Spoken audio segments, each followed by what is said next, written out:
Thank you. We'll put you back on hold and unmute your call at the time when the mayor opens up the public comment period. Thank you. Zoom ID Colin, if you would please select the microphone unmute feature on your device. Thank you. Did you want to speak on any item on the agenda? No. Did you want to speak on a non-agenda item? No, thank you. Are you just calling just to listen in? Yes, ma'am. Okay, thank you.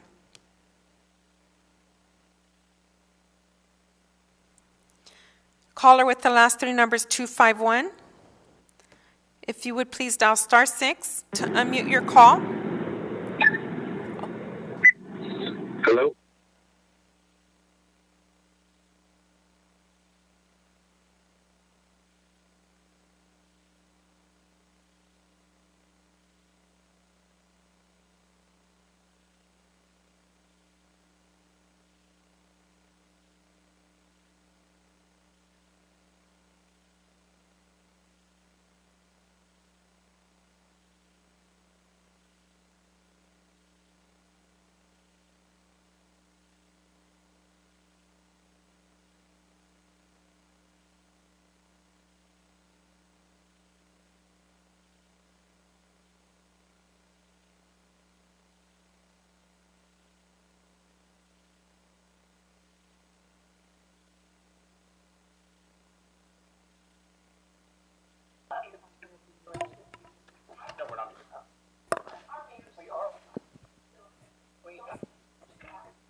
Sonia, we are ready.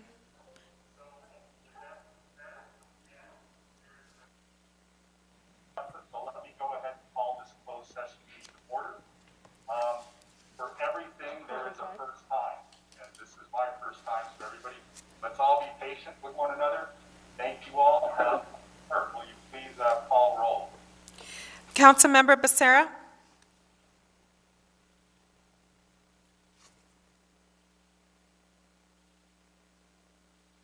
Please call roll. Yes, Councilmember Becerra?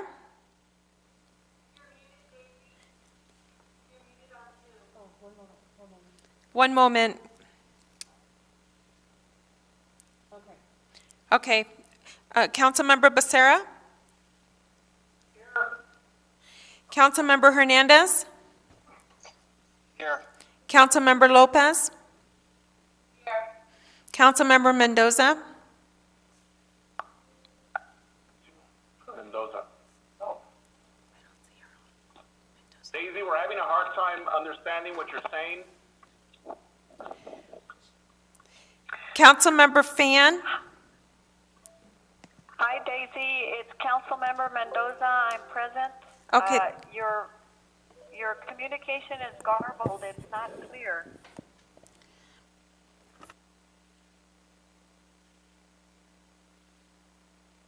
Go, Daisy. Okay, and then Councilmember Fan? Mayor Pro Tem Peñalosa?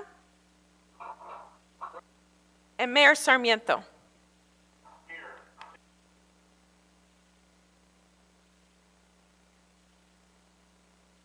Yes, we do.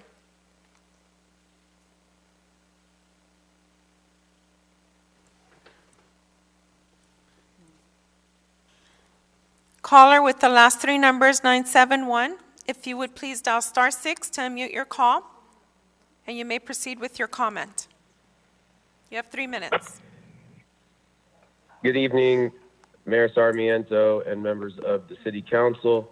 My name's Evan Grant, and I'm here on behalf of Kara Grant Law and the petitioners in the Santa Ana Needs Equity versus the City of Santa Ana lawsuit that involves Russell Fisher and Chase Russell and the properties in Santa Ana at 301 and 325 North Tustin Avenue. Many of you are new to this, and I only have 3 minutes, so if you guys wanted to give me any additional time or let me answer any of your questions, I'd be happy to do so. But for those of you new to this, the bottom line is you need to ask to see the evidence, because what the evidence will show is that Chase Russell and his consultant Richard Finkel bought this entire mess that everyone is now dealing with back in the end of 2015 when Chase Russell went to the city and asked to put a car wash on the property, and the city told him no because it wasn't zoned for it and it was going to be inconsistent with the professional uses around. And Chase Russell couldn't take no for an answer. So they devised this whole scheme, and we have the emails that the city produced to us. We know there are others, but we have some, and we're willing to show you what we've got. We've got nothing to hide. Chase Russell pulled a bait and switch. Apparently, he's pulled another one. He told the city, he told the members of the city council that they were going to do this retail center with a drive-through because that's what they wanted to do, but they were just doing it to, quote, trigger, literally in the email from Richard Finkel to the city, that it was done to trigger a zone change and general plan amendment. It just happens to be the zone change and general plan amendment they needed for the car wash. And before the ink was even dry on the second reading of the general plan amendment and zone change, and we have it in the emails that you guys gave us from the city, and I'm happy to share it with you, that before the ink could dry, Chase Russell goes out and hires Jill Wallace because it had taken too long and he couldn't stand to do what everyone else is required, and he was going to get it forced through. Him and his attorneys consulted and put in a declaration that he filed in court that they hired her as a permit expediter. And it was because of her relationship with Polito. He's bought this entire mess. All that the petitioners request is this should never have happened in the first place. They would never have gotten that general plan amendment or zone change. And that's an issue that's in the litigation, that if the petitioners prevail, the court can find that those do no longer are in effect. So the reality is the petitioners just want to have comfort that this car wash that was supposed to go in isn't going in now that we figured out the scheme and we've exposed it all to the people that he pulled the dupe on. And also, they be good neighbors and protect the next door neighbor, give her a buffer, take care of the environment, the Native Americans. We don't trust Chase Russell as far as we can throw him. We want assurances, and we want to be made whole.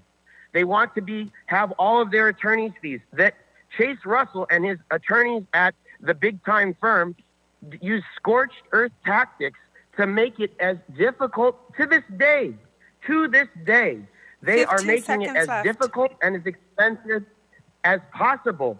And the city's on the hook for it initially. But there's an indemnity that Chase Russell owes to the city. It's a time to tell Mr. Russell that he bought this problem for everybody Your time is up. over and over, and he needs to pay for it. Thank you. Is that the only caller, Madam Clerk? Yes, that's the only caller we have for closed session. We'll go ahead and recess this portion.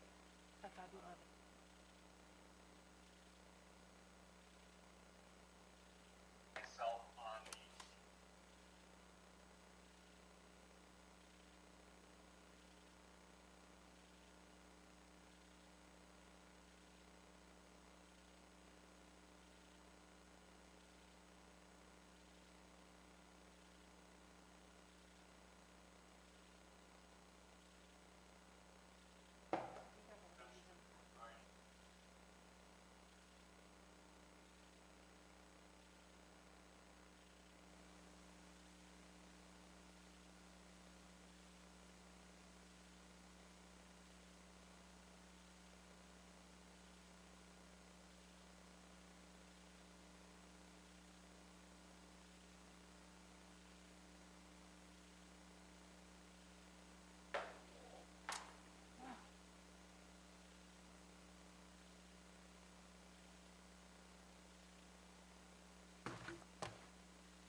This regular meeting to order.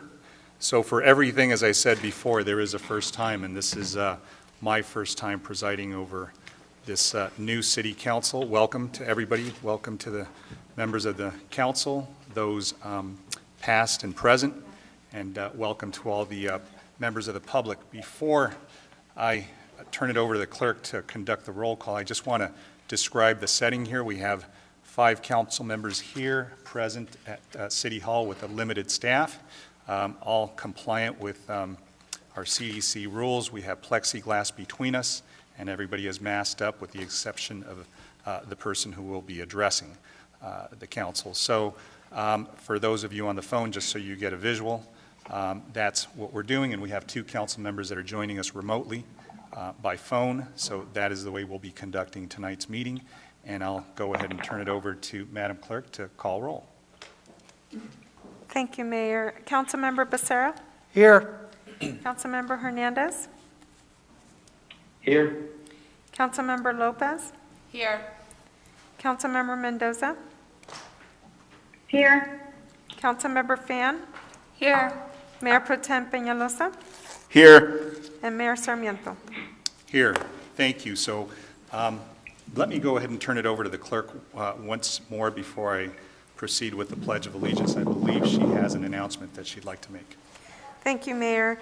I'd like to announce that later this week, I will be sending out notifications through the city's social media platforms, and for those interested in serving a city board or commission, including those currently serving and are interested in continuing to serve, may submit an application found on the city's website at www.santaboards/cc/appointed-and-commission.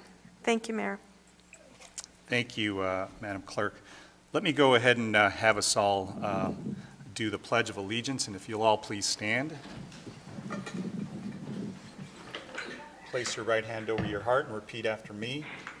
I pledge of allegiance to the flag of the United States of America, the United States of America, to the republic and to the for which republic it stands, for which it one stands, nation, under one God, nation, indivisible, under God, with liberty indivisible, and justice for all. with liberty and justice for all.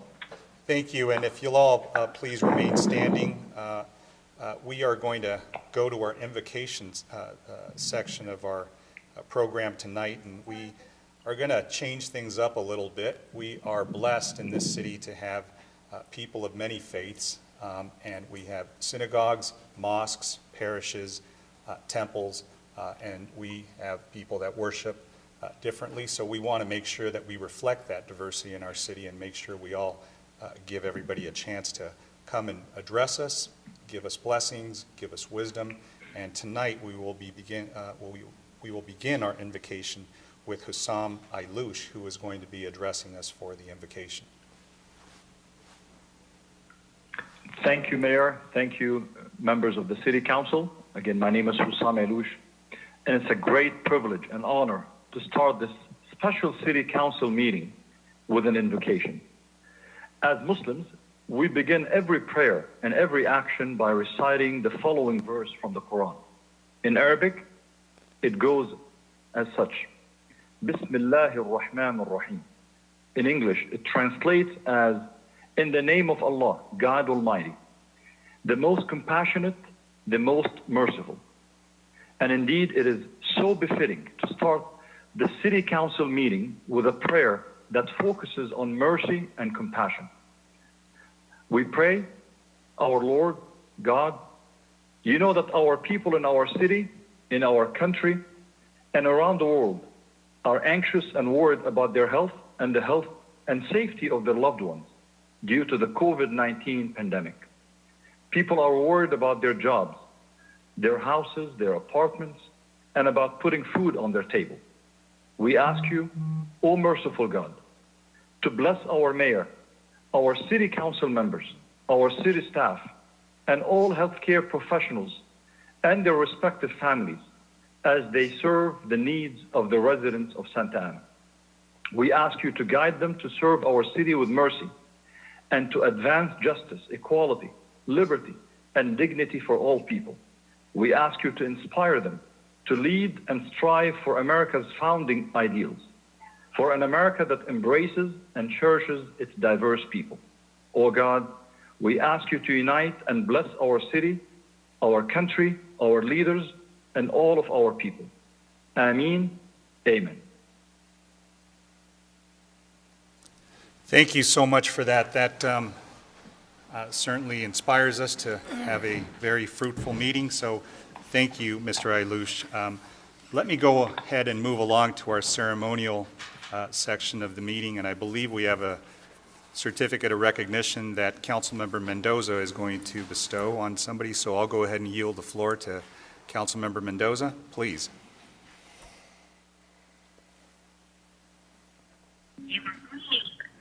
Thank you for that, Mayor Sarmiento. I am going to be presenting a certificate of appreciation for, I am just getting my notes. I apologize about that. I'm getting that right here. They were already out. I'm just having a little bit of trouble finding them.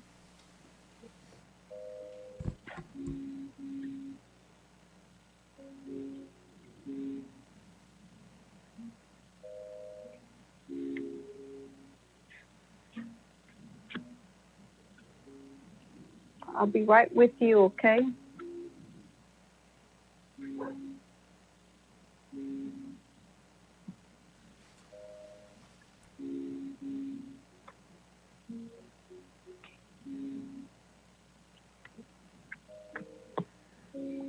I apologize. Can we come back to that in a moment?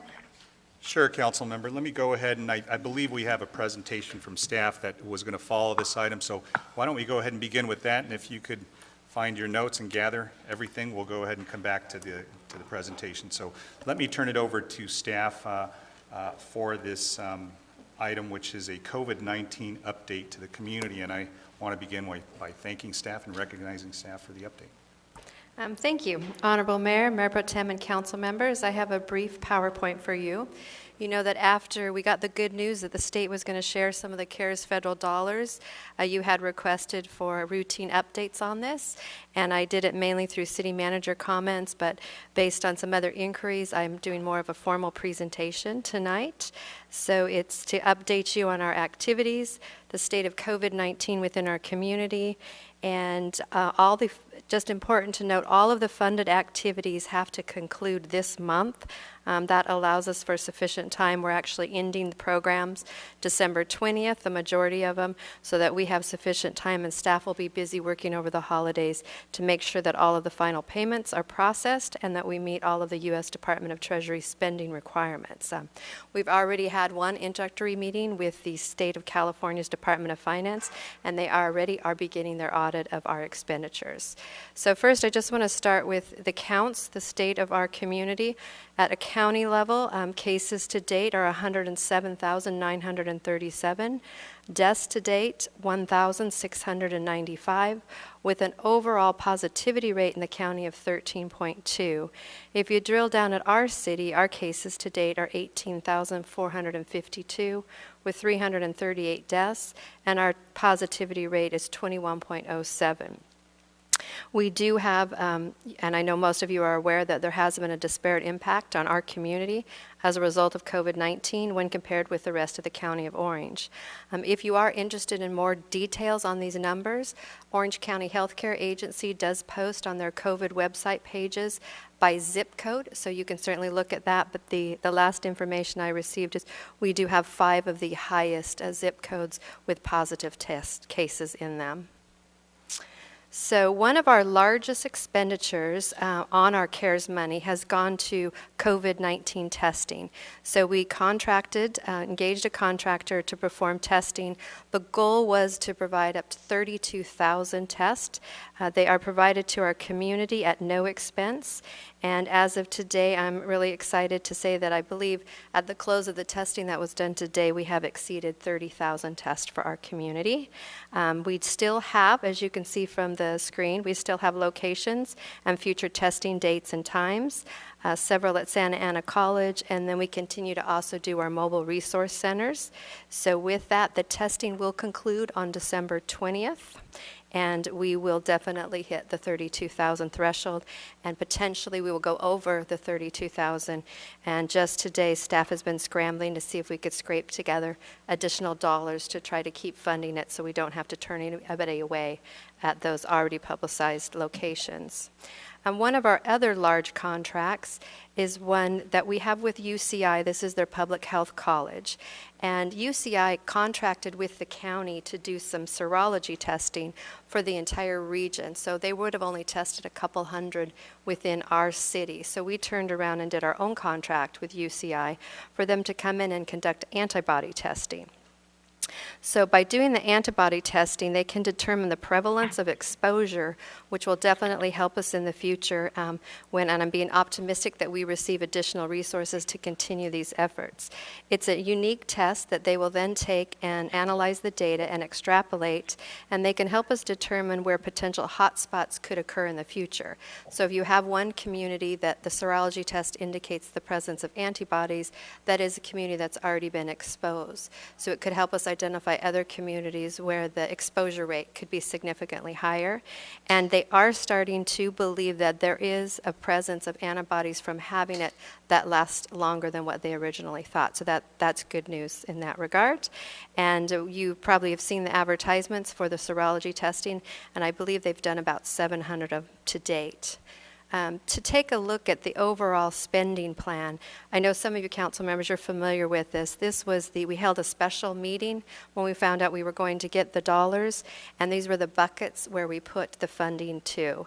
One of the things that we did when you did bless this spending plan, you also gave me the ability to move between the different buckets, which has proved useful because some of our programs have been more popular than others, and I've been able to shift in between them. So just going through it, you can see we have our COVID testing, we have the UCI antibody testing, we have a nurses hotline. This is one that is quite active. It's a trilingual nurses hotline that anybody can call for free. The Mobile Resource Center, that was probably the most challenging of all of our programs. This is where we actually compiled all of the assistance programs and we took it out to the streets. We timed it with the street sweeping schedule so that we knew that we'd have space on the streets to set up the mobile resource centers. And we have visited over 100 neighborhoods within the city. And I believe if you map it out, that will mean we came within a half a mile of all of our residents. Clean and sanitize high-risk areas. You might have noticed some additional bodies out on the streets with sprayers that are doing the sidewalks, the crosswalk buttons, as well as the bus shelters. That came from also the CARE programs. And then the direct assistance programs, I'm going to talk about in a little more detail because I know that is of great interest to you. For our own staff, it's hard to believe, if you look around you at other governmental entities, a lot of them are scaled way back and closed down. Santa Ana, for the most part, we have not done that. We moved very quickly and put up the protective measures to protect our employees, but to still keep serving our community. But we did allow employees that their jobs were conducive to do telecommuting to keep them safe as well. We contracted with hotel rooms, so we had isolation assistance. Initially, we thought what we would do is for an individual who became COVID positive that needed to be protected away from their family.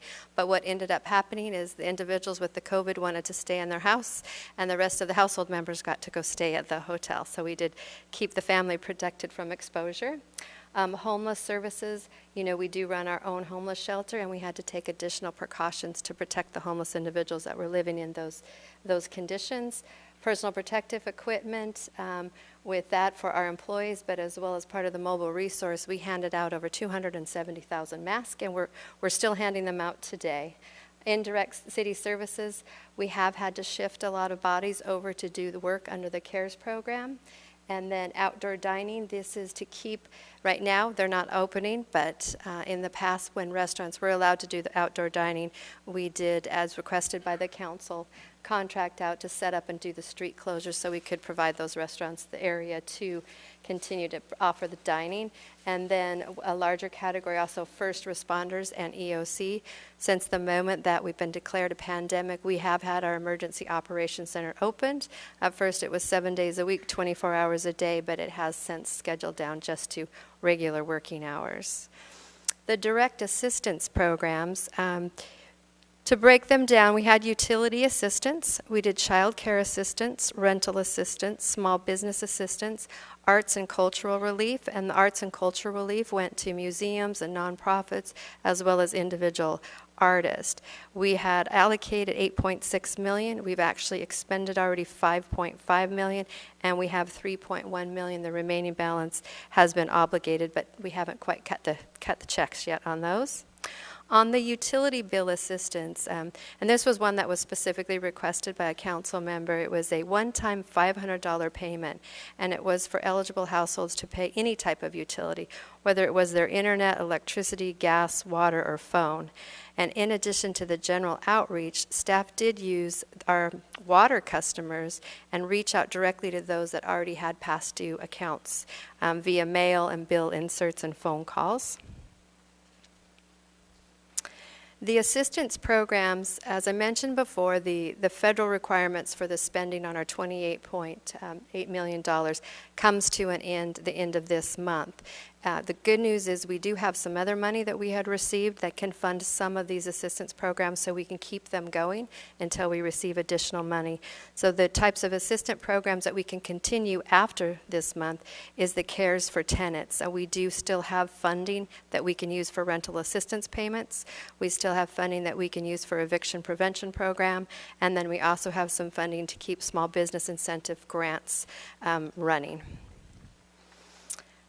Now, next I want to talk about a little bit about vaccines. I know we're in the home stretch, which is good and bad. Sometimes I think people stop being diligent with their protection and mask and sanitizing and washing their hands when they know a vaccination's on the way, but it's the time that we need to probably be the most diligent. So with the vaccines, there are 2 of them now that have been issued an emergency youth authorization, not approved vaccines, so there isn't a mandate. We can't require individuals to get vaccinated as they're just authorized. And there isn't one that has been trialed with children yet, so there isn't one for anyone under the age of 16. Today, they started the delivery throughout the 50 states, and I believe California was going to receive a little over 2 million, but with the directive from our governor, he wanted to ensure that the healthcare workers were some of the first ones received, and we have over 2 million healthcare workers within our state, so that is where the first ones will be going. As the others roll in, the distribution of them is being handled by the California Department of Public Health, and they are working directly with the counties. So as far as the priorities, we do believe that the state is going to follow what the CDC recommends as far as who is in priority to receive those. Unfortunately, substantial numbers of the vaccines, they're probably not going to reach our state so that the population who is seeking them can fully get them until probably late March or April. But significant progress will be made between now and then in vaccinating the most vulnerable and those that are working on the front lines. I did have a conversation with the County of Orange, and they are coming up with ideas as to how they're going to distribute. There will be distribution of the vaccines, obviously, through the medical offices, so individuals would be able to get them at their own doctor's office. But they also do want to set up mobile vaccination locations, and I've already offered to collaborate with them on trying to get some of those locations established within our city. I know a couple of you have asked, well, why can't we spend the money past December, and when are we going to get the next batch of money? And based on the information I've received, there's nothing in place at the federal level that is going to extend the deadline for the expenditure of the money. So that is why we have, and we will have spent every dime that we did receive by the end of this month. Most recently this week, there is a bipartisan group of lawmakers. They are working on a relief package. It's really 2 pieces. It's about $908 billion. The first one of it, the $748 billion, it would not provide any direct funding to local governments, but then there is an add-on proposal of $160 billion that would provide for some distribution to local governments. They have only a limited amount of time to see if they're going to take action on this before they do recess for their holiday break. So I will keep you posted as we continue to receive information from our lobbyist. So with that, I am available, as well as all the staff that's done excellent work in this area, if you have any questions. Thank you, Madam City Manager. So before I turn it over to the council and I'm sorry, Mayor. We did put together a little video, if you would allow me to share that as well. The COVID-19 global pandemic has affected us all in one way or another. At the onset of this crisis, the city of Santa Ana emerged swiftly to provide relief. Less than 1 week after the World Health Organization declared the coronavirus a global pandemic, the Santa Ana City Council declared a local emergency, and the city manager began issuing executive orders to stop evictions and provide financial relief through existing city programs. In August, the city of Santa Ana received federal funding to fight the coronavirus. Within weeks, the city launched the Santa Ana Cares Assistance Program to help residents pay rent, utilities, and other bills, to provide grants for businesses and nonprofits, and even to offer a grant for local artists impacted by the pandemic. The city then began deploying mobile resource centers directly into Santa Ana neighborhoods, a move that made it both convenient and easy for residents to take advantage of the assistance programs and on-site COVID testing. Pues yo lo único que le dije, ¿verdad? Que sí, que cómo haría para aplicar, y ya me dijeron, me ayudaron bastante en que tenía que, paso a paso lo que tenía que hacer. Pues si no hubieran ido, no me hubiera informado, porque en hecho yo con esto con lo de la pandemia, yo no salgo mucho, entonces me la paso encerrada, entonces yo no sabía de la ayuda, sino cuando fueron el folleto, que me llevaron los folletos hasta la puerta de mi casa, me di cuenta que sí hay ayuda. Y muchas gracias antemano. The CARES hotline fielded thousands of calls to answer questions about the new programs and help the public navigate the application process. Santa Ana Cares offers a myriad of programs for those struggling in the wake of the pandemic. One vital component of the program is free COVID testing. The city provided free testing for all residents at Santa Ana College, local high schools, and at the mobile resource centers in parks and neighborhoods. More than 17,000 tests have been administered. The city has deployed the mobile resource centers to over 100 Santa Ana neighborhood and park locations, reaching thousands of residents. The city handed out more than 270,000 masks and provided free COVID testing on site. In addition to free COVID testing, the city offers a multilingual nurse hotline with 24/7 free health advice for any residents who have questions about coronavirus. Santa Ana Cares offers a variety of financial assistance programs. One program helps tenants who have lost income during the pandemic by sending a $3,000 rental payment directly to their landlords. Another program pays most of the back rent owed by tenants if the landlord agrees to forgive 20% and not raise rent for a time, which inevitably helps both the landlord and the tenant keep their head above water. Millions of dollars in rental assistance is being handed out through these programs. Of course, with children at home these days, childcare is a necessity for many families. The Santa Ana Cares Child Care Grant offers up to $1,000 to help residents who have been financially impacted by COVID-19. Utility assistance has been provided through the Comprehensive City Program. Grants of $500 for Santa Ana households impacted by the coronavirus have reached more than 1,100 residents for past due utility bills, like electricity, natural gas, phone, internet, water, sewer, and refuse. Of course, small businesses throughout Santa Ana have also been impacted by the shutdown order and economic fallout.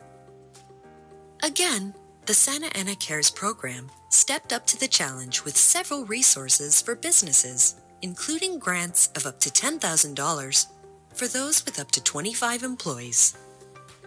A restaurant and bar relief grant was also implemented to target the city's vibrant nightlife community. Over 300 Santa Ana businesses have taken advantage of these grants, helping to stave off closing. We got some outdoor patio furniture that we could use to help expand our patio to have additional seats and dining outside. We got PPE equipment for my staff and a lot of hand sanitizer. Finally, an arts relief grant program assisted individual artists and arts-related nonprofit organizations. And the city also began allowing restaurants, retailers, hair salons, and personal care services to expand their operations outdoors to help prevent the spread of COVID-19. My business took a big hit. I also took a big hit as an artist. So the grant money has definitely helped to pay rent for the studio and other expenses that, didn't disappear when COVID hit. These are just a few of the programs that have helped Santa Ana weather these trying times. And while we may not know when life will fully return to normal, we do know that our community is stronger when we come together. And that is exactly what Santa Ana Cares aims to do through its programs and services. The application period has closed for some programs, but others are still open, including rental assistance. Time is running out, so apply now. The city remains steadfast in its commitment to provide its residents and businesses with all of the assistance it can. Now, more than ever, it is clear that Santa Ana cares. Thank you, Mayor. Great, thank you, Madam City Manager, and boy, that was an excellent video, and thank you for that presentation, because I think what it does is it summarizes for those of us who've been here, but also those who are new to the council and the public, where we are. And I hope that with my colleagues' indulgence, this remains as a standing item on the agenda. We obviously won't need to go into this much detail. You gave great background, but maybe as we go through, you can update us, you and your staff, Madam City Manager, on the numbers. And I believe it's warranted because, as you mentioned, at present, having more than 18,000 cases that are positive in the city and more than 330 deaths, and our positivity rate being close to twice what the county average is, I think it's warranted. But I really, really thought that was an excellent presentation. So let me go ahead and bring it back to the council. And what I'll do is, for those of you who are new and those of you who are on the phone, those of you who are here, just get my attention and I'll go ahead and call on you. For those of you who are on the phone, go ahead and just let me know you'd like to speak, and I'll go ahead and call on you and hopefully put you in the queue. But let me bring it back to the council for comments. I have a comment, Mayor Sarmiento. It's Councilmember Mendoza. Go ahead, Councilmember. Thank you. I'd like to just ensure the public and the rest of the council that we have a friend in Washington, D.C. Congressman Lou Correa is attempting to get an extension and getting more CARES funding for Santa Ana and other cities in the 46th Congressional District. And I also would like to have, as part of the report, is how much money has been expended and how much is left, so that we can be sure that we used all of it before the deadline. Great. Madam City Manager. So thank you, Councilmember Mendoza. Daniel, can you put up the slide with the overall funding? So on the one slide, I believe it's slide 5, we're going to put up so that you're going to be able to see it. It lists the categories of the spending. The first is the amount that we allocated, and the second column is the amount that has been expended to date. And then it is footnoted the differential between the two. We have already obligated, so we will be concluding the month with the full expenditure of the 28.8.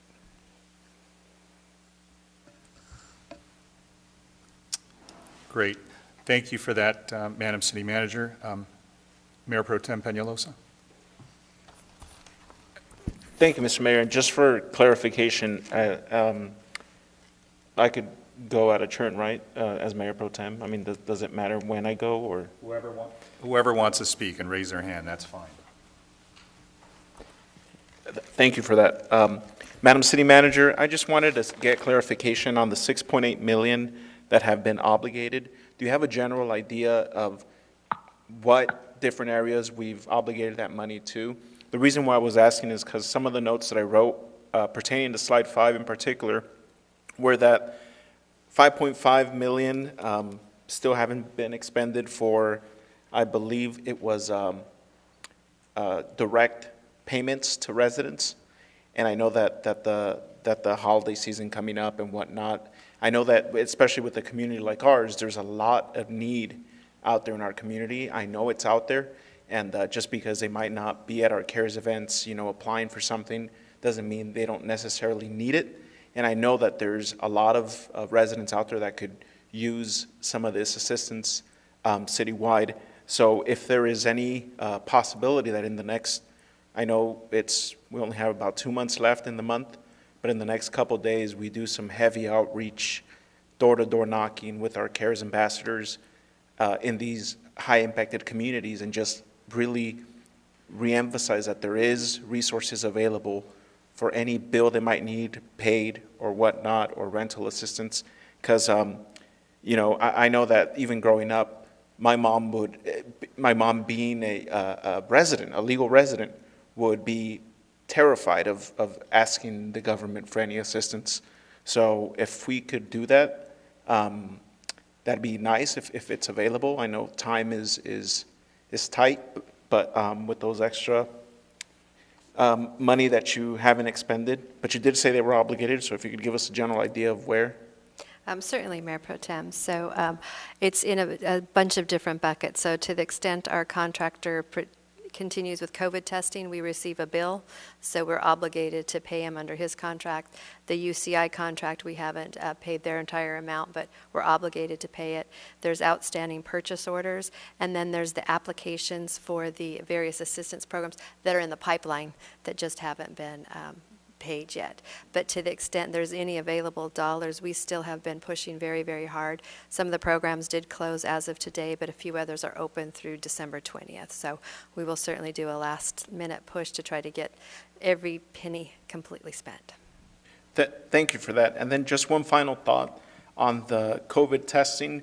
I know that for me personally, one of my tests were misplaced 1 or 2 times when I went and got tested. So how are we keeping track of, are we just getting a bill from Medica or the company, and we're just directly paying without asking questions or really looking into making sure that these tests were actually done? Or is it a thing where we just get a receipt and we pay it? Good question, Mayor Pro Tem. And no, we've actually been in the field observing them. We have weekly meetings with them where we debrief on everything that went wrong at different testing sites. And there has been some stumbles early on, and we do scrutinize the invoices.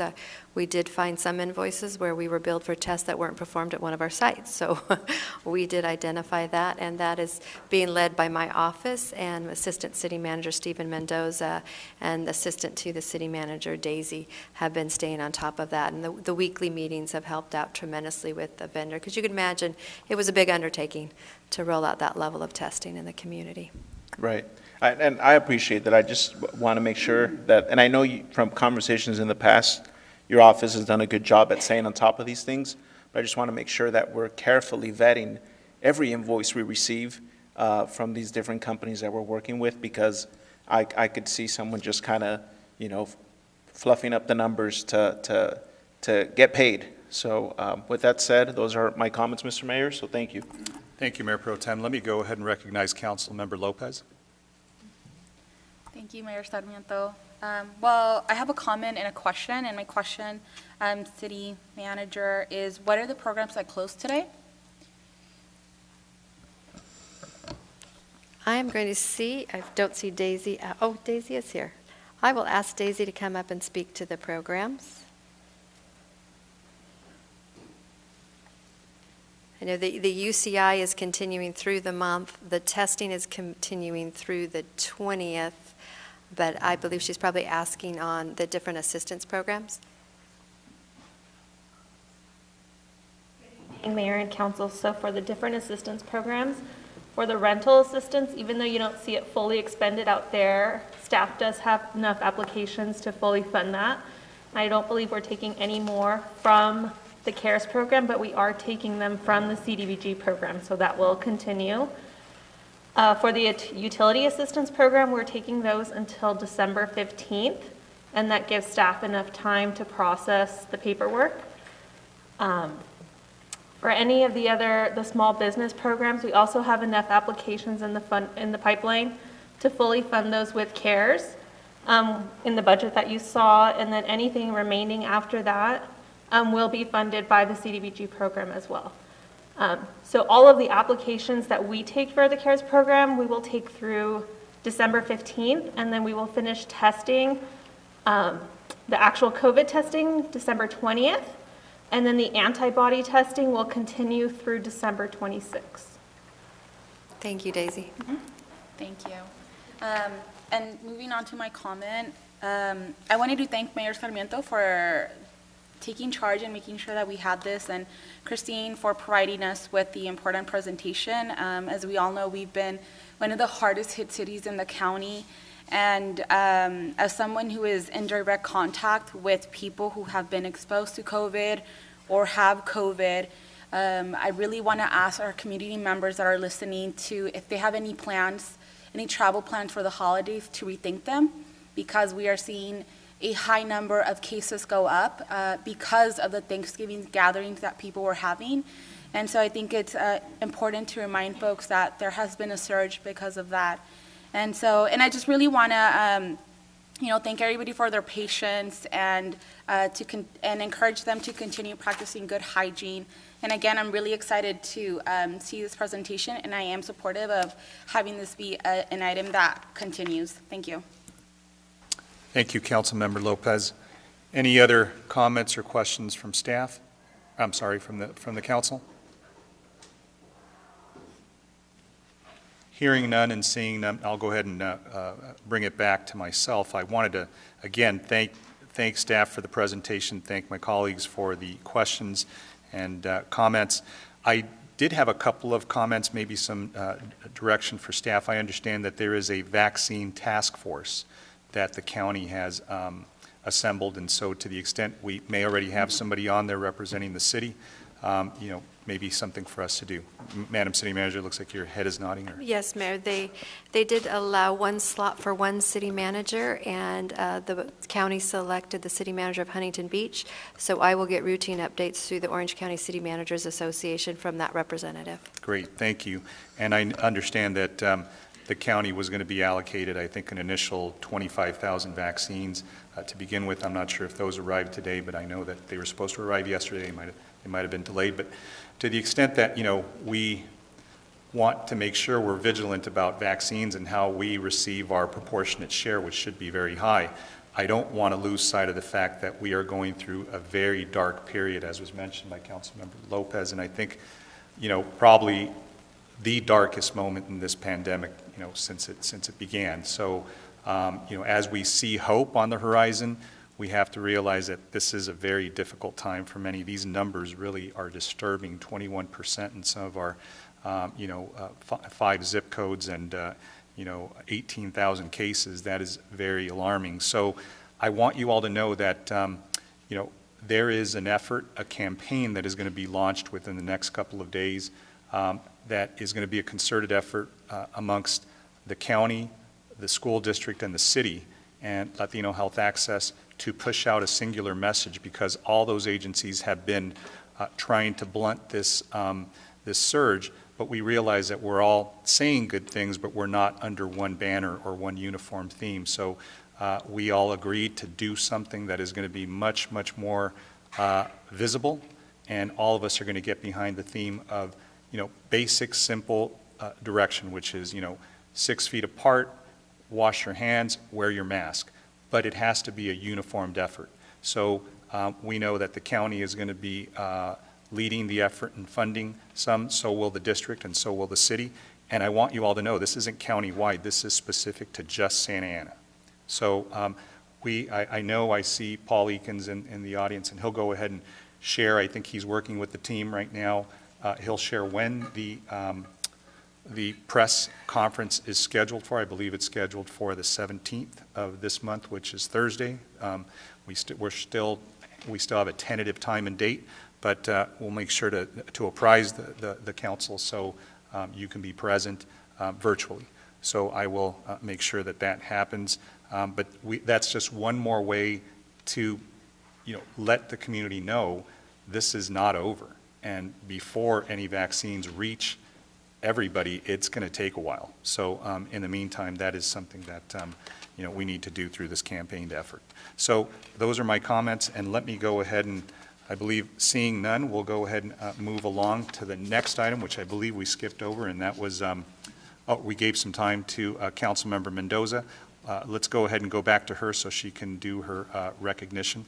Councilmember Mendoza, are you there, and are you ready? Yes, Mayor Sarmiento, I am here, and I apologize for my oversight. I have found my notes, and today I would like to recognize and give a certificate of appreciation to a business, and this is going to be presented to Miss Alice Cow, and she is a Sender One Climbing, a limited partnership here in Santa Ana. The co-founder and CEO, Alice Cow, K-A-O, discovered climbing while she was living and working in London during a difficult time in her life. She was wanting to share the healing and self-discovery that climbing brought her.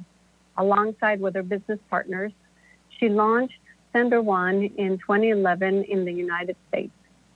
Sender One's first location opened in Orange County in June of 2013 with 300 members and 21 employees. And it generated $1.8 million in sales in its first 12 months of operation. Sender One's numbers grew rapidly, and just prior to the pandemic, the business had 2 locations with 157 employees, and this time it was $8.1 million in sales. Teo's belief in community involvement has been intertwined in Sender One's culture. The company's partner has partnered with the Boys and Girls Club organizations, as well as various drug rehabilitation groups in Orange County.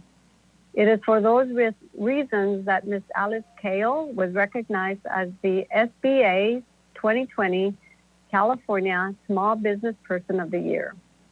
It is small businesses like Sender One that are the heart of Santa Ana. Thank you, Ms. Alice Kale, for being part of our community, and congratulations on your award.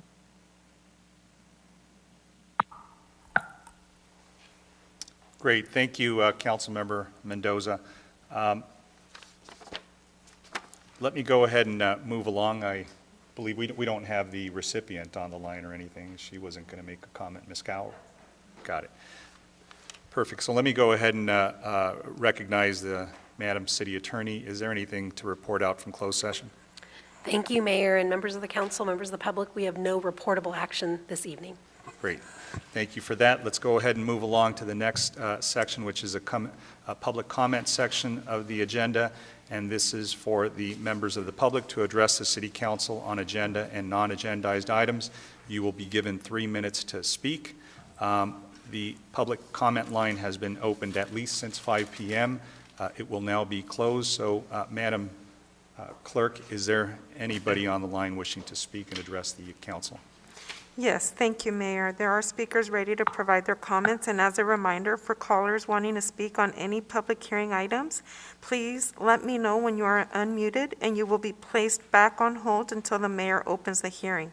Before muting callers, I'd like to begin by reporting the following summary of emails provided as of today. For 11A, there was for the second reading ordinance, 4th and Mortimer project, there were 5 Santa Ana residents organizations in opposition. For 20C, the Clean and Safe Downtown Agreement, There were 49 Santa Ana residents or business owners in support but requested amount to stay at $500,000 to continue security services. One Santa Ana resident was in support as recommended. One Santa Ana resident in opposition, and one did not disclose residency in opposition.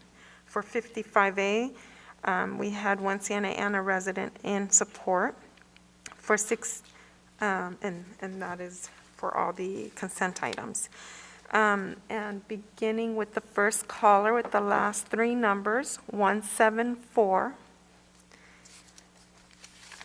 If you would please dial *6 to unmute your call or select the microphone icon.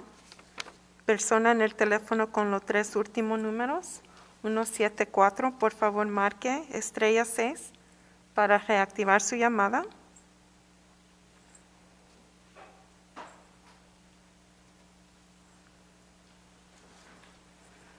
Persona en el teléfono con los tres últimos números, 174, por favor marque *6 para reactivar su llamada.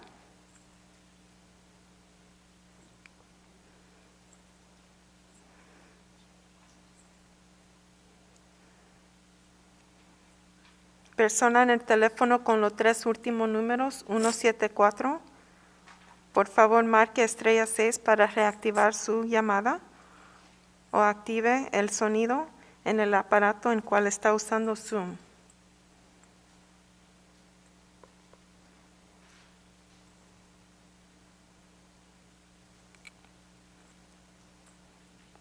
Persona en el teléfono con los tres últimos números, 174. Por favor, marque *6 para reactivar su llamada o active el sonido en el aparato en cual está usando Zoom.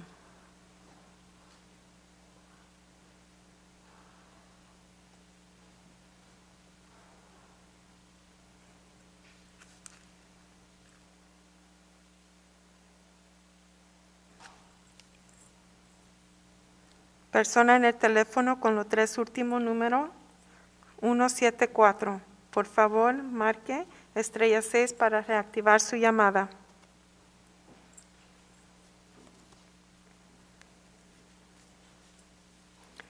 Gracias, ahora puede hablar.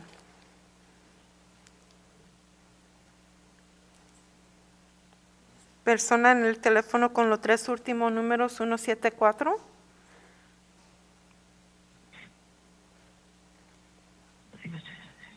Sí. Sí. Okay, sí, soy yo. Ok, sí, usted puede empezar su comentario. Gracias. Buenas noches, mi nombre es Adela Montañez y nuevamente quiero felicitar a los nuevos miembros del concilio y pedir el apoyo para poder no pasar el punto 11A, perdón, acerca de un nuevo edificio de lujo que será construido en el área de Lacey. Tristemente, yo conozco personas que están viviendo en su carro y que viven cerca de esas zonas y personas que desafortunadamente por la pandemia que estamos viviendo están en un paso fuera de en la banqueta, en la calle, por esta situación. Entonces, pedimos que por favor vean la posibilidad, ¿verdad?, de crear mayores viviendas de bajo costo para nuestra comunidad y especialmente de extremadamente bajo costo.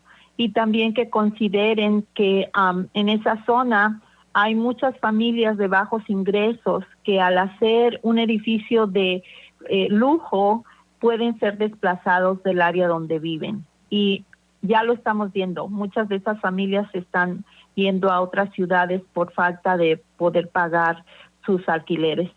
Entonces apreciaríamos muchísimo que tomen esto en cuenta y que recuerden que la comunidad espera mucho de ustedes. Muchas gracias y buenas noches. Gracias. And now we will hear from our interpreter. Good evening. My name is Adela Montañez. Number one, I'd like to congratulate our new council members. And I'm asking for your support on no on 11A, on the new building that is being built in Lazy. There's a lot of people that are living in their cars due to this pandemic, and they're one step away from living in the streets. Please, let's try to create new low-cost living for people from low budgets. Please consider families of low incomes. They can be evicted from their residences due to not being able to pay their rent. Please take this into consideration. Thank you.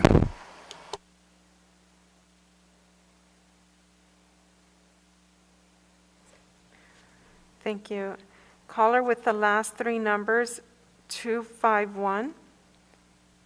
If you would please dial *6 to unmute your call or select the microphone icon.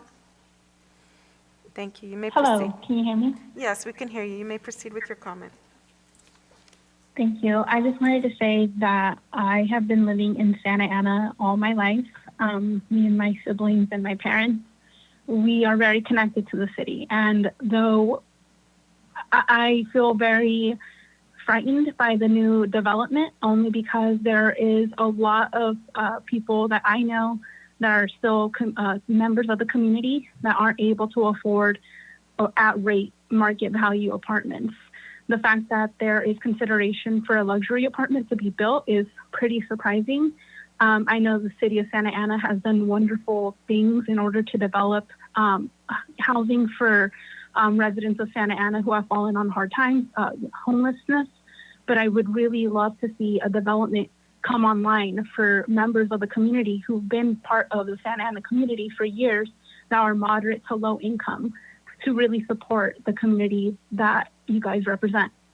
Again, you guys done wonderful with the homeless population, but I would love to see a development that is for the people.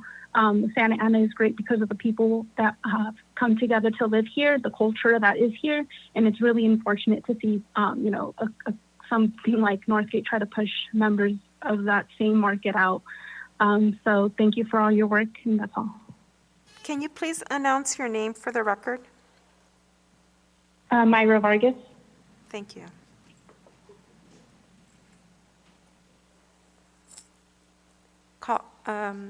Okay. Persona en el teléfono con los tres últimos números. 135. Por favor, marque *6 para reactivar su llamada.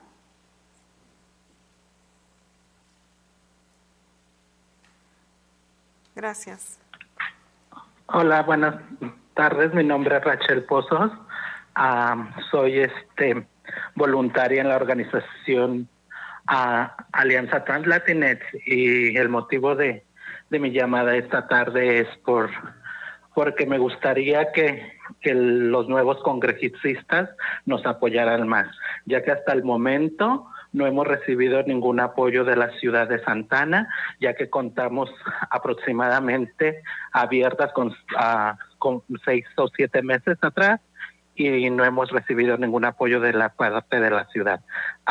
También hemos sabido que a otras organizaciones nosotros nos enfocamos en mujeres trans y han recibido ayuda de parte de la ciudad, lo cual creo ellas o ellos no cuentan con una oficina. Nosotros afortunadamente contamos con una oficina donde estamos ayudando a nuestra comunidad trans aquí en el condado de Orange, que eso vale decir que somos la primera organización que estamos trabajando a beneficio de nuestra comunidad trans aquí en el condado de Orange, y espero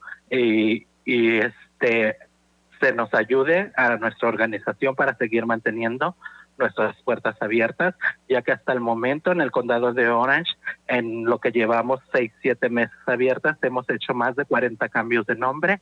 Lo tenemos los miércoles, damos comida a las mujeres trans, y contamos con el primer ballet folclórico conformado con mujeres trans. Eso vale decir que nosotros sí estamos trabajando para la comunidad y no hemos recibido ningún apoyo de la ciudad de Santa Ana. Eso me hace estar un poco molesta, ya que dicha organización que han recibido fondos no se mira el trabajo que estén haciendo. Ya basta. Enfoquémonos más o seamos más cuidadosos en ver a quién le donamos el dinero y que ese dinero se ocupe para lo que realmente es, para ayudar a la comunidad. Mi nombre es Rachel Pozos, muchas gracias y espero se comuniquen con nosotras. Somos Alianza Trans Latinas, la primera organización de mujeres trans dirigida por chicas trans en el condado de Orange. Gracias. Gracias. Okay, now we will hear from our interpreter. Good afternoon. My name is Rachel Pozos. I'm a volunteer at Alianza Trans Latin.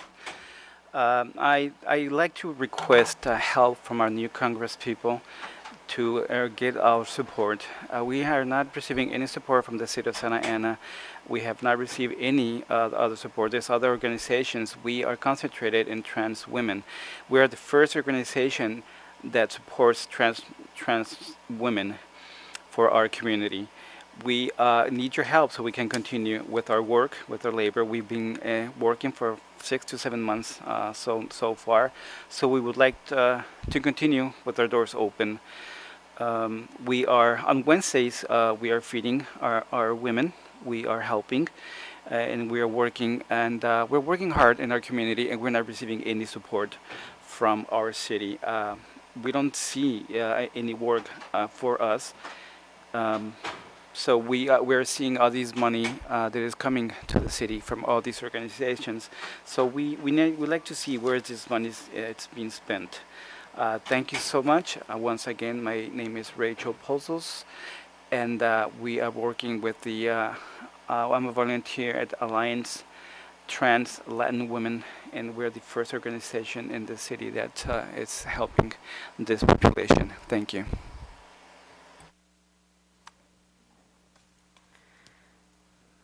Okay, thank you. Persona en el teléfono con los 3 últimos números. 054.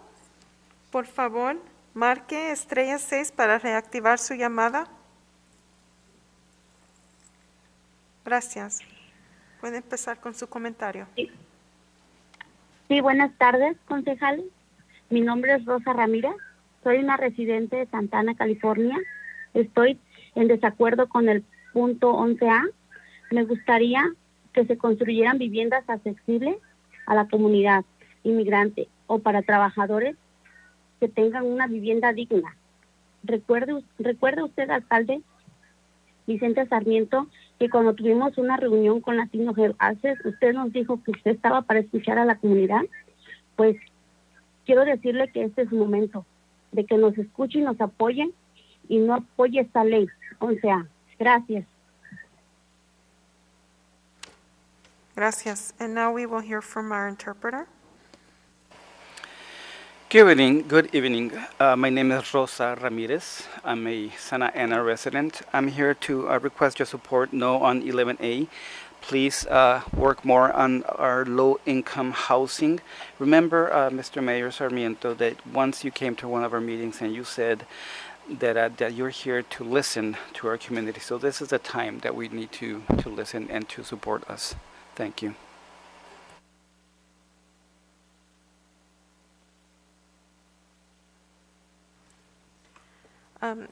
Caller with the last 3 numbers, 052.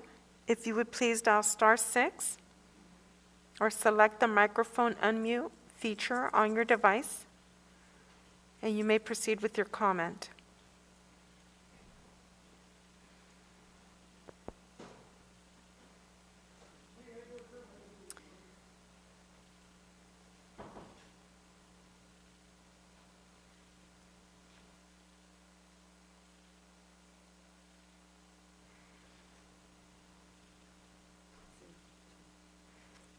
Caller with the last 3 numbers, 052.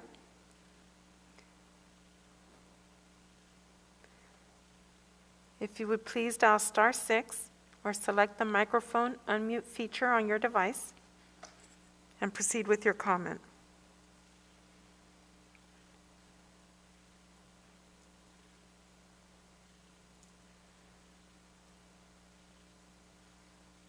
Caller with the last three numbers, 052.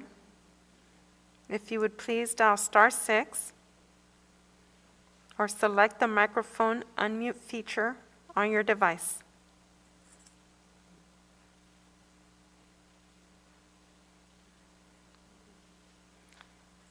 Caller with the last three numbers, 052, or Zoom ID Juan, wanting to speak on item 11A. If you would please dial *6 or select the microphone icon on your device to unmute your call.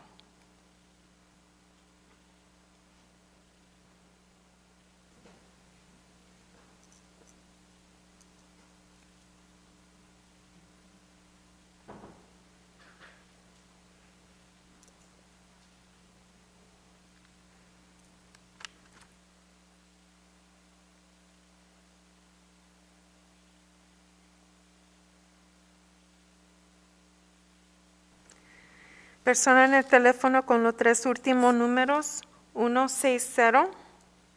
Por favor, marque *6 para reactivar su llamada. Gracias. Puede empezar su comentario.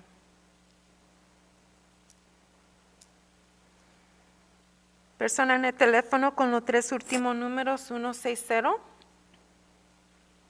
Puede empezar su comentario.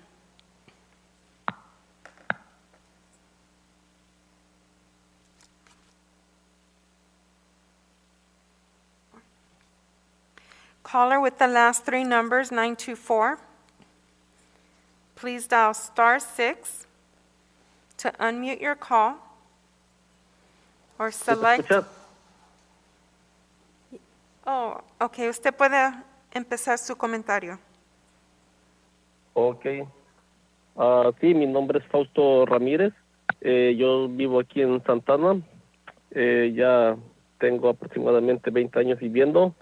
Y estamos ahorita pidiéndole a los congresistas que se opongan al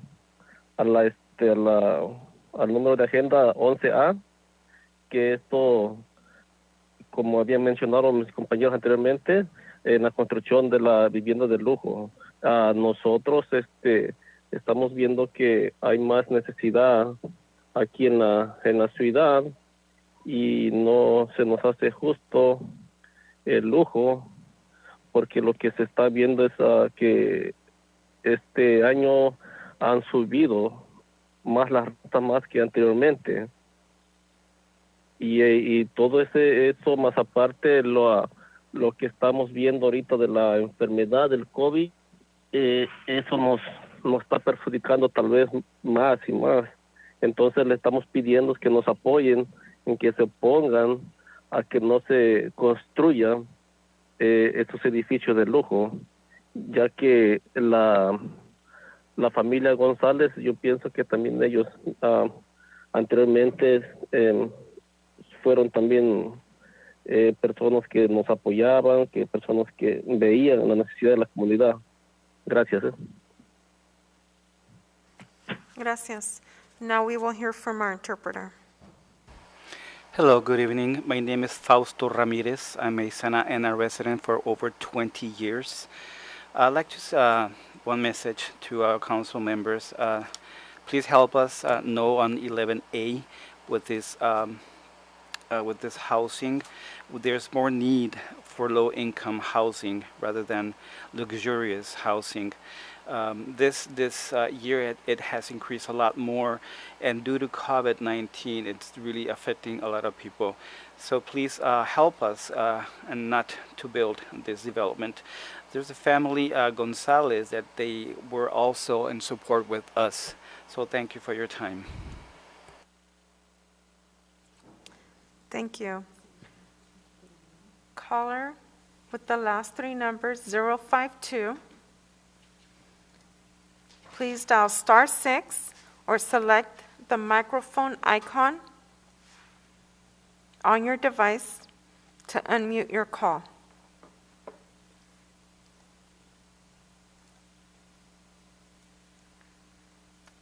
Caller with the last three numbers, 052.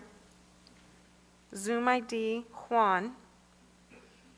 If you would please dial *6 to unmute your call or select the microphone icon on your device to unmute your call.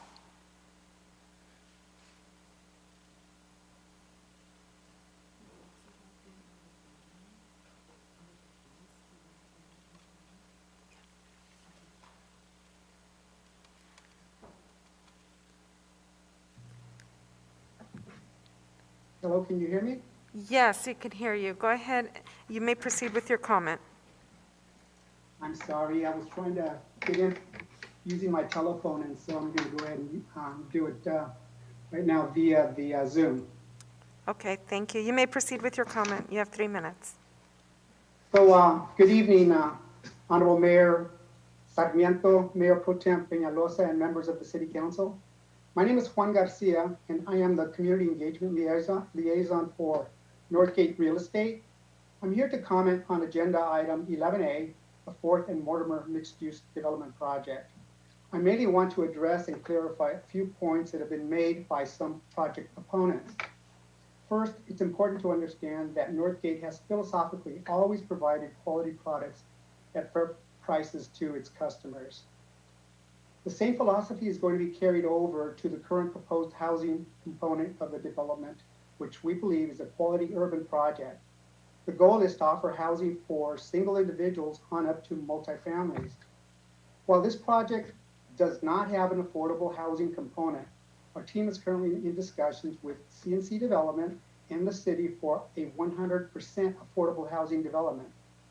We are also in discussions for development of another affordable housing opportunity, as well as exploring a student housing development for college students. We truly care about Santa Ana, as has been historically evident with all of our involvement with nonprofits and all of the giving programs that we've had throughout the community over the last 23 years. Lastly, please know that our team has conducted a number of local outreach meetings, and I can give you a little summary of some of the ones that we've done since 2018. We did go ahead and conduct the Sunshine Ordinance meeting in 2018. We've met with neighboring condominium and apartment buildings, the Spectrum condominiums, the Garden Court apartments, and Parks apartments. We presented at a city-organized joint meeting of neighborhood associations in July 2020, which was the French Park, French Court, Logan, Lacey Downtown, and French Park Plaza. We've made presentations to business organizations and individual leaders, including Santa Ana Business Council, the Chamber of Commerce, and Downtown Inc.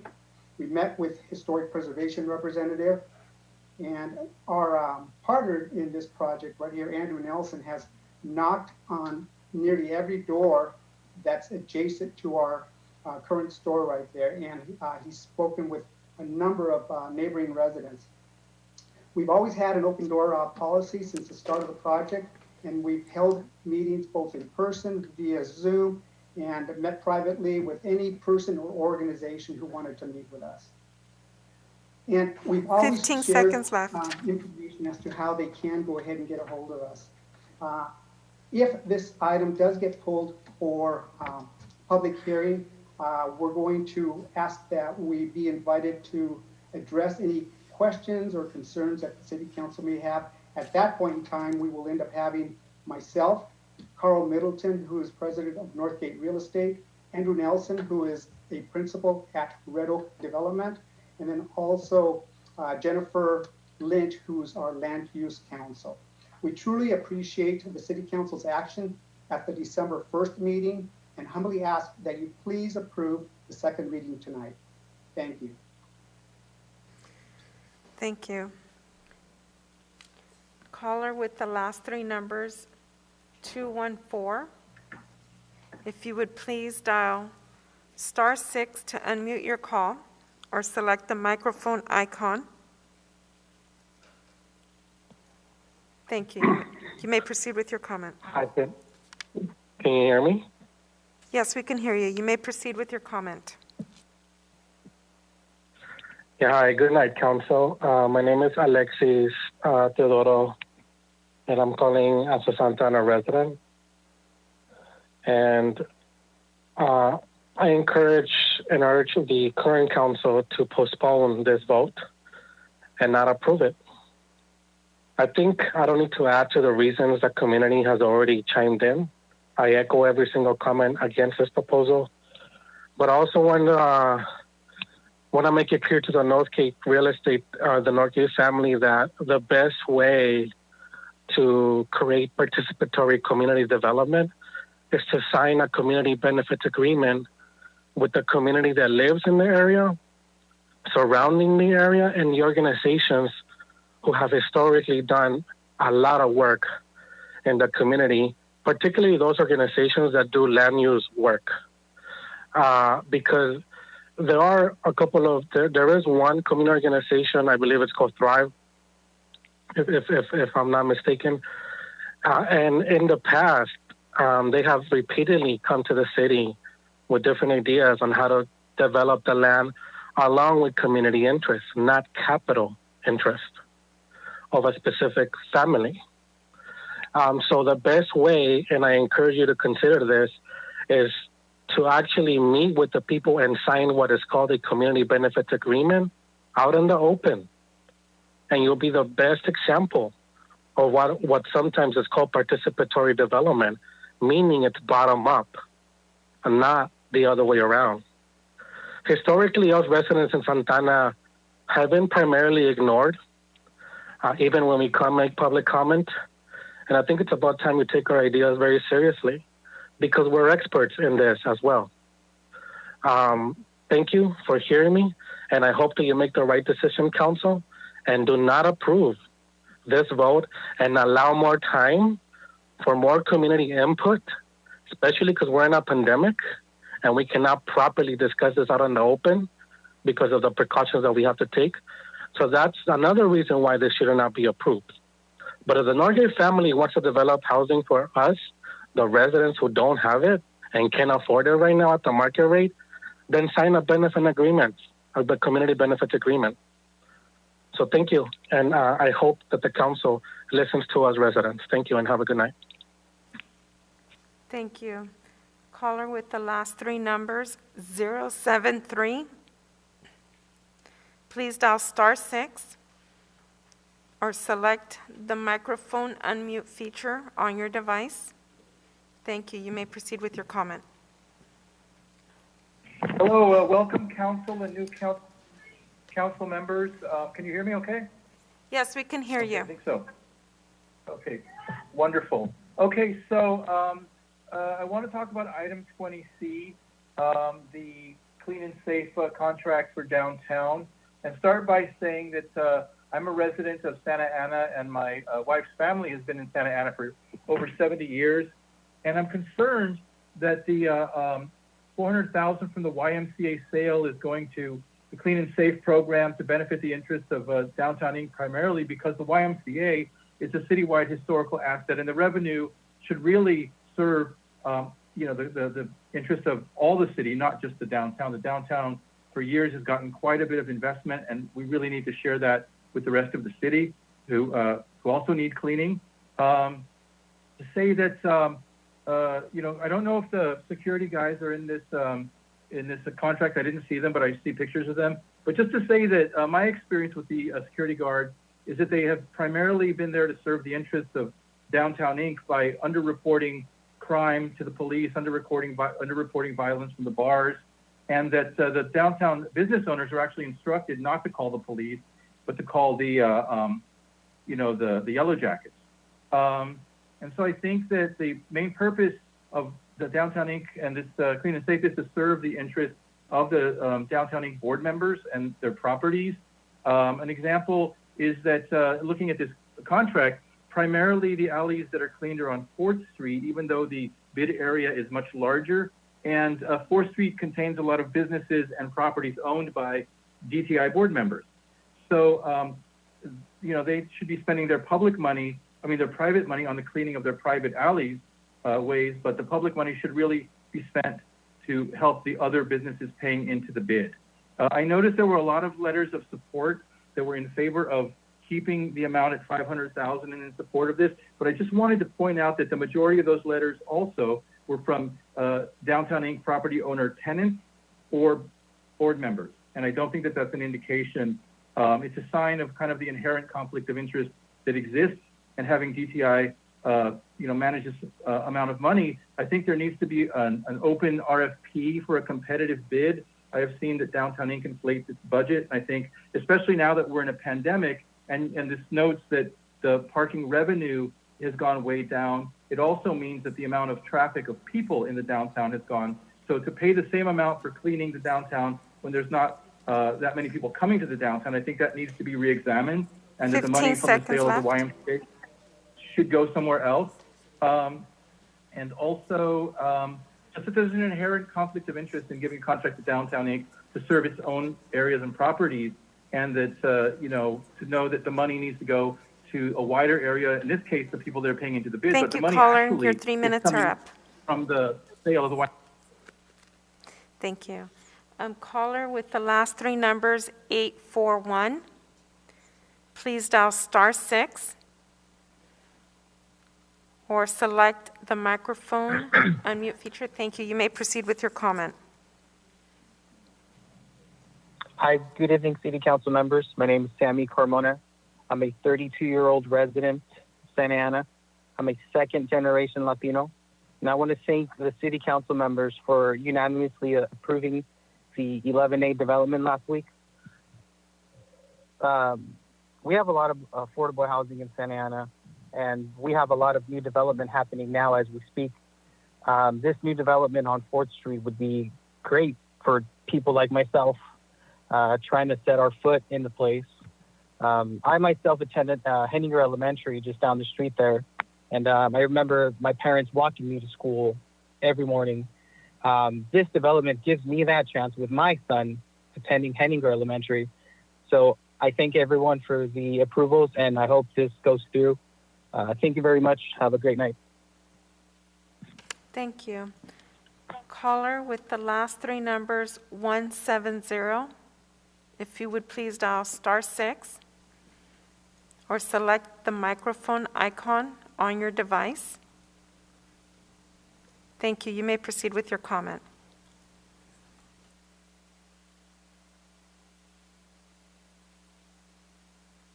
Caller with the last 3 numbers, 170, you successfully unmuted your call. Please proceed with your comment. Can you hear me? Yes, we can hear you. You may proceed with your comment. Thank you.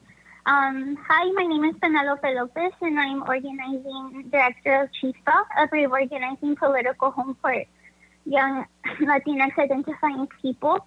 I'm calling in opposition of agenda item 11A. The proposed Northgate Gonzalez real estate project fails to help address the housing needs for lower income families that live in the surrounding Lacey neighborhood community, one of the neighborhoods with a high population of lower income families.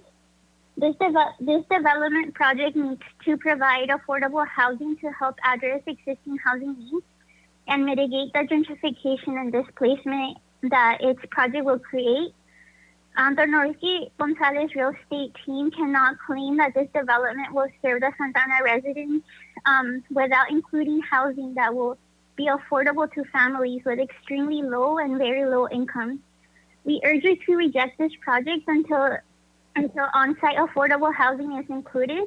The proposed project needs to articulate how the developer and its partners will help address the critical affordable housing needs of residents in the Lacey neighborhood and in the city of Santa Ana.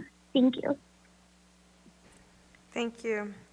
Caller with the last 3 numbers, 136.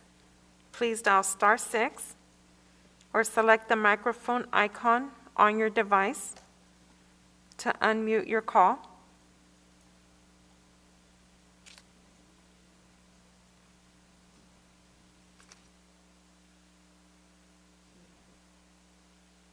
Caller 136, if you would please dial *6 or select unmute or the microphone on your device. to unmute your call. Thank you. You may proceed with your comment. Hello, my name is Alondra. I'm a community member of Santana. And I wanted to call to make a comment on item 11A. First off, I wanted to respond to the comment made earlier by the proponents of this luxury housing project. I believe he said that there was like many meetings held in 2018, but something he forgot to mention was that at these meetings, many community members clearly and repeatedly voiced their opposition to the development of these luxury apartments. And it's nothing new today. In 2018, amongst many other concerns, community members showed up to express their worry regarding the displacement that the project would inevitably bring about. Profit and development should not be prioritized over the livelihoods and well-being of community members. Low-income working-class community members should not be disposed of, and that is essentially what you are doing if you prioritize the development of these luxury apartments that aren't meant for low-income communities. In 2018, I remember some of the presenters of this project had said some of these units are going up from $2,000 to $4,000 a unit, and this is by no means accessible. This displacement largely affects communities of color like Santa Ana that are targeted by development and are highly gentrified. These social inequities and factors have widened the health disparities, which have been exacerbated, as we have seen, by the COVID-19 pandemic. Right, so it should come to no surprise that communities of color like Santana have been immensely and gravely impacted by this pandemic. And having housing represents a means of security and safety for many reasons, and not having housing can have a dire effect on people's mental and physical health. A recent study from the UCLA School of Public Health highlighted that thousands of COVID-19 related deaths were highly correlated to eviction. These are deaths that could have been prevented had people not been pushed out of their homes and forced to live in crowded housing conditions, had people not been inflicted with loads of stress detrimental to their mental and physical health, had people like politicians like you cared for the community and provided resources and support. We should not have to be revisiting an issue about development as the majority of the community has already opposed. People are being pressured to call and repeat themselves when we should be focusing on how to make housing more accessible. We should be having a conversation about how to instill a strong rent control in Santa Ana, how to make housing more accessible and secure, instead of considering these plans that, like I said before, will inevitably lead to more evictions. There have been several city council members that have claimed to support the health of the community. So I urge you to oppose a project that you know is going to clearly leave a lot of people without homes. Thank you. Yeah. Thank you. Caller with the last three numbers, 160. If you would please dial *6 or select the microphone unmute feature on your device. Caller with the last three numbers, 16. Hello? Hi, thank you. You may proceed with your comment. Thank you. I am Jackie Cordova, a mother of Santa Ana for the last 25 years. We're at City Council steps. They will not let us in. The police will not let us into this meeting. I question the validity of this meeting if no quorum can be attained on 11A. In 2017, we recalled Pulido and Solorio. We can do the same today in a heartbeat. I do not approve of amendment application number 2020-04-11A based on conflict of interest. Pulido and Sarmiento abstained. Reminder, the City of Santa Ana and all her servants are not allowed any type of kickbacks in redevelopment projects or funds associated with said projects. Item 13A and 13B. A conflict of interest is hereby filed for the appointment of Mark McLaughlin to the Planning Commission as the Ward 4 representative, along with Janelle McLaughlin for an appointment to the Environmental and Transportation Advisory Commission based on nepotism. The public further admonishes Phil Becerra and his corrupt tactics as never having his constituents' best interest in mind when basing his decisions. We said no to the McLaughlins. They have too many hands in our pot. Item 20C, Abolish Downtown Inc. Downtown Inc. does not fulfill their duty of a safe and cleanliness, nor have they ever been successful at maintaining a vibrant shopping destination for all. The business owners and residents of Santa Ana do not agree on the exorbitant fees this corrupt organization has imposed on us, nor do we agree to have been charged for parking while paying our water bill or visiting our favorite places. Item 20C, I have called and emailed the city manager several times regarding the condition of the property named The Courtyard, located at 400 West Santa Ana Boulevard, Santa Ana, an old bus terminal currently holding Orange County's homeless. The property is not safe, nor is it clean. Downtown Inc. does not do the job. How are you going to sell off our resources like the YMCA and funnel this money to another corrupt organization? Item 22B, the headlines read, Santa Ana police lawsuit settlements cost taxpayers at least $24 million over the last decade. 15 seconds. Judge approves $800 million settlement for Las Vegas shooting victims. And hot off the press in today's deadline, Santa Ana police officer to plead guilty to federal charges. I would like to thank the FBI for investigating our police force. I do not consent to the purchase of 12 more police vehicles. Thank you. Your time is up. Caller with the last three numbers, 994. Please dial *6 or select the microphone icon. Thank you. You may proceed with your comment. Dave Elliott, President and CEO, Santa Ana Chamber of Commerce. Welcome, Mr. New Mayor, to lead us, Mayor Sarmiento. For so many years, I've been saying a different name, so this will take a little bit, Vince, for me to get used to this. But welcome as our mayor, and our new council members, welcome to the council as well. We look forward to meeting with you in the next few months to hear your ideas and stuff for our city. I just also want to thank the council for the 4th and Mortimer project that you voted in last month. We think that this is a good project that fits long-term vision for downtown. It's an economic development, a positive economic development project with jobs, residences, businesses, et cetera. So I just wanted to thank the council for what you did last month, and hope that you will continue to move forward with this project. And I wanted just to welcome our new council members and our new mayor. Thank you for your service, and appreciate all of you. Thank you. Thank you. Caller with the last three numbers, 276. You may dial *6 or select the microphone icon to unmute your call.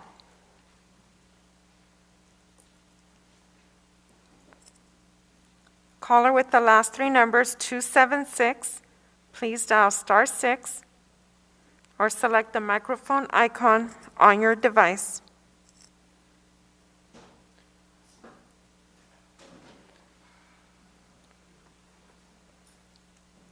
Caller with the last three numbers, 276, you may dial *6 or the microphone icon to unmute your call. Persona en el teléfono con los tres últimos números, 276, por favor marque *6 para reactivar su llamada o active el sonido en el aparato en cual está usando Zoom.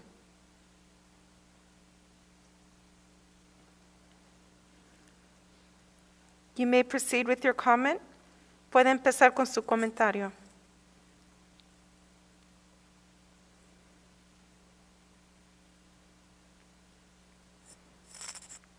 Caller with the last three numbers, 276, you successfully unmuted your call. You may proceed with your comment.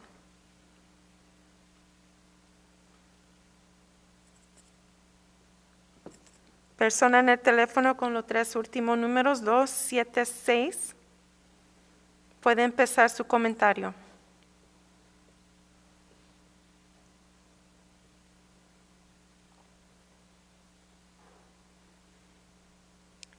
Caller with the last three numbers 335, please dial *6 to unmute your call or select the microphone icon to proceed with your comment. Caller with the last three numbers 335, please dial *6. Buenas noches, ¿me escuchan? Sí, puede empezar su comentario. Buenas noches, mi nombre es Saraí Arpero, soy residente de Santa Ana. Mi comentario es en oposición al punto 11A. Este proyecto no es lo que se necesita en nuestra ciudad de Santa Ana, se necesita vivienda asequible y no de lujo. Quisiera comentar que Norgay González habla de tradición, herencia, familia. Con este proyecto no refleja los valores que tanto dice honrar. Un negocio que honra a la familia y la herencia y la tradición no desplaza a su comunidad, no hace construcciones donde sus propios empleados no tengan oportunidad de poder tener una vivienda en ese edificio después de tantos años que esta comunidad los ha llevado al lugar en donde están. Por favor, no al 11A. Gracias. Gracias. Now we will hear from our interpreter. Good evening. My name is Sarai Alfredo. I'm a long-time Santa Ana resident. I'm here just to say that we don't need 11A. We need low-income residents housing. They were talking about tradition, heritage, and family, and this is not any tradition, heritage, or family.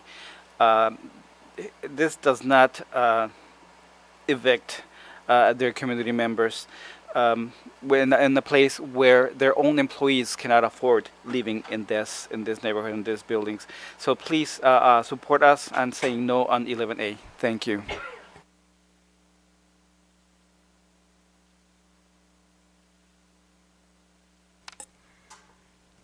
Caller with the last three numbers 451, please dial *6 to unmute your call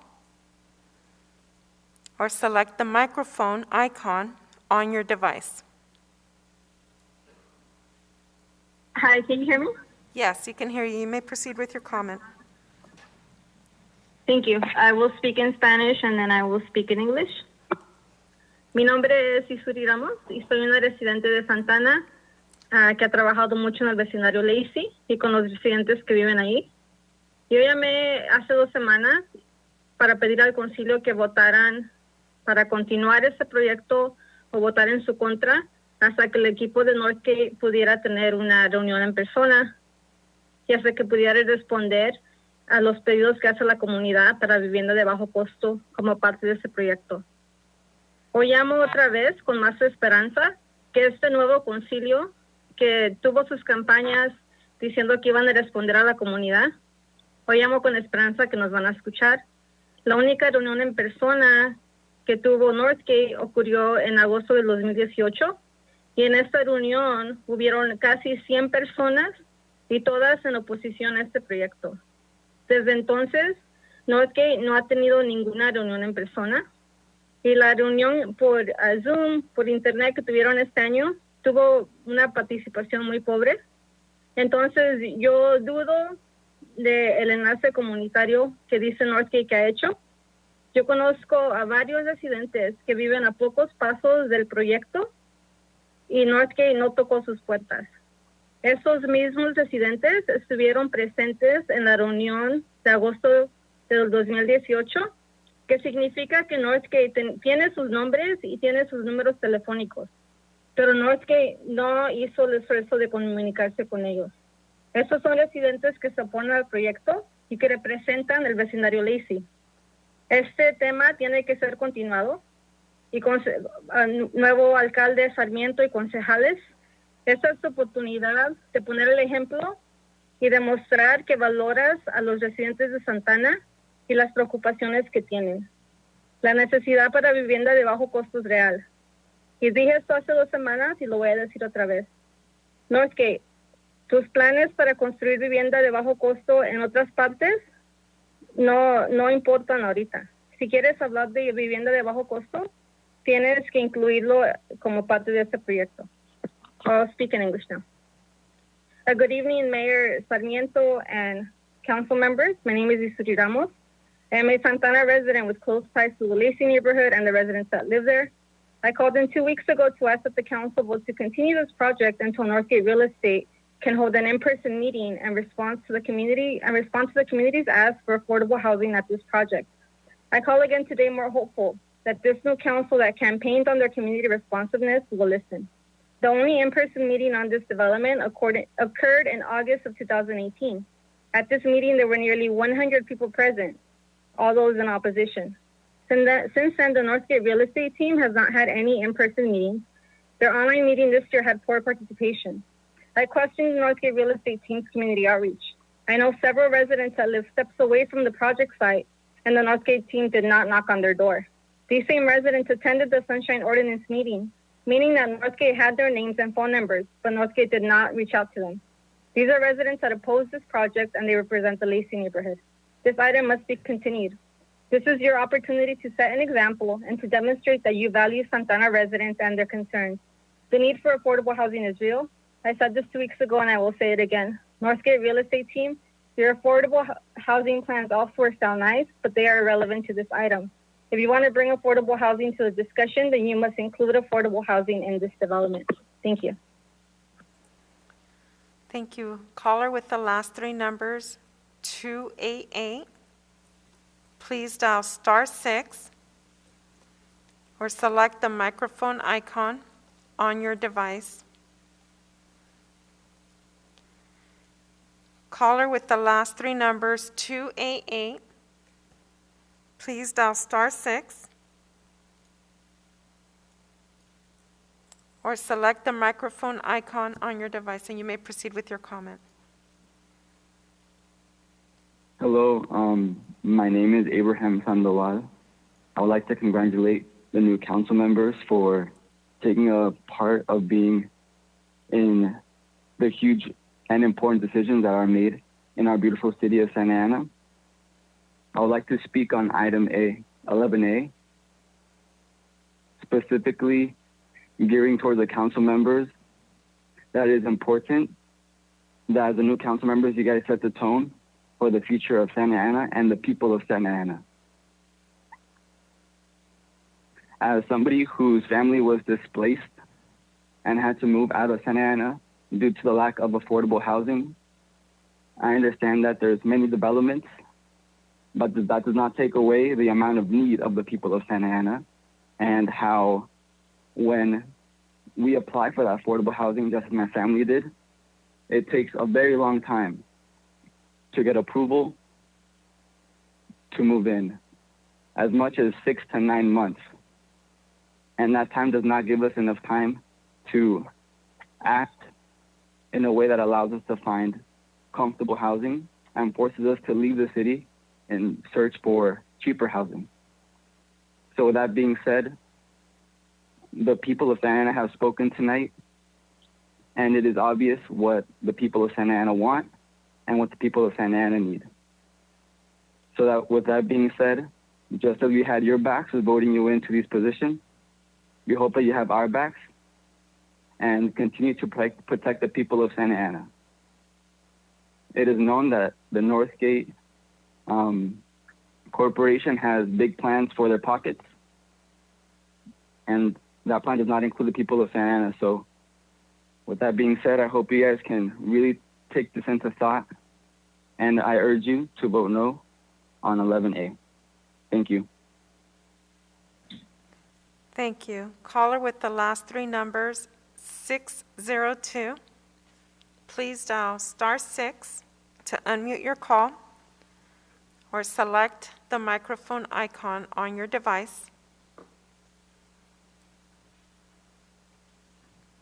Caller with the last 3 numbers, 602.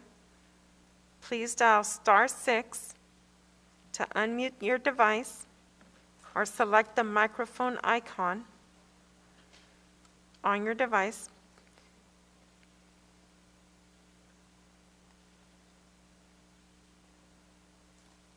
Persona en el teléfono con los 3 últimos números, 602. Por favor, marque estrella 6 para reactivar su llamada o active el sonido en el aparato en cual está usando Zoom.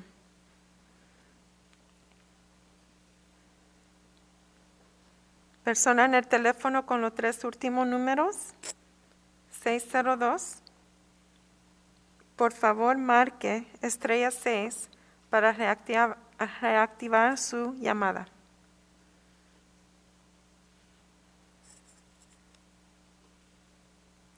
Caller with the last 3 numbers, 602. Please dial *6 from your device or select the microphone icon to unmute your call.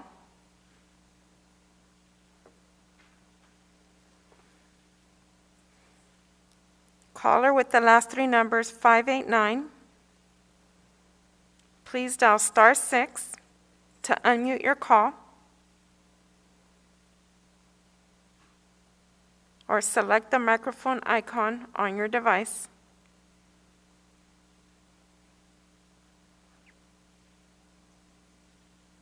Hi, can you guys hear me? Yes, you may proceed with your comment. Hi, good afternoon. My name is Kimberly Castro. I am a youth and resident from Santa Ana. I ask that this project 11A is not held or approved. Why? Because we want an affordable housing in our community, not luxury. I want to speak on behalf of low-income families and residents like myself and others that cannot afford to pay their rent because they are too high. Please be aware that our community voice should be heard and that we matter. I'm also going to say it in Spanish. Hola, buenas tardes todos. Mi nombre es Kimberly Castro. Soy una joven y residente en Santana. Yo pido que este proyecto 11A no se apruebe.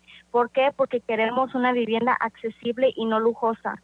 Yo quiero hablar sobre las familias de bajo ingreso como yo misma y muchos que no pueden pagar la renta porque están muy altas. Por favor, sean conscientes que la comunidad tiene una voz y debería ser escuchada. Nosotros importamos. Thank you, everybody. Have a great night. Muchas gracias a todos. Thank you. Caller with the last 3 numbers, 081. Please dial *6 or select the microphone icon on your device. You may proceed with your comment. ¿Puedo empezar mi comentario? Sí, por favor. Sí, buenas noches. Mi nombre es Araceli Robles. Soy residente de la ciudad de Santana y quiero felicitar a los nuevos miembros del concilio. Les quiero decir que hoy es un momento histórico aquí en nuestra ciudad de Santana porque ustedes están a punto de parar el proyecto de vivienda de lujo. Me opongo totalmente al punto 11A y les repito, están en un momento histórico para no aprobar este proyecto y no dejar que el concilio pasado siga arrastrando a la comunidad hacia lo que ellos quieren. Les pido, por favor, no apoyen este proyecto.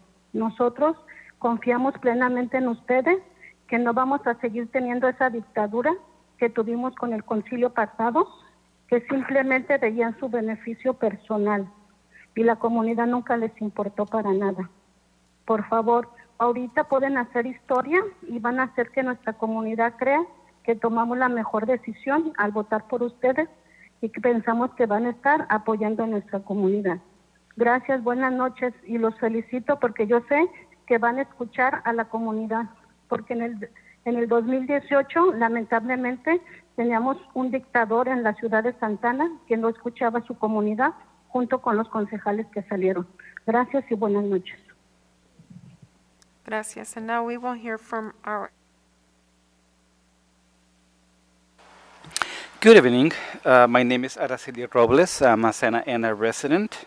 Number one, I'd like to congratulate our new council members. This is an historic moment because you're just about to stop this development. I'm against 11A.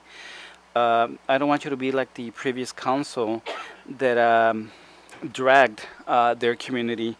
So don't be like the previous council. Now it's this time to make history. You need to support your community. I congratulate you because you are going to stop this development. You're gonna support the community. Don't be like the previous council that they were like a dictatorship. Thank you and have a good night. Thank you. Caller with the last three numbers, 362.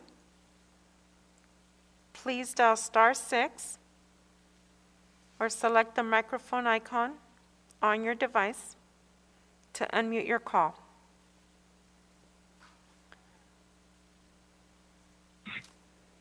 You may proceed with your comment.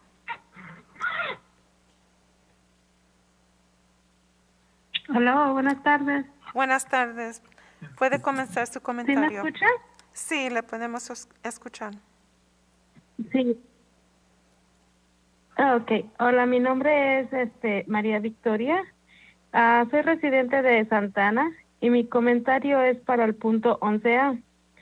La verdad que pues ahorita yo pienso que esas edificios que quieren construir al nivel que estamos ahorita y pienso que no es bueno porque estamos pasando por una situación muy fuerte que hay muchas personas que no tienen ni para pagar la renta, personas que están viviendo en la calle y pienso que ahorita eso no es momento para que estén haciendo esos apartamentos de lujo. Le pido a los congresistas y al concejal que nos apoyen porque para que esto no siga pasando más y pues muchas gracias. Gracias. Okay, our translator will interpret now. Good evening. My name is Maria Victoria. I'm a Santa Ana resident. I'm here to talk about 11A. I think that it's difficult to build today, considering our present time. We know that this is a strong situation. There are people that cannot pay rent. They cannot pay rent. They are living in the street. So we don't need luxurious apartments. So please support us so this does not happen, so this is not built. Thank you. Thank you. Caller with the last three numbers. Oh, my apologies. With the Zoom ID. Oh, okay, so it's caller with the last three numbers, 896. Please dial *6 or select the microphone icon to unmute your device. Thank you. You may proceed. Good evening, Mayor Sarmiento, council members. My name is Cesar Covarrubias. I'm the Executive Director of the Kennedy Commission. Wanted to call in opposition to item 11A. This is a development that is proposing to bring housing that unfortunately a lot of the working families in Santana will not be able to afford. But at the same time, they are requesting incentives and concessions that they're not entitled to. The city and the residents of Santana should get something in return. They should get affordable housing as part of this development, or make sure that there is appropriate affordable housing being built here for the community. So with that, I wanted to just point out a few things. If the developer wants to proceed with this development that they're not entitled to with zoning, they're asking for a zoning amendment, then they should use the appropriate measures, which are either doing a density bonus and provide for the concessions that they want in exchange for affordable housing, or comply with the affordable housing ordinance and provide affordable housing for working families in the city of Santana. Thank you for your time. Good night. Thank you. Zoom ID David Carvajal.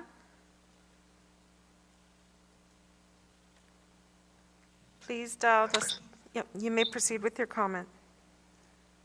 Good evening, City Council. My name is David Carvajal. I'm a lifelong resident of Santana and a community health worker living here in Ward 2. I'm calling in regarding agenda item 11A. I want to adamantly oppose the Northgate development. I want to express that at a time of immense financial hardship for Santana residents, I urge you all to reconsider the approval of this development. Like it's been mentioned many times tonight, in 2018, over 100 people crowded the one and only public meeting that I heard of, and I'm sure many of us heard of regarding this development. And it was evident that the consensus at this meeting was that this development doesn't meet the needs of our community. And I think it's crazy that in the midst of a pandemic, we're sitting here talking about approving luxury development. If there's anything that this national catastrophe has taught us, it's that housing is important for our health. And furthermore, that housing is healthcare.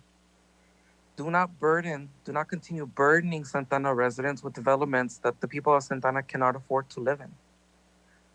Only one community meeting was held regarding this development. We need more community input. Do not move forward with this development until the appropriate community input has been considered. And if that means that we have to wait for Northgate and for all of us to be able to gather safely in person, then that's what that means. And we hope that you all can take our thoughts into consideration. Thank you. Thank you. Caller with the last three numbers, 271. Please dial *6 or select the microphone icon on your device.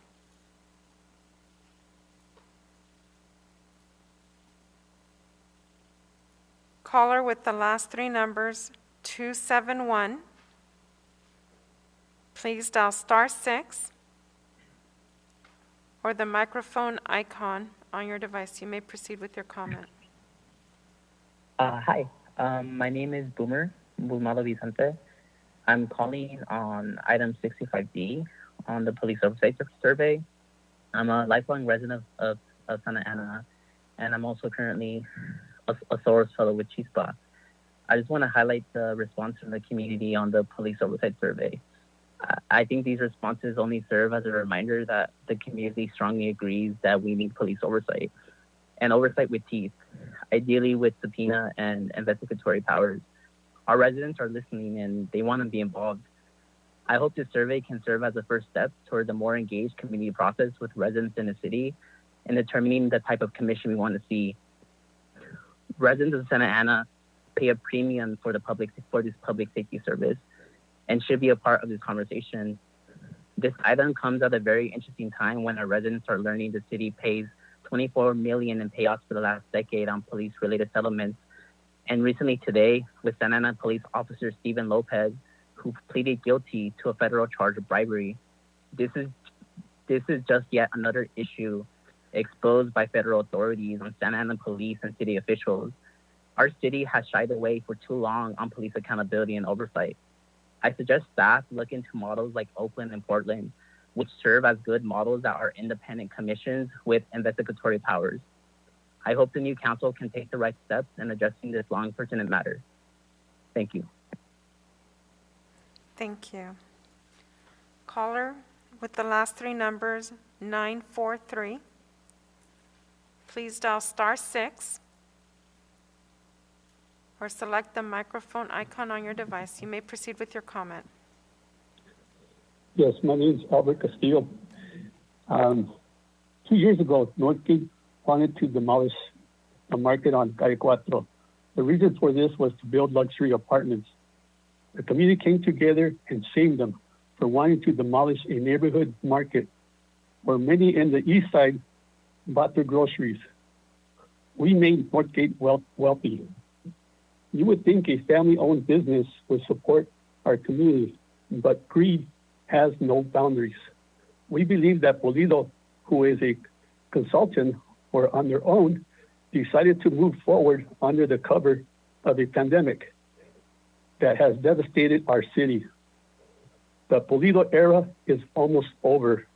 We need to halt all new development until the new mayor and city council reconsider the unjust 5% in lieu fee for affordable housing. Santaneros have had enough. We elected all of you because we demanded change. Don't become like the past politicians that enrich themselves and make deals to prepare themselves for the next election. Stop Northgate and reconsider a better option for our residents. Tell all these outdated, corrupt ways of doing business that change has come. El pueblo no más se vende. Boycott Northgate. Thank you. Thank you. Zoom ID, Evan Grant.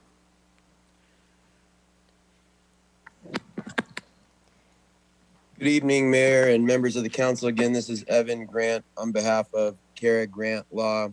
We represent the petitioners in the Santa Ana Needs Equity versus City of Santa Ana matter that has been before you earlier tonight and will probably come up a number of times again at future sessions. So again, we invite you, if you have any questions for us or want to see any of the documentation we're referring to, please let us know. We'll be happy to do that. I want to now commend the new mayor for his difficult decision that he made in this matter, where notwithstanding the fact that he thought that he could be impartial dealing with the matters related to the Russell Fisher project, that he recused himself because he acknowledged that there was at least an argument, at least a possibility of an appearance of impropriety. And I also want to commend the Mayor Pro Tem and Councilmember Becerra for also speaking up when clearly there was something going amiss, and things being done for Pulido's benefit and for the benefit of people that he has affinity for, whether they're his friends or family members or whatever, all for Pulido's interest.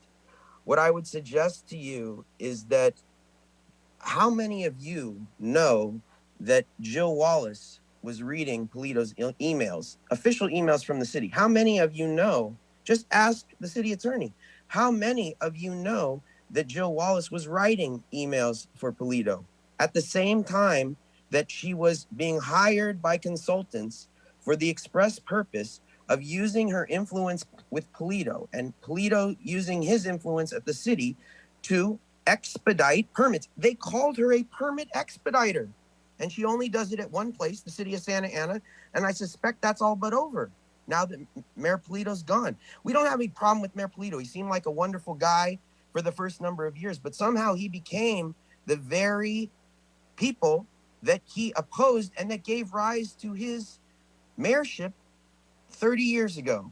The same people that tried to take advantage of his family business, he has become. How the mighty have turned. The petitioners simply want justice. They simply want what is right for the community. That's all they've ever asked for.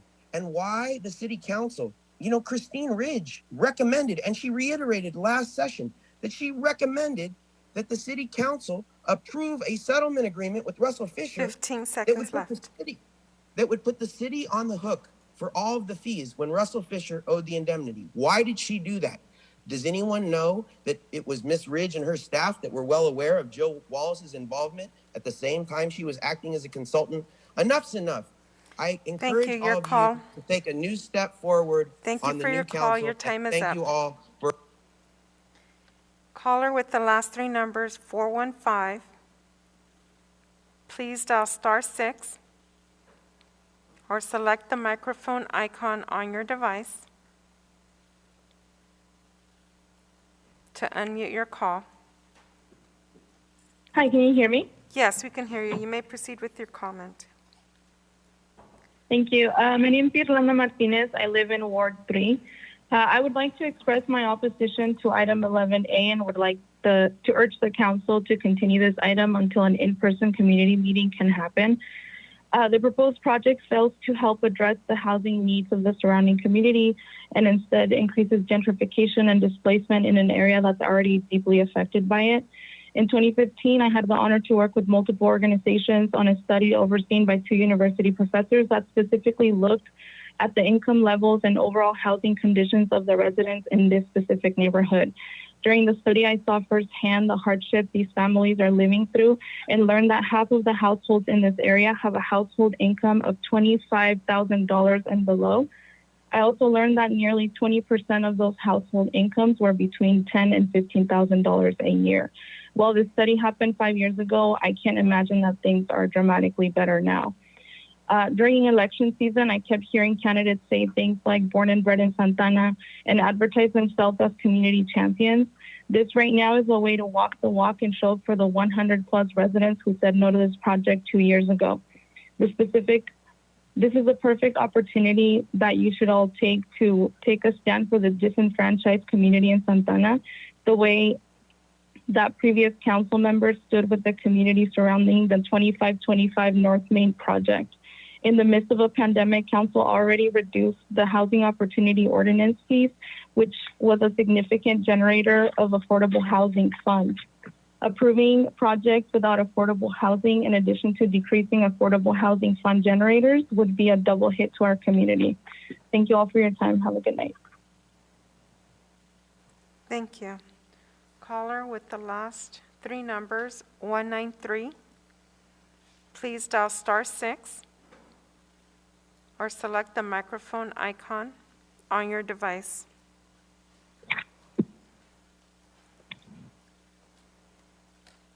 Thank you. You may proceed with your comment. Yes, hi. Hi, my name is Erica Gonzalez. I'm a 34-year Santana resident of the Delhi neighborhood, a parent, Chicanx Unidex member, community organizer, and small business owner. Before I give the items that I'm in opposition to, I'd like to give you all the definition of gentrification. It's the process whereby the character of a poor urban area is changed by wealthier people moving in, improving housing, and attracting new businesses, typically displacing current inhabitants in the process. This is what we've seen constantly in downtown, and this is what we're seeing again. 3.3 million Americans are now in default for their mortgage payments, and even more are in default or in danger of being evicted from their homes, and those numbers are only expected to rise. I am in opposition of the following agenda items. Agenda items 11A and 11B, the development of the luxury apartments. You need to stop all of this development until the existing 5% fees, the in lieu fees, are removed and reinstated above the previous 15%, because that needs to be in accordance with the income threshold of the Santana residents. That's what we need. We need clarification on the environmental impact report. That EIR that's in that staff report is 10 years old, and it does not include the second block in the Lacey neighborhood that was recently added. In addition, the updated ERIs are not required to include the study of effects on parking, and we all know what a huge issue this is in the city already. We're one of the densest cities. I tell you guys this every single time I'm on this call. I know you've heard this numerous times. You guys should know this by now, like the back of your hand. I've told you we are the 4th densest city. We don't need more luxury apartments. We need to take care of our existing communities. We also need clarification on whether these buildings are going to exceed the 5 stories that were previously agreed upon for all new developments. I encourage this new city council to take this opportunity to support real affordable housing and an eviction moratorium, especially during the pandemic. UCLA released a study, and I would also like to cite it like my colleague Alondra did. Those evictions between the beginning of the pandemic and the CDC's national eviction moratorium in September have led to 433,000 excess COVID cases and 10,700 additional deaths. Additional deaths, that's 10,000, that's almost 11,000 people that died and didn't have to. The racial and economic disparities of the pandemic have been well documented. And if you guys really want to show that you care, like that video says, then show us that you care. Listen to our demands, because we're not asking anymore. We're demanding. You, Northgate, we have supported you for 40 years. There's 5 Northgate markets in Santana. We can organize boycotts for all of them. We helped you succeed. We can bring you down if you don't want to support us when we supported you. You need to also, I'm in opposition of 20C, the appropriation of those funds to Downtown Inc. Again, with the gentrification in Santana for over a decade. This consulting company does nothing for our community, and it does everything for their own members.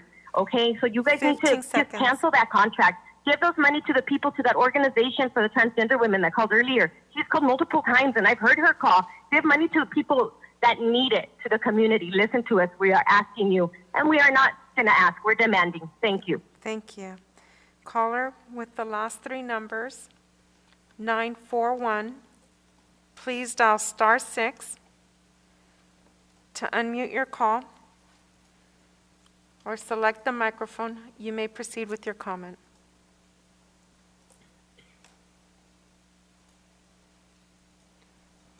Caller with the last three numbers, 941, you have successfully unmuted your call. Hi. Hi, please state your name for the Hi, record. can you hear You me? may proceed with your comment.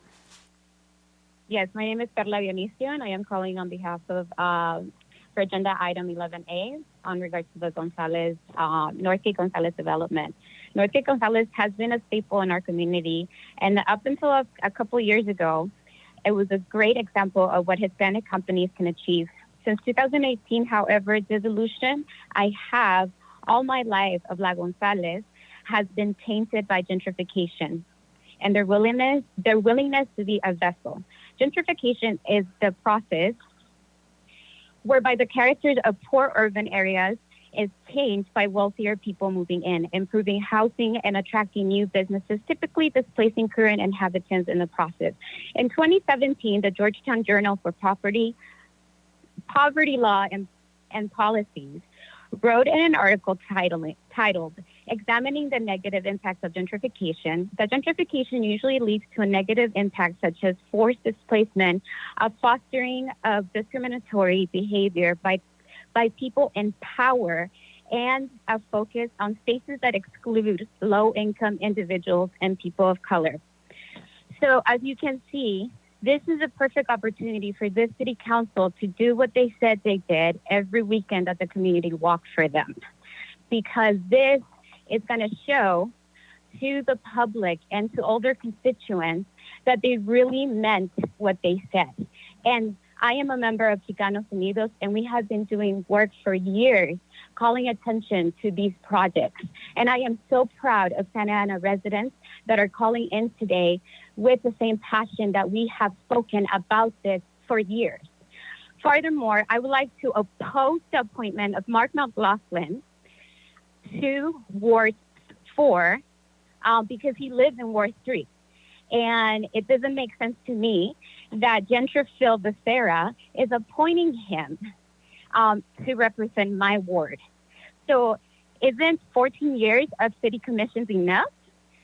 Like, that is longer than our own city council members can be on there. So, and regardless of all his accomplishments, he has gentrified everything in Santana. And I find it that it's problematic and it's a conflict of interest that he is the board of director of the Santa Ana Chamber of Commerce, the same people that have called tonight in support of Gonzalez development. So if this is not a conflict of interest, then what is it? And if the reason why Phil is appointing him is because no one has volunteered, well, I'm a Ward 4 resident, and I volunteer. And I volunteer for that commission because I will make sure that gentrification stops now. And this is a good opportunity for a new city council member to show what they're made of. Thank you. Caller with the last three numbers, 010. If you would please dial *6.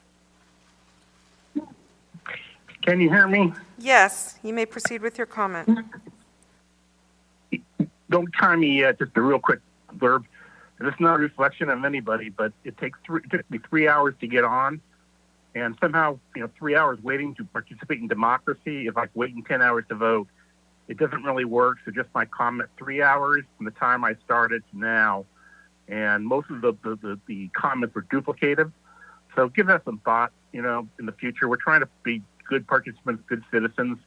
But 3 hours, I think you would agree, is a little bit too long to wait to speak for 3 minutes. Thank you. Anyway, so now I'm again. So there's three topics I'm going to speak on. Item 65, and the moral economy and financial errata. With regard to the police commission, the time to begin formatting is now, today. You have some excellent information to begin this effort. The cost is relatively low. You can choose a structure from the report, some which are very well established, or design at your own direction. Either way, there is no need to hesitate or keep kicking the can down the road. The reputation of the city is online. I've spoken to Jerry Serrano, head of the POA, tonight, and he is in agreement with moving forward on the commission, as he was in agreement with working with me during my run for council on a commission. So the POA is not holding anything back. It's up to the council at this point. In this respect, I recommend the following: appoint a citizen fact-finding commission delivered to you a report for a specific recommendation.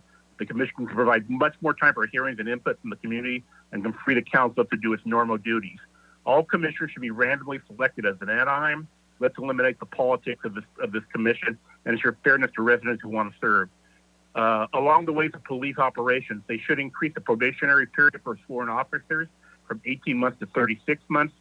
The council should also agree to increase the requirement for police employment to require at least an AA degree and one that's been granted within 2 years from the date of employment. Please be aware there's a bill under consideration in the State Assembly to require officers to have a BA degree. This is a recipe for disaster for Santa Ana College. It will negatively impact the best in the nation public safety program, and also potentially eliminate working and middle-class jobs that the academy supports in the surrounding community. At a time of soaring student debt, there's got to be better options for the attention of this bill. Please contact our good friends at Rancho Santiago Community College to express your concern. The council understands. I also feel the council needs to understand the use of digital tools in the survey. We're not very effective here. We have a massive digital divide that exists, and we're spending money to improve it. And what do? We go and use a digital survey. We need to do better, and maybe a paper survey or through a fact-finding commission. With respect to the moral economy, just last month, the council's very limited discussion approved over $40 million in spending. Not 1 cent went toward employee residents. Tonight, you have the chance to fresh start for a new way of being.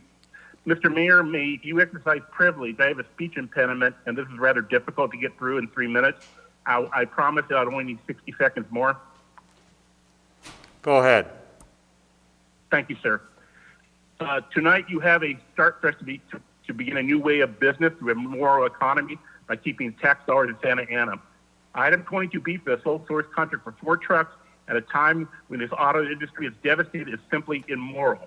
Once again, the local economy cannot compete for the over $494,000 that was being requested on a sole source basis to an existing relationship. The council can begin a new course for a moral economy, vote no on 22A, and have it sent out to bed with points for local businesses. People are keeping tabs. Financial errata. The past 15 years, the city has budgeted for a full-time city attorney, and I mean a city attorney like Sonia. It's unclear why the city budgets for a city attorney when there's a contract and we have Sonia. I would encourage you in the interest of financial integrity to research and clean it up. It looks like money's being loaded into your budget that doesn't need to be. Secondly, this document that shows payments for police payouts in the city was published in the Voice of Santa Ana. This is not a correct way to identify this information. It's not what I consider the standards of practice and risk management, and it does not consider, there's a lot of things that go into this. To this end, I've made a public information request both for the city attorney information and to get the correct data and publish it in a manner that it should be published, not in the manner that was published in the Voice of OC or presented to the Measure X committee. Lastly, some Santa Ana stars and positive remarks. Kudos to Officer Prieto and Delgado, who are on the downtown beat in our city. They are cordial, personal, and professional. Our community in downtown Santa Ana is much safer because of their work, and we need to continue on that type of quality of effort by all our police Thank you. officers. Your time is up. Kudos to all right.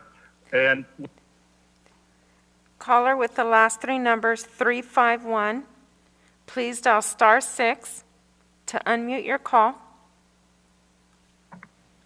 Thank you. You may proceed with your Hi, comment. good evening. Can you hear me? Yes, we can hear you. Perfect. Thank you. My name is Chloe Rios, and I'm the CEO and co-founder of Alianza Translatinx, the first and only transgender-led organization currently with a physical office space in Santa Ana.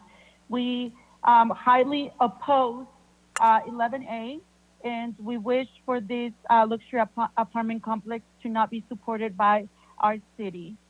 First off, I would like to thank Councilmember Mendoza and Becerra, as well as Mayor Sarmiento, for reaching out.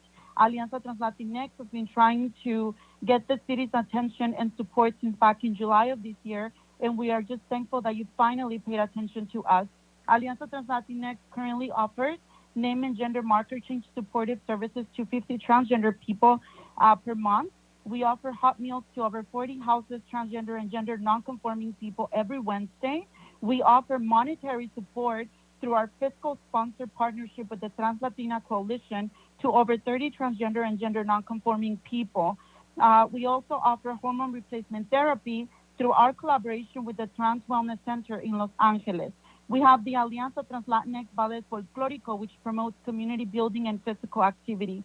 In August of this year, Alianza Trans Latinx put together the very first community health fair in which several OC organizations and LA organizations participated, such as VROC of Garden Grove, APAIT, Prop 21, AIDS Healthcare Foundation, and Flux. We also organized the first Transgender Day of Remembrance in Santa Ana with over 40 transgender people showing up. And on November 25th, we provided the first Transgiving dinner in OC, through which we provide a dinner meal, gift cards, and personal care items to over 50 transgender and gender nonconforming people. We want to make sure that the work Alianza Trans Latinx has done over the past months and continues to perform is recognized and supported by our local leaders so that we can continue to grow and expand as an organization. We have been informed that there is a member of our community who is saying that they are working for the trans community and providing services. This person has received monetary support and certificates for the work they have not performed by a former council member, Solorio. Please do not be fooled or misled by anyone that says to be helping the transgender community, but instead are working for their personal gain. The work is being done by Alianza Trans Latinx, and we have the support of the community. Lastly, as a longtime resident of Orange County and growing up in Santa Ana, I want to thank you for your service, but I also want to ask you to please invest in transgender lives by supporting Alianza Trans Latinx. 15 seconds left. We hope you can all attend our office grand opening once COVID-19 ceases. Thank you so much. Thank you. Zoom ID, Alondra Salazar. Please dial the microphone icon on your device or select *6 to unmute your call. Zoom ID, Alondra Salazar. Please select the microphone icon on your device.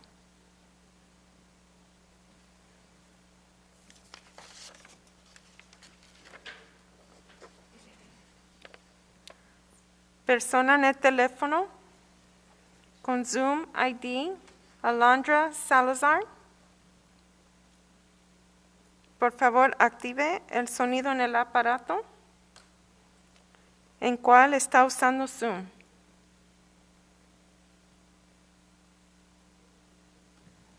I already spoke. Sorry, I already spoke. Just wanted to mention that. Thank you. I think you may be logged in more than once. Caller, Zoom ID, Victor Payan.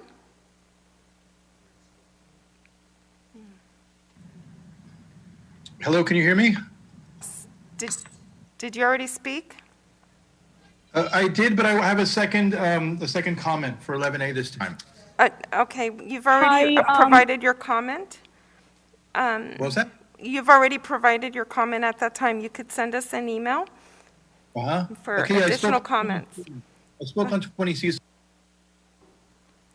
Caller, Manny Escamilla, Zoom ID.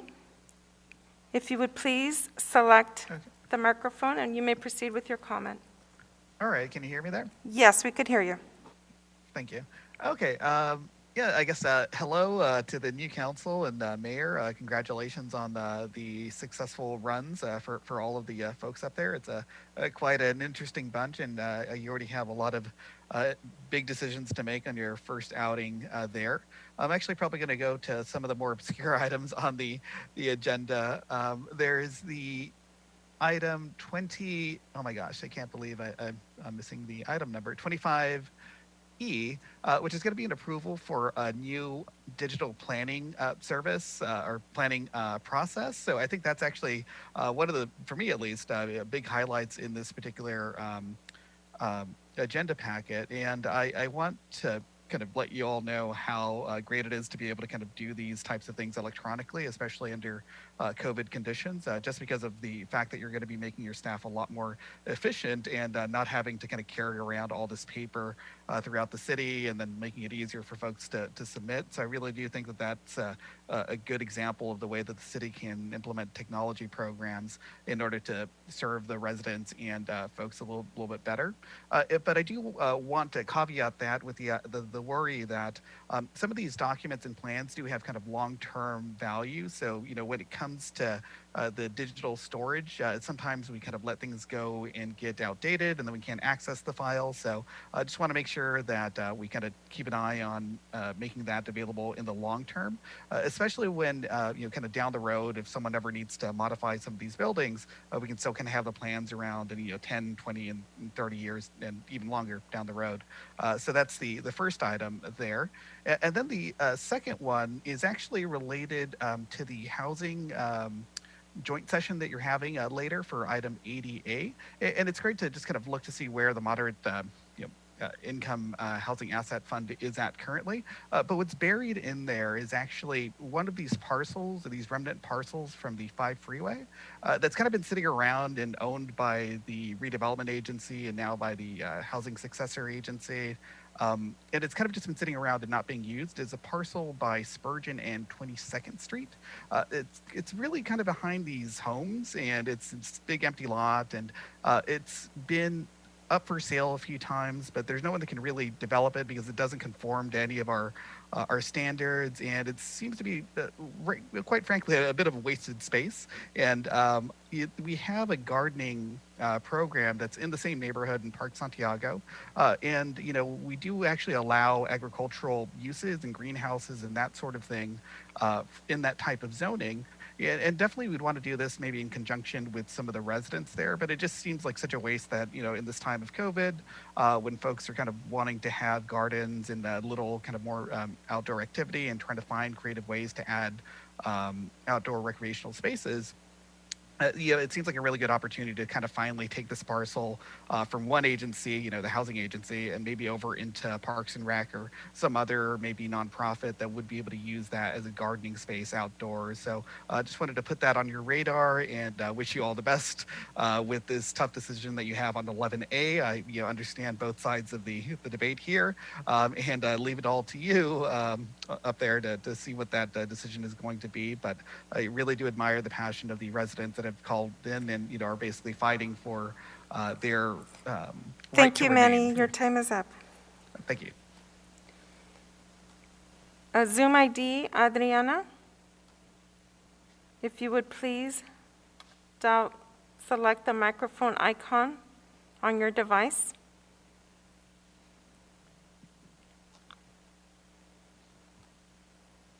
Or select *6 to unmute your call.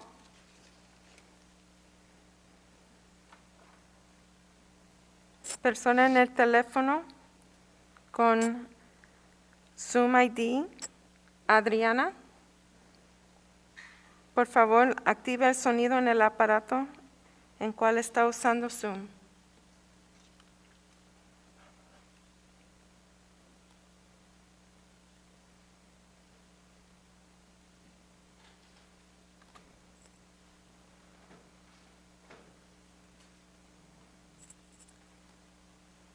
Zoom ID Adriana, please dial the microphone icon on your device to unmute your call.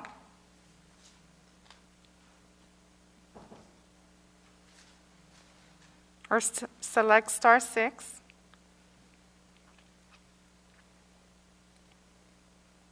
Persona en el teléfono o Zoom, Adriana, por favor active el sonido en el aparato en cual está usando Zoom.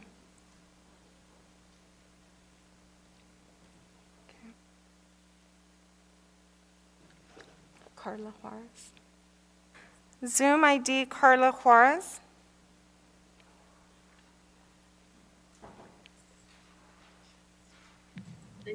Yes. Can you hear me? Yes, hi. Hi, thank you. My name is Carla Juarez. I'm a Santa Ana resident. I'm calling in opposition of 11A in regards to the luxury homes.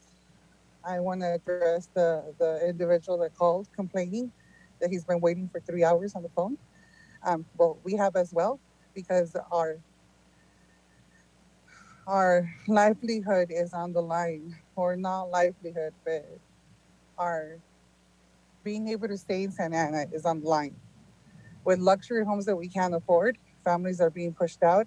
And you guys have heard this many times before, and also through the previous callers. But please, I urge the council and everyone else that's listening in, think about who do these homes, who do they benefit? And if those that are being benefited out of this, do they live with the consequences of these luxury homes? If they want these luxury homes, they should build them in their neighborhoods and not in ours. Luxury homes only benefit the very few, those that could afford it and those that are building it, but not our communities. And it is very sad to see many families that have lived in Santa Ana for many, many years being priced out of their businesses, priced out of their homes, and priced out of Santa Ana. And it is very also sad that we are paying sales tax of 9.25 when other cities that are better off than us are paying less. So how is it that we continue to build luxury homes? Also, the person that called wanting a luxury home, there's many already built in Santa Ana that are vacant. Also, please think about that. The fact that there's luxury homes vacant when we have a lot of homeless people without a home, and many people living in their cars, and many on the verge of losing their home because of this pandemic. Because after the protection against eviction is taken away, they're going to be in danger of losing their home. But though we still have vacant homes, vacant apartment complexes, vacant condominiums, Valle El Toro, everywhere in Santa Ana. So how is it that we are building more? And it's not housing that we could afford, but luxury homes that only a few could afford. Luxury homes can wait. During a pandemic is not a priority. A priority is taking care of our residents. A priority is taking care of our students, of our kids, of our education, housing. 15 seconds left. Thank you. Luxury homes is a luxury, not a priority. It's more a want and not a need. And we need protections for those that already live in Santa Ana. Thank you for my time. Thank you.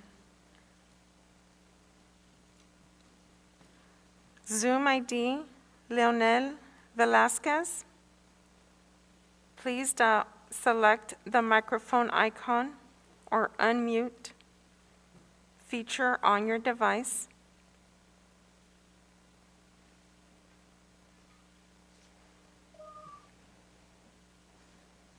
Hello? Hello, you may proceed with your comment. Yes, well, my name is Leonel Velasquez. I'm a resident for more than 20 years in Santana City. So needs for more affordable housing is very, very important for our city, but we need more taxes from business to invest in youth.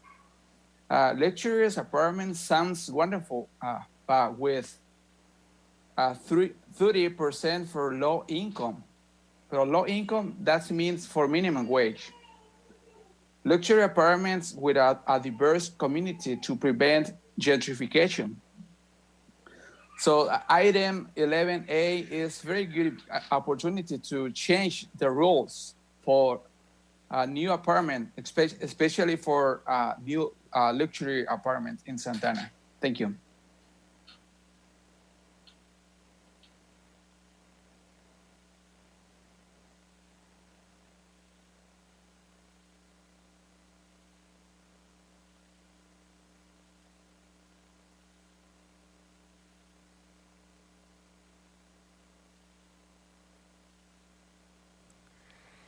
Zoom ID, Eric Carvajal. if you would please select the unmute microphone option on your device. Thank you. Thank you. So my name is Eric Carbajal. I'm a resident of Ward 5. This is regarding item 11A and really directed towards the newer city council member and mayor, because we already know where Phil Basura, David Penaluzer, and Nelida stand on this issue. The people of Santa Ana voted for all of you in hopes of change, and pushing the North Cape project back until they can provide affordable housing units is something we are expecting you to do. It is the agenda item where you have your first opportunity to demonstrate whether you are going to stand for the platform that you ran on or simply recycled Santa Ana politicians with new faces. On behalf of myself and others, we hope you live up to our expectations on 11A and push the project back until they can come forward with affordable housing for the residents here in Santa Ana. In addition, I would like the city council members, in particular, Jonathan Hernandez, who represents my ward, Ward 5, to look into rebuilding the handball courts of Chepa Park in the Logan neighborhood of Ward 5.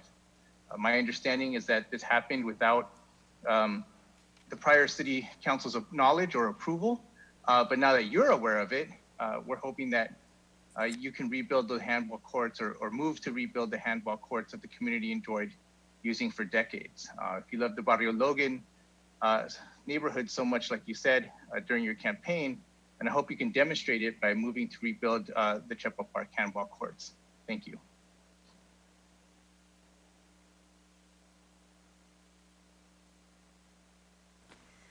Thank you. Caller with the last three numbers, 929. If you would please dial *6 to unmute your call or select the microphone icon on your device.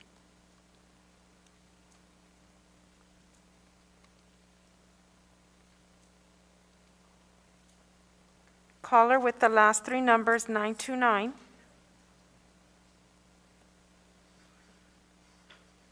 Please dial *6.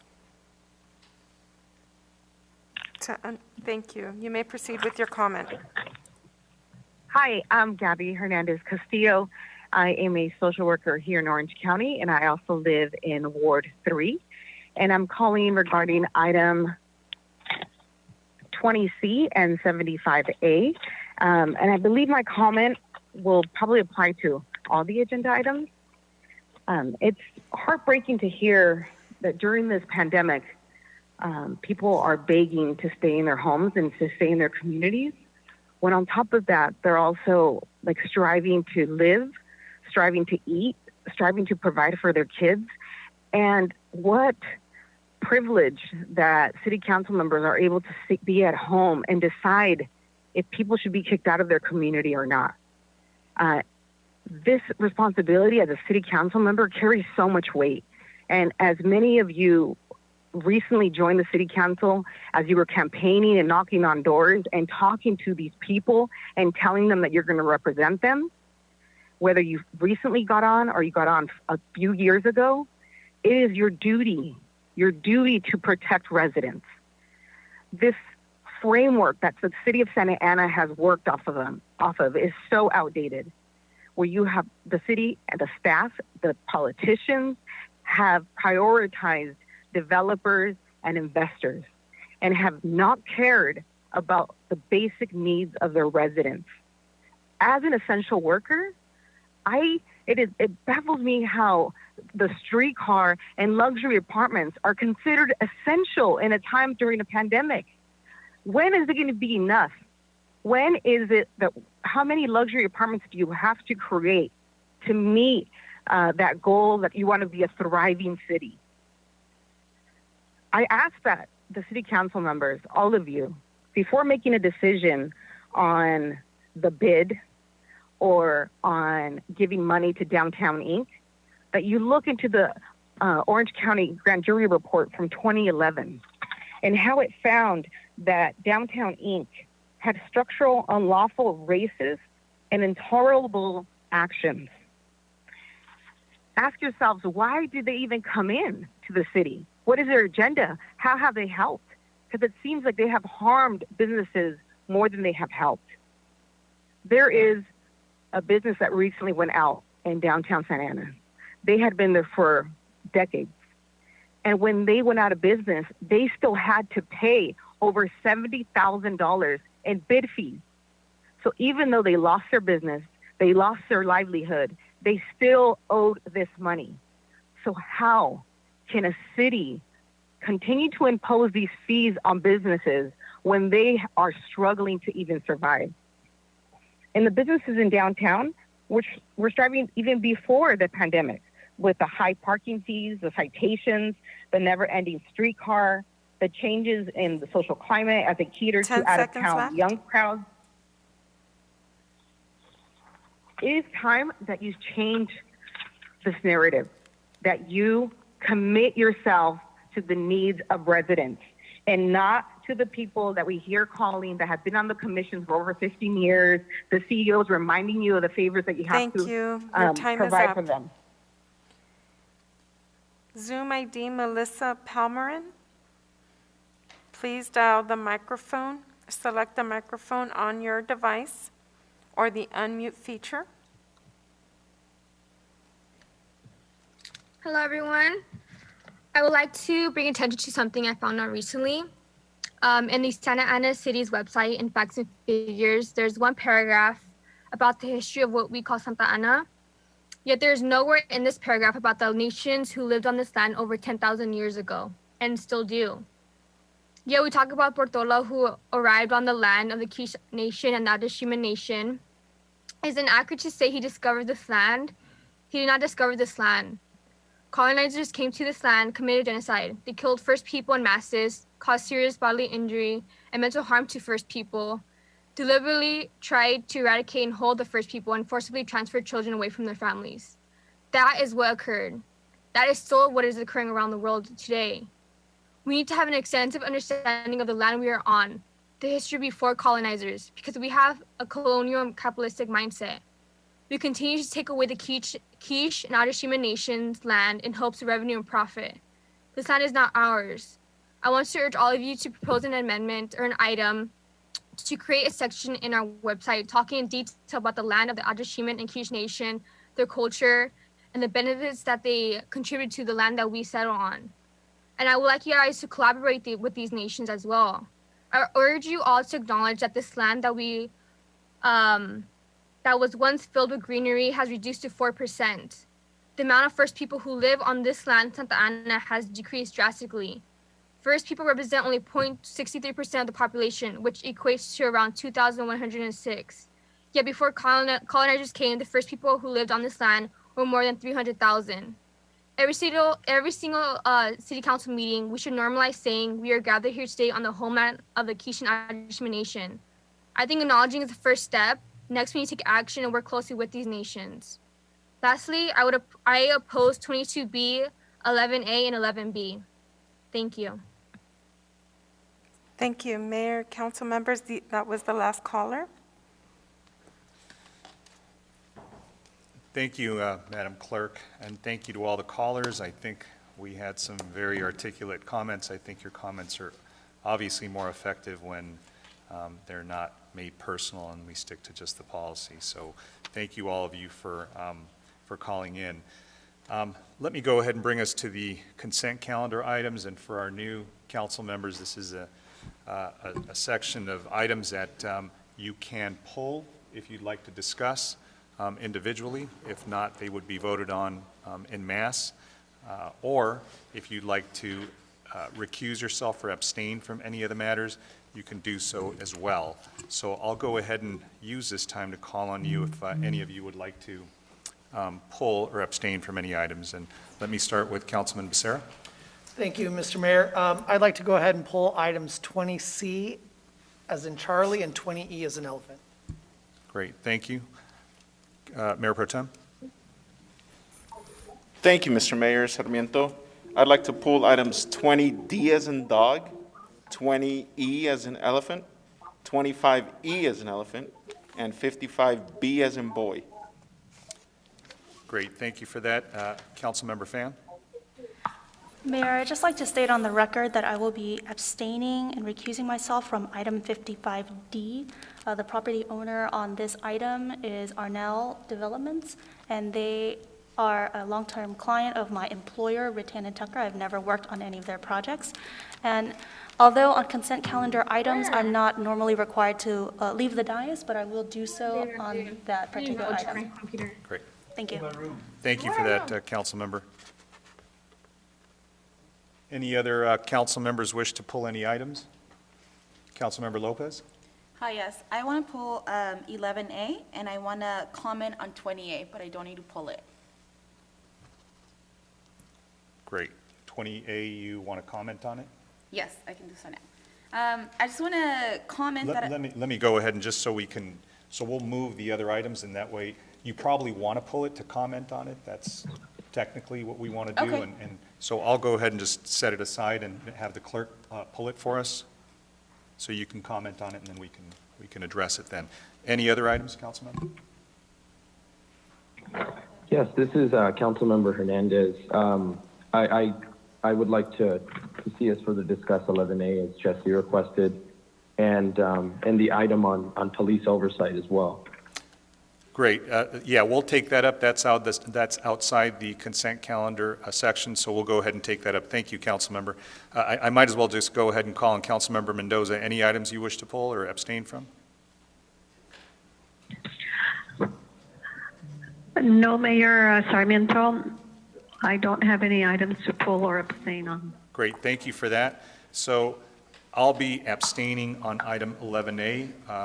We have a property that's in close proximity to that site, so I will be recusing myself based upon that, as I did during the first reading. So I'll go ahead and I think there's one more request. I Councilmember apologize. Pham. There were a lot of items pulled, and so I just wanted to make sure. Was 22B pulled?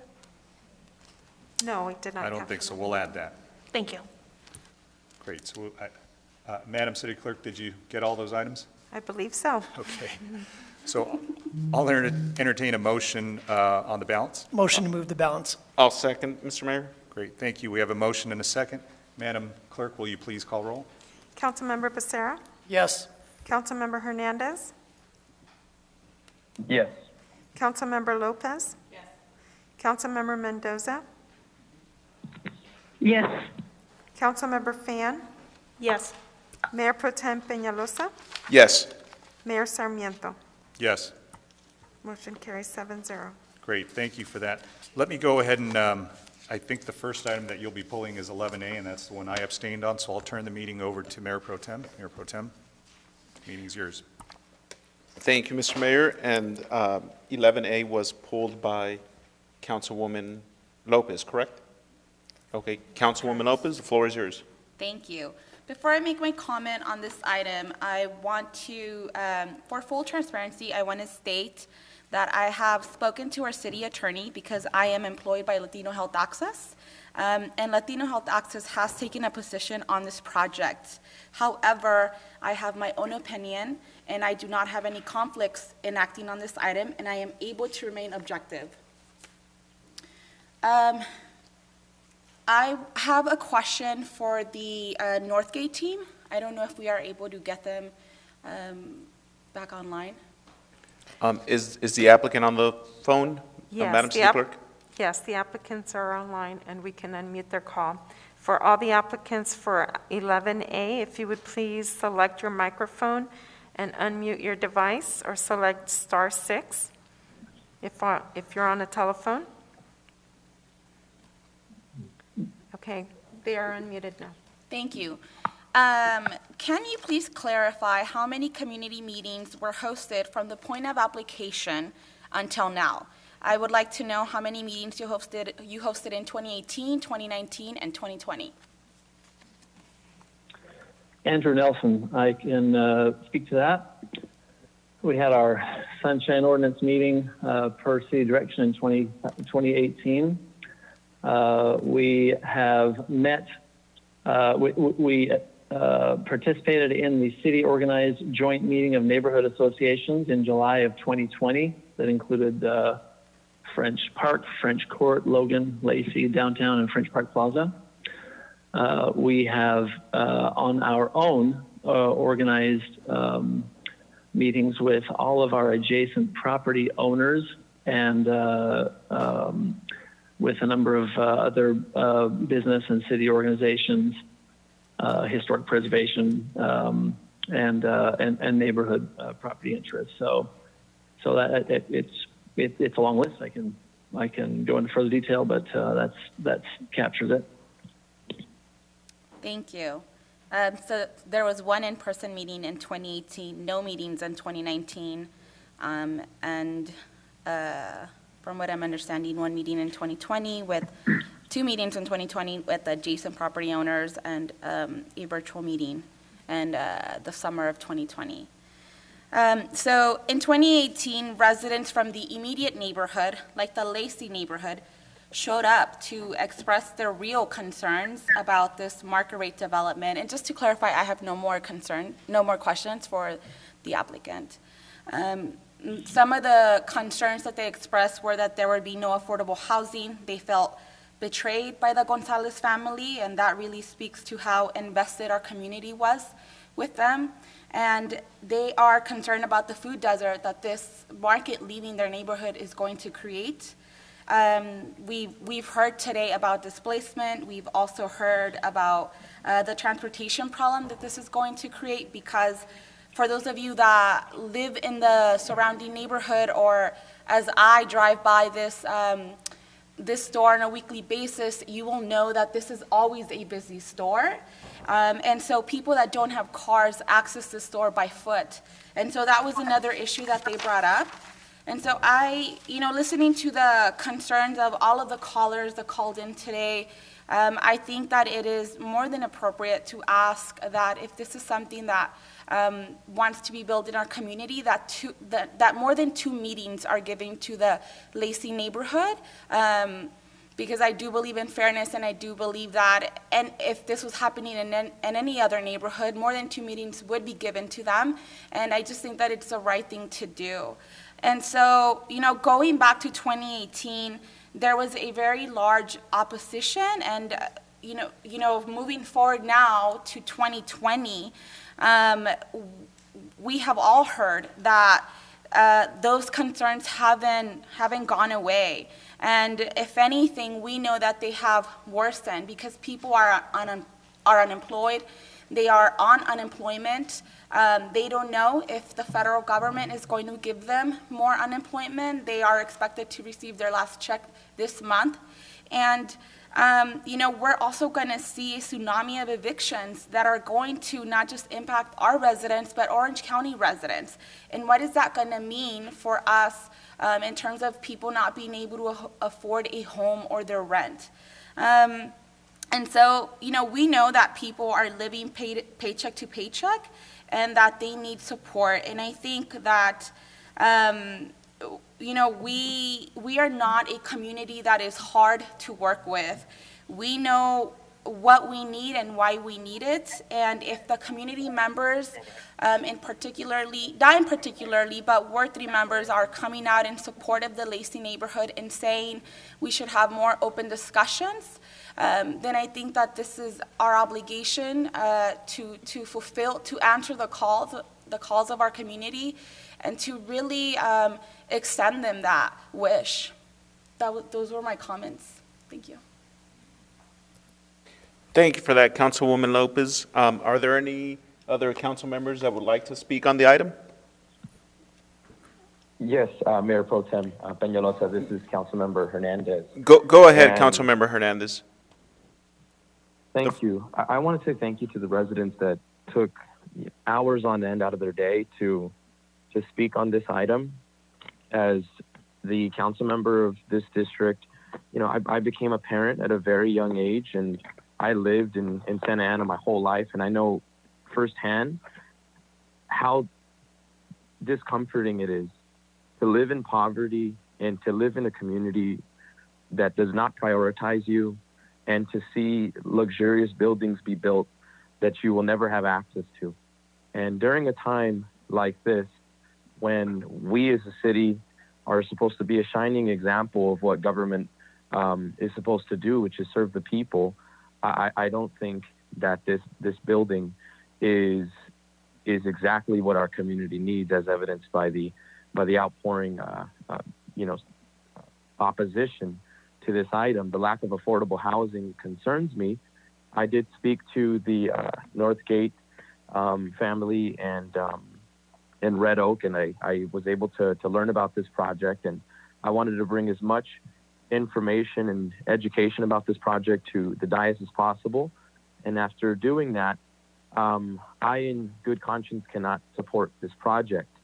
The lack of affordable housing concerns me.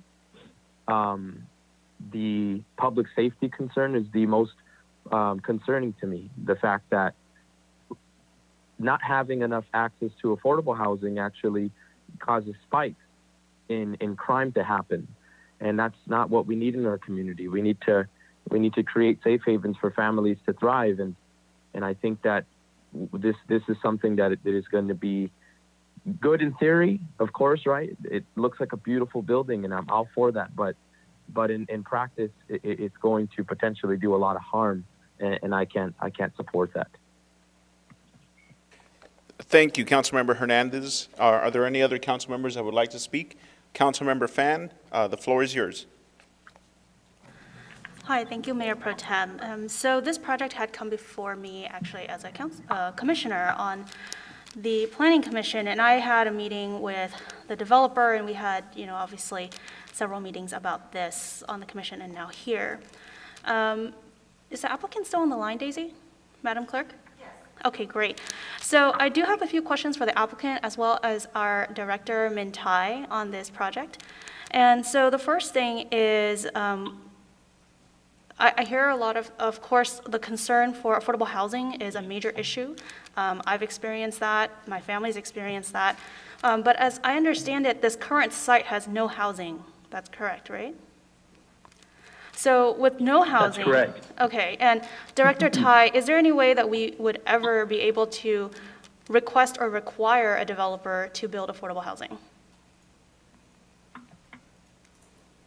Good evening, Mayor and City Council member. The city does have a housing opportunity ordinance that seeks to have inclusionary housing as part of new development.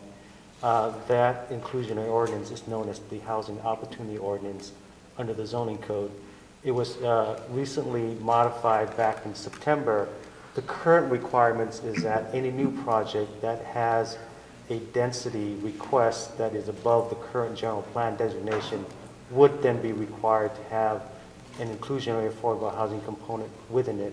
Without that specific element in a project, the city, that's the only time when a city can ask for inclusionary housing. Right, but with the recent or the previous council, they had changed the WHO, resulting in this project not being required to have any inclusionary housing units, correct? With the change, this project does not have an inclusionary housing requirement in it. Okay, and I did hear several public comments regarding delaying this project in order for the city council to bring back the WHO and to reconsider the WHO fees.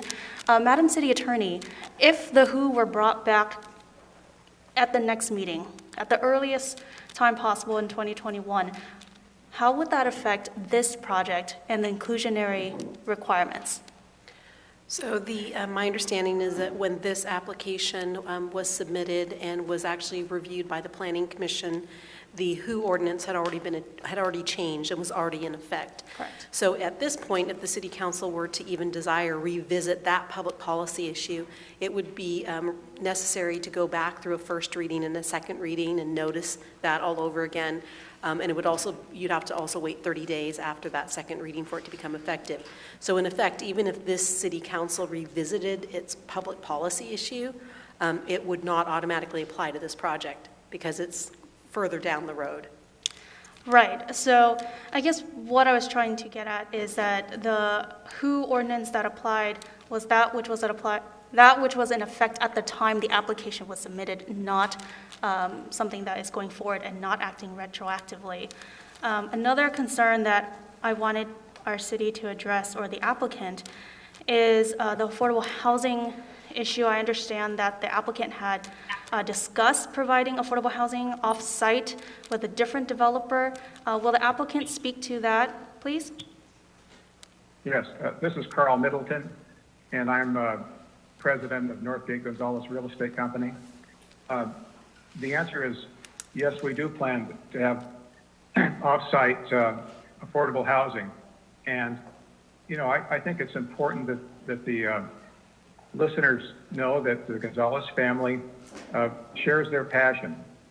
We believe in affordable housing, and we are working with Coddle and Coddle Development on a project that would deliver that 100% affordable housing.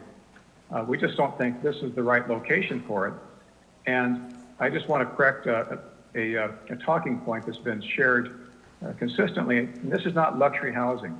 It's meant to be quality urban housing, and we expect that the residents will be people that live in Santa Ana and people that work in Santa Ana. So we do share their passion. The Gonzalez family believes in community support, and has had many programs that they've been involved with.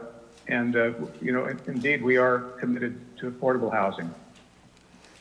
Great, thank you. And on top of that, relating to this current project, I understand that the current Northgate Market will be closed, but that you are opening another location that is larger, correct? That's correct. This market is busy but not sustainable. The goal is to build a new market close by, and we have a site that we are working on right now that we expect will come before the City Council next year, where we'll have a full-size market that will serve the community better, allow for everything from better social distancing to better variety, better service, much better parking, and it will be a benefit to the community. And we certainly will help people with access to the market during the transition period. Okay, and then one other thing is that you mentioned, at least as far as I understand it, that current Northgate workers will not be losing their job with this one closing down and the new one under construction, correct? That's absolutely correct. You know, great people are hard to find. We have a great team that we certainly will find other places for them. And great customers are hard to find too, and we don't want to lose these customers. So we will do everything that we can to give them access to our other stores and perhaps an interim store in the area before the replacement store can be constructed. Great, thank you. So, you know, I asked all these questions because, you know, when it comes to development of the city, I definitely think about the impacts on the community, the commercial development, as well as the affordability of the units available to our residents. And when I think about Northgate Market, I remember walking to Northgate Market, living on the west side. There are two of them near me. And, you know, I think it's a really important business for the community to get food, to get all the necessities. And I really do believe that by opening a larger Northgate Market and the fact that they are currently under discussions with an affordable housing developer to have 100% affordable, that, you know, will better serve the community in other ways, because this new development will have commercial, which will ensure that we hire more local residents. We'll have units that, at least as the developer says, not luxury, but tailored to the downtown area that will allow Santa Ana residents to also live there. I think there's a lot of positives that will not only spur development, increase revenue for the city, but also provide additional services to residents. So those are my thoughts, and I just wanted to make sure we had some of these questions answered that were brought up during public comment. Thank you. Thank you, Councilwoman Fan. Are there any other members of the, I see Councilmember Becerra has his hand up. Go ahead, the floor is yours, sir. Thank you, Mayor Pro Tem. I want to reiterate what I had said at the previous meeting when this item was brought up. I want to thank the folks at Northgate for bringing this project forward.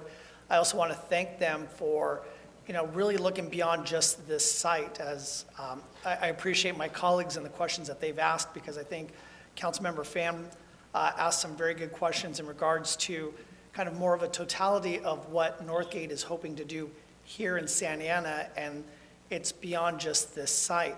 I also want to thank Councilmember Lopez for her comments, because I think, you know, as we go forward, I've always championed transparency and outreach, and I think that, you know, what Northgate did here was above and beyond our current requirements, and I'd be happy to work with my colleagues to see what we can do to even expand what is the minimum requirements for outreach, because I think it's important that our community is aware of projects like this and has the opportunity to engage the folks that are proposing these projects. Some of the comments that were brought up by folks that called in, I do want to thank them all, because I know some expressed their frustration with the time it took to be heard, but again, I thank everybody who's committed to our city and wants to express their points of view. You know, some of the things that were brought up, for one, that this is luxury housing. I know the applicant stated that this isn't luxury housing. It isn't affordable subsidized housing in the traditional term or the traditional sense. But here in Santa Ana, we have folks that grow up in affordable subsidized housing. And God bless it, they end up going on to college. They go on and they actually, you know, they get jobs that they end up making a lot of money. And it's great. Now, I guess what we have to ask ourselves here is, now I know as a homeowner, I pay on my property tax bill, I pay for facilities or improvements to facilities at Santa Ana Unified Schools. And as we improve those facilities, we're doing that in the hopes that our youth will have the opportunity to learn and to gain these opportunities to, you know, improve their betterment in life. And so what are we hoping that they're going to do? Are we hoping that they will have that opportunity, they'll go on to a university, get this job, and then move to Irvine or Tustin?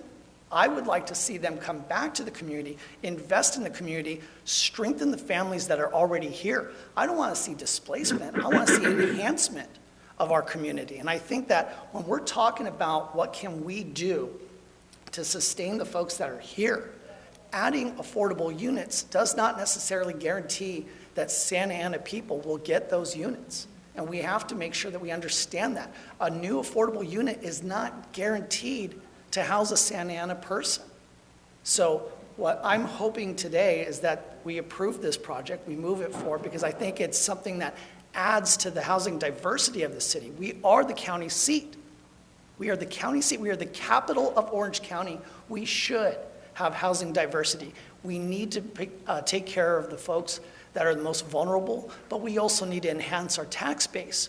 I don't want to be on this dais in a couple of years and try to look at ways to sustain our budget and have to look at increasing what is already the highest sales tax in Orange County. So with that, Mr. Mayor Pro Tem, I'd like to go ahead and move this item.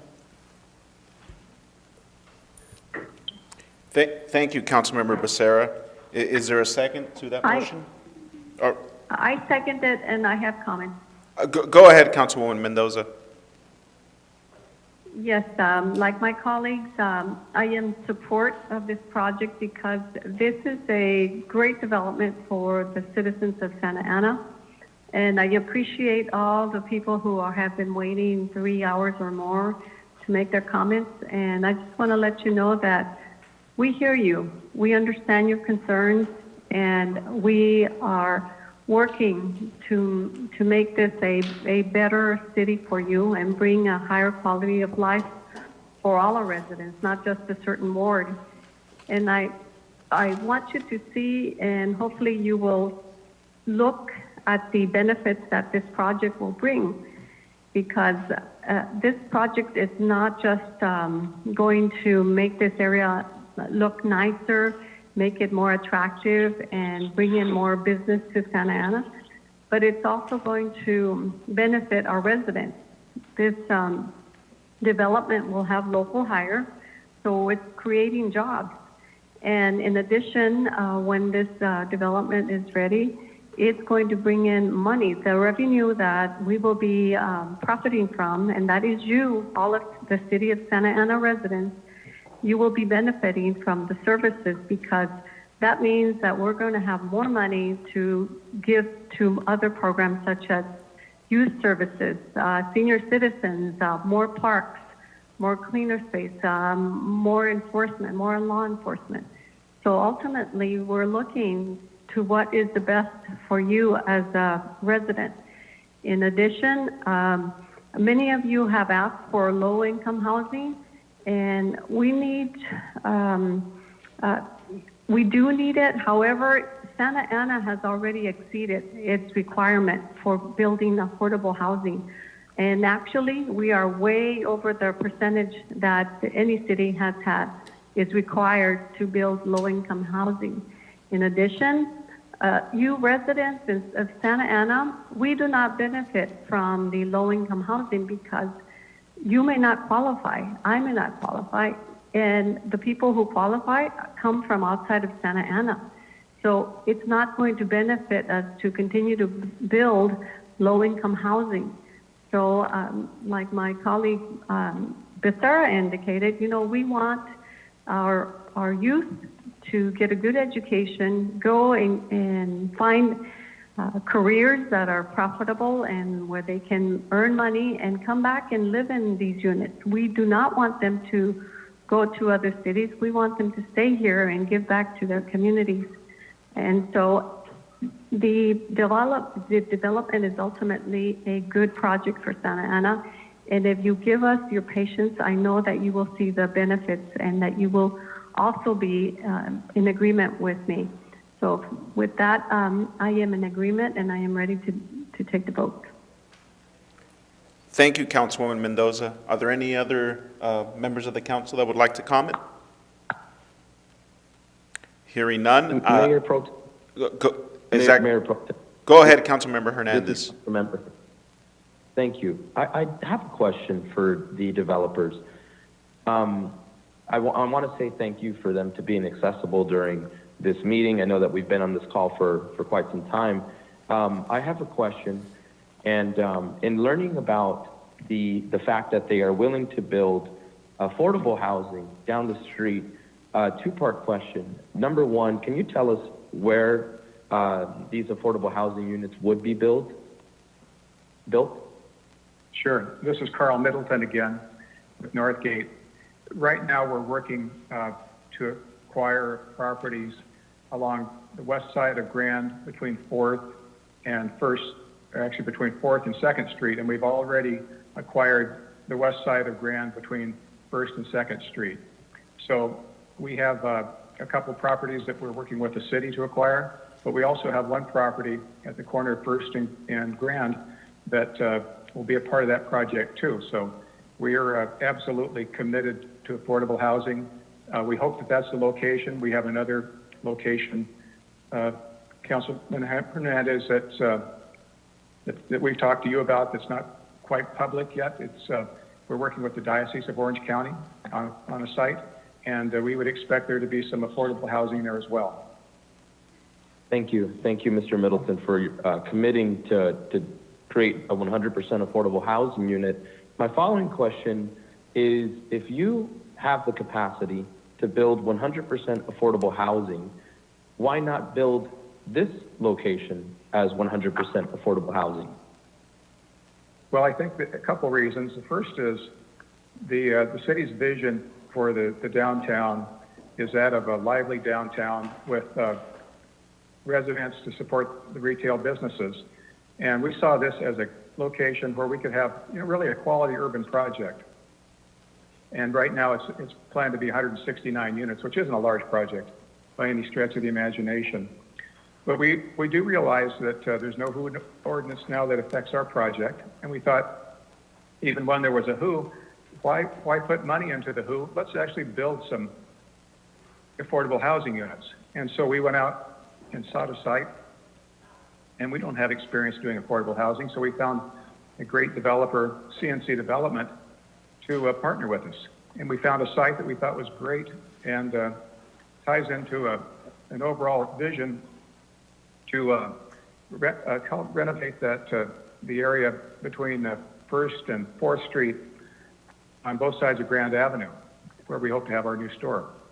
So I think that was really the idea that it made more sense to really focus on affordable housing where we could really go in depth with a quality developer rather than just try to tag something onto this project. Thank you for your answer, Mr. Middleton. Thank you, Councilmember Hernandez. Anybody else on the? Yeah, I have a last comment. Go ahead, Councilwoman. Thank you, Mayor Pro Tem. While I do commend Northgate for thinking about affordable housing in the future, as the applicant just said, we are discussing items that are not public and that are not on the agenda. So we should keep that in mind. I also want to point out that while no Northgate employee is going to lose their job, they have publicly in the past stated that they cannot afford these apartments. And I am the workforce that Councilmember Becerra and Ms. Mendoza speak of. I am from Santa Ana. I went away to college. I graduated. I came back. And I still can afford market rate housing in my hometown. And on the point of the RENA numbers, even if they are met, we should always want to strive to provide the needs of our communities, which is affordable housing. We know that there is a need for that.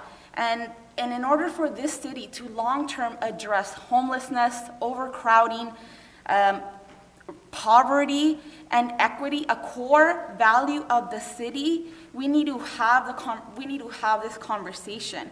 We just saw that we spent $2.3 million from the rental fund about CARES money, and here we are potentially approving market rate development that the community members just spoke out against because they cannot afford this, because they are rent burdened. 57% of our renters are tenants, and this is the voice of the community telling you this is not what they need, this is not what they can afford. Thank you. Thank you, Councilwoman Lopez. I have a couple comments to make in regards to this project.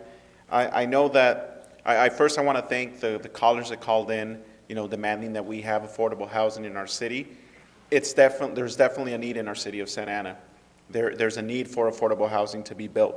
And I know that being on this council in the short 2 years that I've been on here, we've approved a lot of affordable housing and exceed any other city in the county. Just last year, a mile and a half down the street from this location, we approved over 500 affordable housing units on First Street because there's a need for this. Then we need to find the little soft spot and proper balance to have housing across the board of all levels of income, because that's what you should do to have a good mix of people. Also, I know I heard there was also a concern of nearby residents losing their neighborhood market. I also want to remind the public that just 0.2 miles away from the current Northgate location, there's a Food for Less that sells all the groceries and household things that people will need at, in my opinion, a lot cheaper than Northgate Market. No offense to Northgate Market, but I just doing my neighborhood shopping, I've realized that.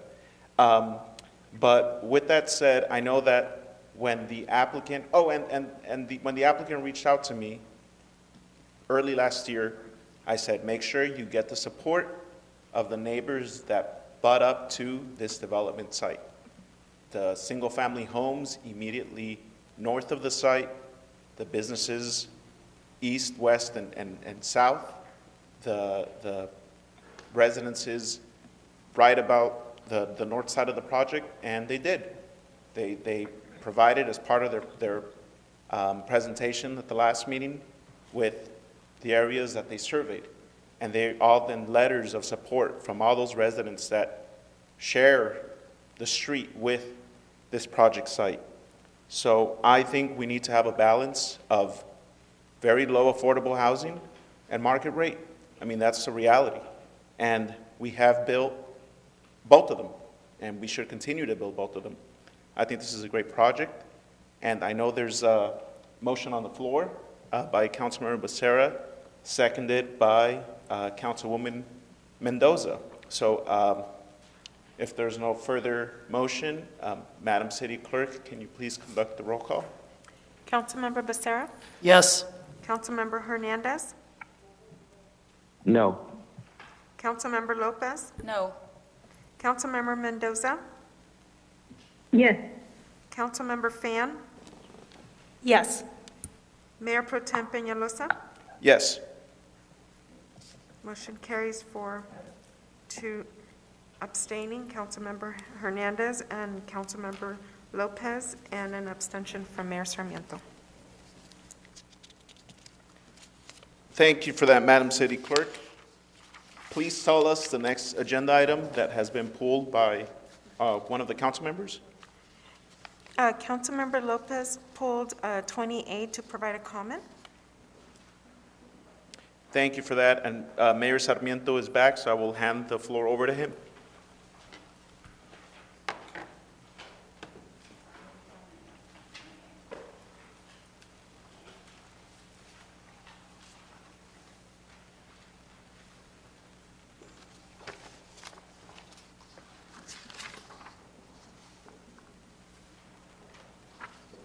Sorry about that.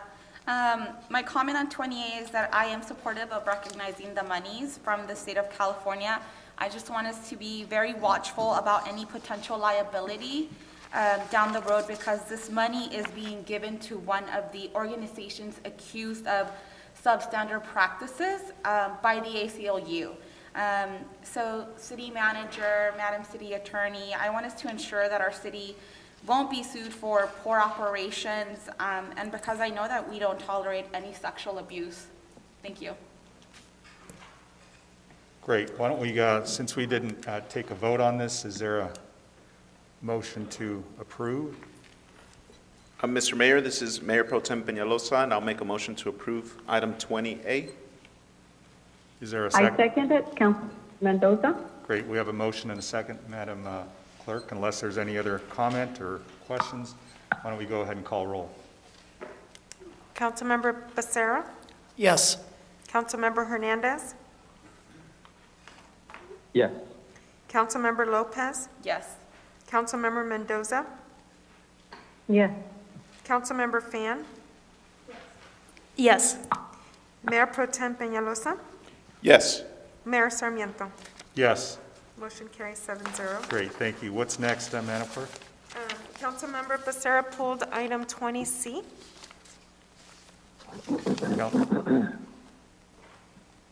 Councilmember Becerra. Thank you, Mr. Mayor. I'd like to ask for either Mr. Mendoza or Mr. Morley to come up to the podium. Mr. Mendoza, thank you. So I just, from some of the comments that I heard from the folks that called in this evening, I just wanted to have you kind of clarify a couple things when it comes to what this program is. So in other words, so for Clean and Safe, this is not the same as what the businesses are assessed in relation to the two organizations in downtown, which are Downtown Inc. and the Santa Ana Business Council, correct? Correct. The Business Improvement District is a self-imposed business tax that they place on their business license to fund events and the management of those two areas. That's a separate item. And now when you say, oh, sorry, go ahead. Okay, and that is funded by an assessment on the business license. Okay. This is a Clean and Safe program that is part of an old settlement. If you remember, years ago, we entered into negotiations to settle a lawsuit, which came up with the funding of the Clean and Safe at $400,000 a year at the time. And that is funded through our parking revenues. Completely different than business license assessments. Right. So in other words, the assessment is a self-imposed assessment by the businesses. So it's not like they walked in and, the city slapped it on them. They elected to have that imposed upon themselves. Yeah, much like the hoteliers did a couple of meetings ago. Correct. Okay. And so now the 400,000, that was an increase in 2018. Yes. Okay. And so when did we increase it to 500,000? That year afterwards, last 2019. 2019, okay. One of the things that, we've received a lot of communication, obviously, from concerned business owners in the downtown and other folks that patronize the businesses and establishments in our downtown. And Their concern is that obviously there's a lot of activity that the Clean and Safe program addresses. And if anything, what I've been shared was activity has increased. I mean, we're seeing more trash hauled away. In fact, one set of stats I've seen here is that about twice as many trash bags, I guess for a way to measure what they're dealing with. So double the trash that they're hauling off, twice as many calls for service for security. And so I guess for me, what I'm really concerned with is, I understand that right now with our current climate, there aren't as many folks going into the downtown, but with the news of the vaccine coming, the hope that we will see increased patronage into our downtown fairly soon, I think it would just be a much more expensive and more difficult climb for us to try to scale back the amount that we put into this program today and then turn around and try to somehow claw our way back in the future. So I would just like to say to my colleagues, I won't be supporting this measure as is. I would prefer that we fund it at the level that they're at. And in fact, I would say a lot of the folks downtown probably would not be happy, because I'm sure based on the increases in services that they experience, they would love to see more. But I think given everything that's going on, I would hate to see us downgrade those services given the increase in demand. I would like to see us in some way try to sustain it at the current level. But I do want to thank staff for your guys' creativity in trying to figure out a way to, I guess, provide a stopgap in the interim. And I know that, as we get into the budget coming up, we're going to have some hard choices to make. But I think that when we talk about as a city, if we're going to provide municipal services, having clean streets and safe streets kind of hits right at the fundamental. I mean, of all the things that we want to accomplish, the core responsibilities really get down to clean and safe streets. So I think to defund this in any sort of way, it just goes against the grain. So I just want to express that I won't be supporting this item. Great, thank you for those comments. Anybody else have any questions or comments on this item? Anybody on the phone? Council members Hernandez or Mendoza? Okay, hearing none, let me give it back to Mayor Pro Tem. I think he has a comment. Thank you for that, Mr. Mayor. And thank you, Councilmember Becerra, for pulling this item, 20C. The only question that I have for staff, and I mean, this is an unfortunate situation that we're in. Parking revenue is basically non-existent right now, which is where this is usually funded from, and it's been operating in the red even before COVID. So I want to ask, currently it's proposed to be funded with the money that was used that we received from the sale of the YMCA property. So how do we fund this next year? If the conversations that I've heard from staff is that it is forecast that next year will be worse when it comes to the budget and approving the budget for 21-22. How do we fund this next year? Have we looked a year from now to see where we're going to receive? Because I don't want to start saying, we need to sell another piece of public land to, pay for this program. Does Madam City Manager, do you want to answer this or? Certainly, Mayor Pro Tem, I'll take this. So first of all, we build our budgets a fiscal year at a time. So we are going to be beginning that in a few short months. So it will be prioritization of funding and where you choose to put the money. I do want to mention that the Clean and Safe program that they do fund did operate at $400,000 a year for 5 years until it was increased to the $500,000. And also to mention that in addition to the extra cleaning efforts that the downtown does, the city already performs street sweeping and police services as well. So it's not leaving the downtown without any level of services. But as you mentioned, the parking revenue is a concern for us, and we haven't received any funding to offset our lost revenue for that. But COVID-19 did decimate the people that used to go down and use those parking structures and where we recouped our revenue from. So we'll have to evaluate it as we build the next year's budget, and I think we're going to have some tough decisions. Thank you for that. There's a lot of concern with me for this, particular. I do think that it should be, stay at the recommended amount of 400,000, just because it is a ghost town when you're driving around downtown. And even the sidewalks that are there now, which is a whole separate issue with that never-ending streetcar project that I constantly talk about, those sidewalks are terrible. I mean, I don't know what they're power washing, and this isn't I'm not talking about the Clean and Safe program. This is the streetcar construction that is a whole different animal. But those sidewalks, the way that they've been patched up for months now, without laying down that brick again, or just having this crazy, ugly black tar and not tar. Asphalt. Asphalt. There you go. Can't think of the word. It just looks terrible, and every time I'm there, it's extremely filthy, and I know a lot has to do with the construction from the streetcar. So I also want to make sure what different approaches they've taken over the last couple of months, working together with the OCTA to try to help reduce the filth that has come from this construction. Do you guys know? What OCTA has done, is that the Well, I mean, question? is there any effort amongst the two groups to work together to help? Because, I mean, when you talk about the dirtiness that has come from the streetcar, there is a lot of wear and tear on just the sidewalks that are not part of the construction, the dust, the dirt. We should be asking for some contribution to maintain our sidewalks and keeping them clean. So I'm not aware if OCTA has had any conversations with the downtown groups. I will let you know that our Public Works Agency works very closely with OCTA in monitoring the construction activity, so it's certainly an issue we can raise with them. I think that's just my opinion. I think it's an important area to approach, because I think that over the last year and a half, the streetcar construction has contributed a lot to just the overall dirtiness of downtown. I know it's temporary, but we shouldn't have to live with the amount of nuisance that it's caused in regards to that. So that's just my 2 cents in regards to this item. And that's it, Mr. Mayor. Great, thank you. Councilmember Pham.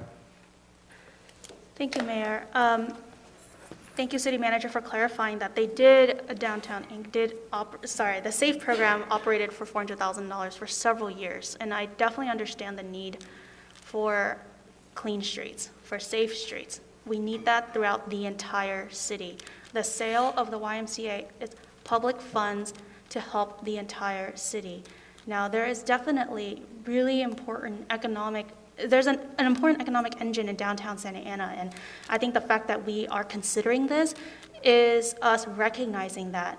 But, the other $100,000, what have we decided to do with that? Do you know yet? The remainder of the funds from the YMCA sale, we have not earmarked that at this point. Right, so that extra $100,000 can go to the west side, to other neighborhoods, to South Grand, to Bristol, all of these other neighborhoods that might need additional services. So in recognizing the need for clean and safe areas, I think the $400,000 is an appropriate amount, given that staff has considered that need, but that other areas of the city need that too. So I would be in support of this project, or this item. Thank you. Great. Anybody else want to address the council on this, or address the staff on this? Councilmember Becerra. I just have one quick question. So with the sale of the YMCA, the proceeds, if we didn't have this item before us tonight, where would those funds go towards? Like, where would they fall into? Would they fall into They would go into the general fund. the general fund, which Yes. under any circumstance, we would, as a council, decide where that money goes. So whether it's downtown, the west side, I guess just what I want to clarify is that as we are concluding with the sale, this money is something that this council can appropriate in any way it chooses. What would normally happen, council member, is that we would come back to you, which we're planning on doing, I believe, in February. We would give you a mid-year budget update report, and to the extent there are excess revenues, because, we do our best to project what our revenue streams are for the general fund. We don't always hit the mark 100% of the time, so to the extent we had a shortage in revenue, but we still had the budgeted level of expenditures, it could get absorbed in other locations. But that would be the time where we would point out to you, we do believe you have some excess money, and you would have the opportunity to make a policy decision where to reprogram it. Well, and I appreciate that our staff keeps us a little more organized than just simply, ooh, we sold something, where do we appropriate it? So, yes, I'm very appreciative of the process and that we just don't, jump at everything that we acquire. But I just wanted to clarify, though, that money would go into the general fund. Okay, thank you. Great. Thank you for those comments. Hearing no other comments, I'll just actually had a quick couple of questions. So to the extent that these monies are fungible, in other words, they're not restricted to either clean or safe, they could be used in any way that we need be, because it looks like it's a little, I guess, counterintuitive when I read number 2 on the recommended action. It looks like it's specifically noted that the security guard services will be reduced, but really it could be adjusted to maintain those at a certain level and maybe decrease the maintenance, right? It's within that 400,000. Yes. Right. So that was one thing that I wanted to make sure that we were clear on, that it wasn't that we were strictly reducing the security services or staffing. The other one was, so to the extent that we could approve this 400,000, which is below what was, what we've done before, we could, as you said, during a mid-year review, look at the budget and see if there's any excess or there's any surplus to augment what we approved today, right? Correct, sir. Okay, great. So I know that, we have businesses that are struggling, and they're not new businesses. Some of them are legacy businesses that have been there for years, quinceañera shops that are barely making it. And a lot of times they need a safe environment to be able to do business in and operate in. And we know that they've been, hurt very, very badly. And we know that normally these monies are generated through parking revenue, and we know that is relatively non-existent and been dormant. So I think to the extent that we could move forward with this and take a look at it at mid-year review when we're looking at the budget and seeing if we could augment, if possible, I think that would be, a way to address this. My only other question was on the clean and safe team. Is that an outsourced vendor that provides those services, or Yes, it is. firm? Have we ever thought about maybe using some of our employees that may be furloughed or may not be working? What's your thought on something No, like we haven't thought about that. We have thought about maybe rebidding it. It's time to take a look at that aspect of it, but we haven't thought about augmenting with laid-off city employees, no. Maybe there's a win-win here where we could try to look at that as another possibility. If we go out to bid on some of these, we might be able to look inside as well. But to the extent that we can provide some, continued support to the downtown and all their businesses, because I know we have, businesses of all types that are struggling. We want to make sure that we support them because of all the good programs that we want to do. A lot of them are generated from the, sales revenue that are generated by those businesses downtown. So I don't think there are any other comments or questions on this item. Is there a motion to move the recommended item? Mayor Sarmiento, this is Councilmember Hernandez. Yes, go ahead, Councilmember. And I'm in agreement with you. I think that's a fantastic idea to augment the employees that we've had laid off. I think that would be a great solution. And I think it'd be a win-win for everybody for us to look into that. Great. So would you like to move the recommended item maybe with staff to consider looking at that for the clean and safe team? I'm sorry, I had my microphone off. I meant to say, or I'll repeat what I said.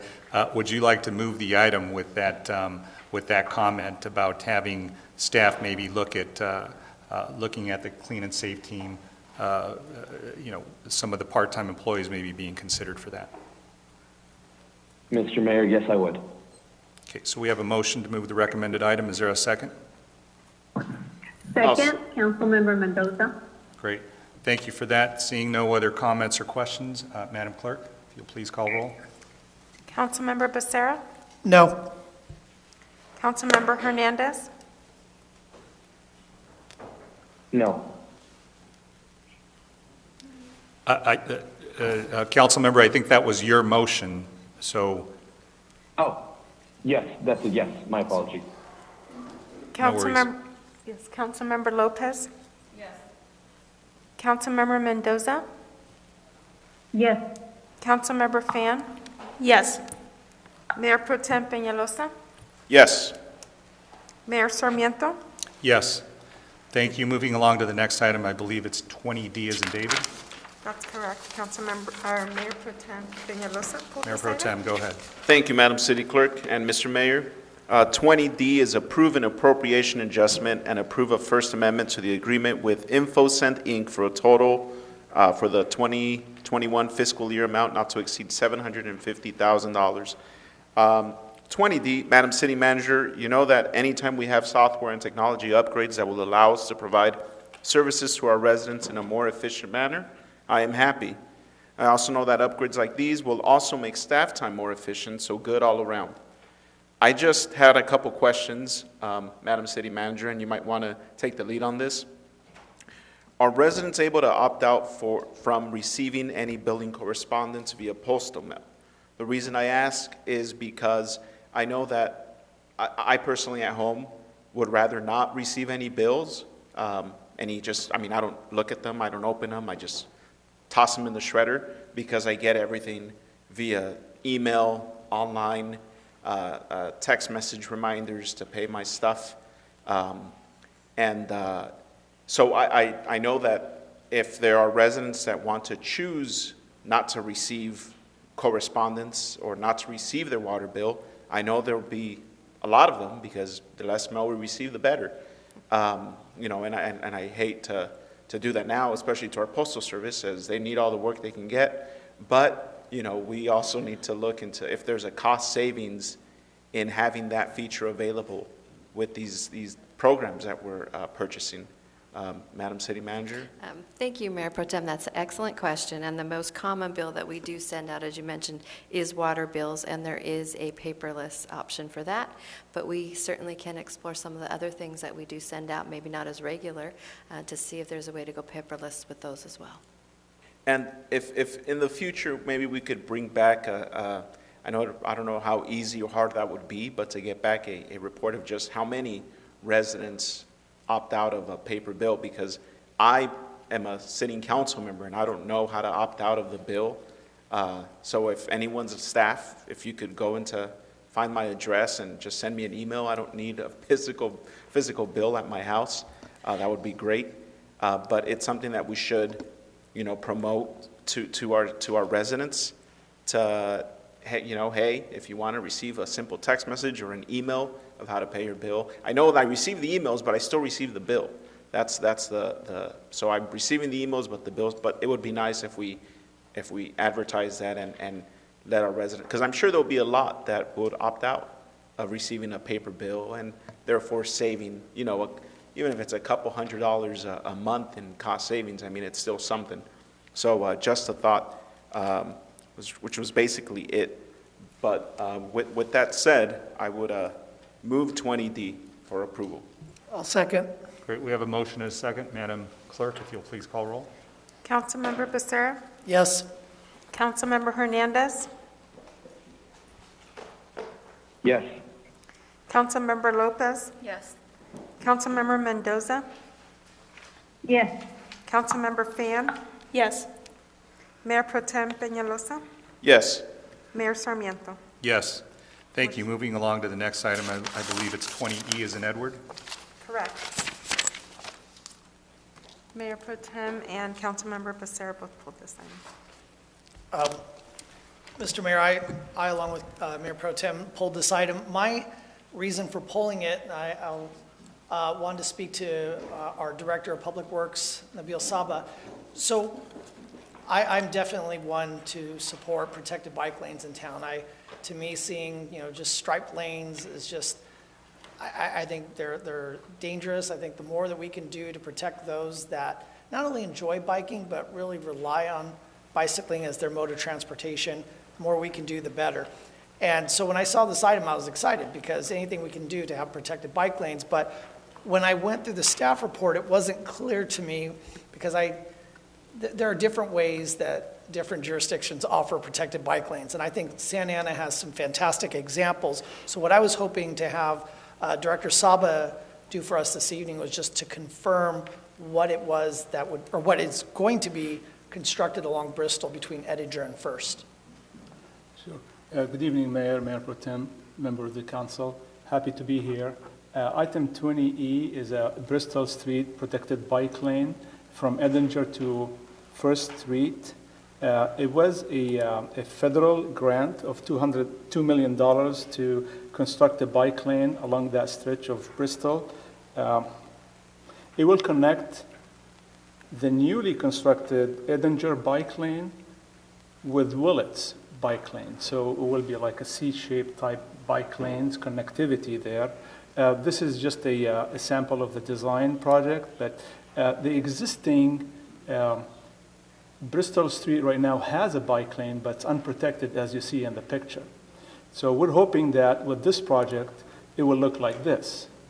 This is a sample of a bike lane project that has just been completed north of Bristol next to the college. It will look exactly like what we have here. From left to right, a landscape medians, island, then 3 lanes of vehicle traffic, then a raised median to protect the bike or the bike lanes, and then a bike lane followed by the sidewalk. That's what we will achieve with this project. And thank you for that. That's what I wanted to see and what I wanted to know, just to make sure that that's the type of protection we're going to give our city's cyclists. So thank you for that. Sure. Would you like to move the item or just so for purposes of discussion? I'd be happy to move the item. Great. Mayor Pro Tem, do you have a? And I'll second that, Mr. Mayor. Please, go ahead. But I also pulled it because I had a couple comments. Madam City Manager, I pulled this item because I want to take a moment to make a comment for the public record about the parking issues that came out of the Edinger protected bike lanes, the trash, the debris, the parking confusion, and very narrow lanes that came with the Edinger protected park lane, bicycle lane. Like my colleague mentioned, I'm also very supportive of having protected bike lanes in our city because more than 50% of our residents don't have access to a car. And a lot of them do use their bicycle to get from point A to point B and so on. However, I know that the recently completed protected bike lanes on Edinger, compared to the ones on Bristol and 17th, I feel we went a little cheap. Bristol and 17th, you have a lot of green landscaping, plants, grass, it looks beautiful. And on Edinger, I mean, it's just straight concrete and maybe a couple pinkish brick pavers here and there, but they're not as nice as the ones, coming out of Santa Ana College. And there's also, the lanes were narrowed. I mean, they're extremely narrow now. I know that when I'm driving east on Edinger, coming from Fairview, I mean, you immediately feel it when you're driving past Car Intermediate of how narrow these lanes become and how close the cars are now, because there's a protected bike lane now. Now the cars are parked closer to the traffic, and right. I mean, it's, and I know that we had an incident. Of course, people were drag racing, which is also a problem, and they sideswept a couple of the cars that were parked along Car Intermediate. I almost sideswept some of the cars because of how close now those cars are parked. So I want to make sure that as we move into completing these phases of protective bike lanes, we're not just building them because we got the grant and without no really creative vision. I know that, Nabil, you're leading a great shop at the Public Works, and I know that there's a lot to address But it's important that as we look at other areas in central Santa Ana, we think of how the aesthetics of these bike lanes compared to the ones on Bristol and 17th Street. I want to see the greenery. I want to see the landscape. I want to see them, pleasing to the eye of the people that we drive past them or want to use them. I know that there was also, I constantly see a lot of trash buildup in the protected bike lanes because now the street sweepers don't have access to drive in there, which is a whole other topic that we should start addressing and educating the public on, using your nearest trash receptacle, not littering. That's a whole other campaign that we should address, but there's a lot of things that come with these protected bike lanes that I want to make sure that we address. I'm not sure who wants to comment to that, Nabil or Madam City Manager? I would just thank you for the feedback, and we'll look into those concerns. Okay, and is there a way where we could include, I know that this Bristol bike lane, is there going to be any green landscaping as part of the protected bike lanes, or are they just going to be straight concrete? Yes, there will be a landscaping area in between, in the protected bike lane, in the protection of the bike lane and on the sidewalk. Okay. So just before the sidewalk or the parkway. So I know we were working with limited space on Edinger, Right. but is there a reason why the ones on Edinger from the Santa Ana River all the way down to Flower Street, I believe, are not, they don't have any landscape in them? I think the reason for that was how wide the street is and how much parking we needed to save, along with the bike lane and the number of lanes that we needed to keep. So that was a challenge. But we'll keep those in mind for future projects and make sure that we include as much as protected bike lanes in the city as possible. Okay, because the other issue that comes with this is just uniformity of how our city looks. You drive down Bristol and turn left on MacArthur, it looks like you're in a complete different city. You drive south on Main, you're in a whole different, every street you turn on looks different, it's built different, which I love because it does give character to many of our neighborhoods. But when you're traveling on these main corridors, like Bristol and Edinger and Harbin, MacArthur, should be some kind of similarity. I always heard people say that you knew when you entered Santa Ana, when you were driving down MacArthur Street and the medians went from green grass and trees to complete dirt, that's when you were in Santa Ana. Now we've addressed that. We're bringing back our landscaping in our center medians, so I'm forever thankful for that. I know that's also a huge effort, but I'll stop talking, but just different thoughts that I've had regarding these protected bike lanes. Let's pay attention to how they look and figure out a way that we could really make them look nice and work for everyone, even the people that need that parking space. With that said, those are my comments, Mr. Mayor. Yes, thank you for that. Any other comments from the council? Hearing none, we do have a motion and a second. The only comment I would make is just to thank staff and congratulate them for, a very nice project. Again, aesthetics are important, as the Mayor Pro Tem mentioned.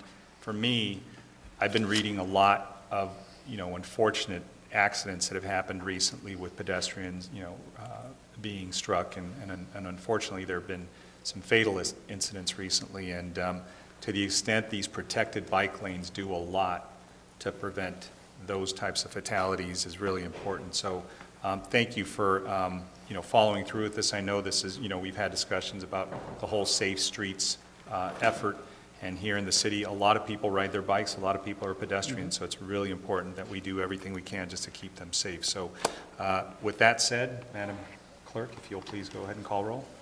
Councilmember Becerra? Yes. Councilmember Hernandez? Yes. Councilmember Lopez? Yes. Councilmember Mendoza? Yes. Councilmember Fan? Yes. Mayor Pro Tem Peñalosa? Yes. Mayor Sarmiento? Yes, thank you. Moving along to the next item, I believe it's 22B. Right. Councilmember Fan pulled the item. Go ahead, Councilman. Thank you, Mayor. I pulled this item because, obviously there's been a lot of discussion all year, and since before then, of course, about how we're spending our money and the city's budget on police items, whether it's raises or vehicles or anything else, right? And so I just wanted to ask some questions about these 12 police vehicles. Madam City Manager, I understand that, these vehicles were needed due to the increase in staffing for our department. Is that correct? Partly. There are 3 vehicles that are replacing vehicles that have reached the end of their useful life, and then the remainders would be for new staffing. Right. So we're replacing some that, because they're at the end of their life, if we don't replace them, we would be losing services to residents, essentially. Correct. So a past priority of the council had been to increase the number of sworn so that we could reduce our response time. And so as part of that effort, we were able to do some hiring that we've never seen before in past years, and they need the vehicles when they're hired, and there's a lead time to get those vehicles up and running to deploy them onto the streets. Thank you. And if we didn't have these 12 vehicles, what would happen to the additional officers that have been hired? I would defer to the police chief, but more than likely without a patrol vehicle, they'd need to be doubled up with other existing vehicles. Okay. So when you say double up, you mean, partner up 2-3 people in a car or something like that? I believe I better let the chief answer the Thank you, question. Chief. Most are alone in the vehicle, so it would be more than likely 2. Mr. Mayor, Council, City Manager, thank you for the question. So we deploy in 1 officer per vehicle. That is our deployment platform in the police department. And the city manager is correct. If we didn't have these vehicles, we would either A, have to double up 2 officers per car, or in some instances, we would have officers without a vehicle to go out in the field. So the 3 vehicles are total or at end of life, and then the others are to support all the officers that we hired over the last year and a half or so. Great. So, I guess I wanted to ask the question because I was interested in seeing, understanding how increasing the purchases or having these purchases would decrease response times, correct? Correct. Thanks. That was all. Okay, thank you. Easy questions. Thank you, Councilmember. Mayor Pro Tem. Thank you, Mr. Mayor, and thank you, Councilwoman Fan, for pulling this item. I wanted to also, state that I'm supportive of this item because I know that we have, done a lot of hiring this past year and a half, 2 years, in bringing, filling all the vacancies that we had within the police department. So that's going to increase the need for police interceptors, the official name here, vehicles that we might need. I know that just to remind the public that just early this month, we had a drunk driver that crashed head-on into 2 police vehicles that were completely totaled and were taken out of service. So, it's wear and tear, it's accidents, it's they've reached the end of their life, hiring new officers. So I think it's it's a good item, and I'm supportive of it. And just wanted to remind the public that just early last month, we unfortunately had that accident where a couple of our officers were injured and the vehicles were totaled and taken out of service. So with that, I would like to move the item 22B. Great, thank you. There's a motion. Is there a second? I have a comment before we. Yes. Go ahead, Councilmember Lopez. Thank you for pulling the item, Councilmember Fan. Chief, I'm sorry that you have to come back up to the podium. I have a question for you. Can you please let us know what does end of use life mean? There was really no metric given. So it's, we like to, about 75,000 miles, but sometimes we're pushing 100, 120,000 miles on these cars. And it's not like, our own personal vehicles. 50,000 on a police vehicle are hard-driven miles. The car stays on pretty much 24/7, a lot of stop and go. So the wear and tear is exacerbated So that 75,000 miles on our average vehicle is, well over 100, 150. Okay. And are these hybrid models that we're getting? No, they're not. Is there a reason for that? So, we've done some research, and the industry as a whole has done some research on primary patrol vehicles and hybrid, and there just isn't the response necessary. All these vehicles are police rated for speeds required, and so that's kind of where things are in terms of the technology evolving for primary vehicles and a hybrid capacity. We do have hybrid vehicles in other parts of the police department, but not the primary patrol vehicle. Okay. And just for me to understand, if we don't get these vehicles, that means that our response times are gonna slow down even more than what they're already Well, all response times in all categories have been lowered because of the additional hiring of police officers and our focus on lowering response times. And we need essentially all the assets that go along with supporting that effort. So we either would have officers with no vehicle to go out in the street, and yes, then response times would go up. I also have a very large academy class that's graduating in February, 13 police officers. And so, it's just supporting the hiring effort that's been going on for, as was stated, for the last couple of, 2-3 years. Okay.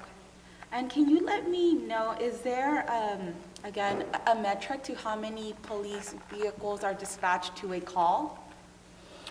Well, it really depends on the type of call. So something not urgent? Something not urgent could oftentimes provide no police response. It could be handled over the phone, or it could be handled in our telephonic reporting unit.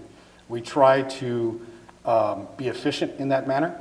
When we actually have an officer respond to a scene, it's an emergency, or there's suspect information, the call requires immediate follow-up.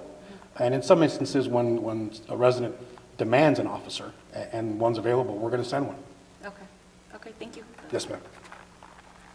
Yes. Thank you, Councilwoman. Excellent questions. Let me ask those on the phone that haven't had a chance to speak to see if they have any comments. Councilmember Mendoza, any questions for the chief now that we have him at the podium here?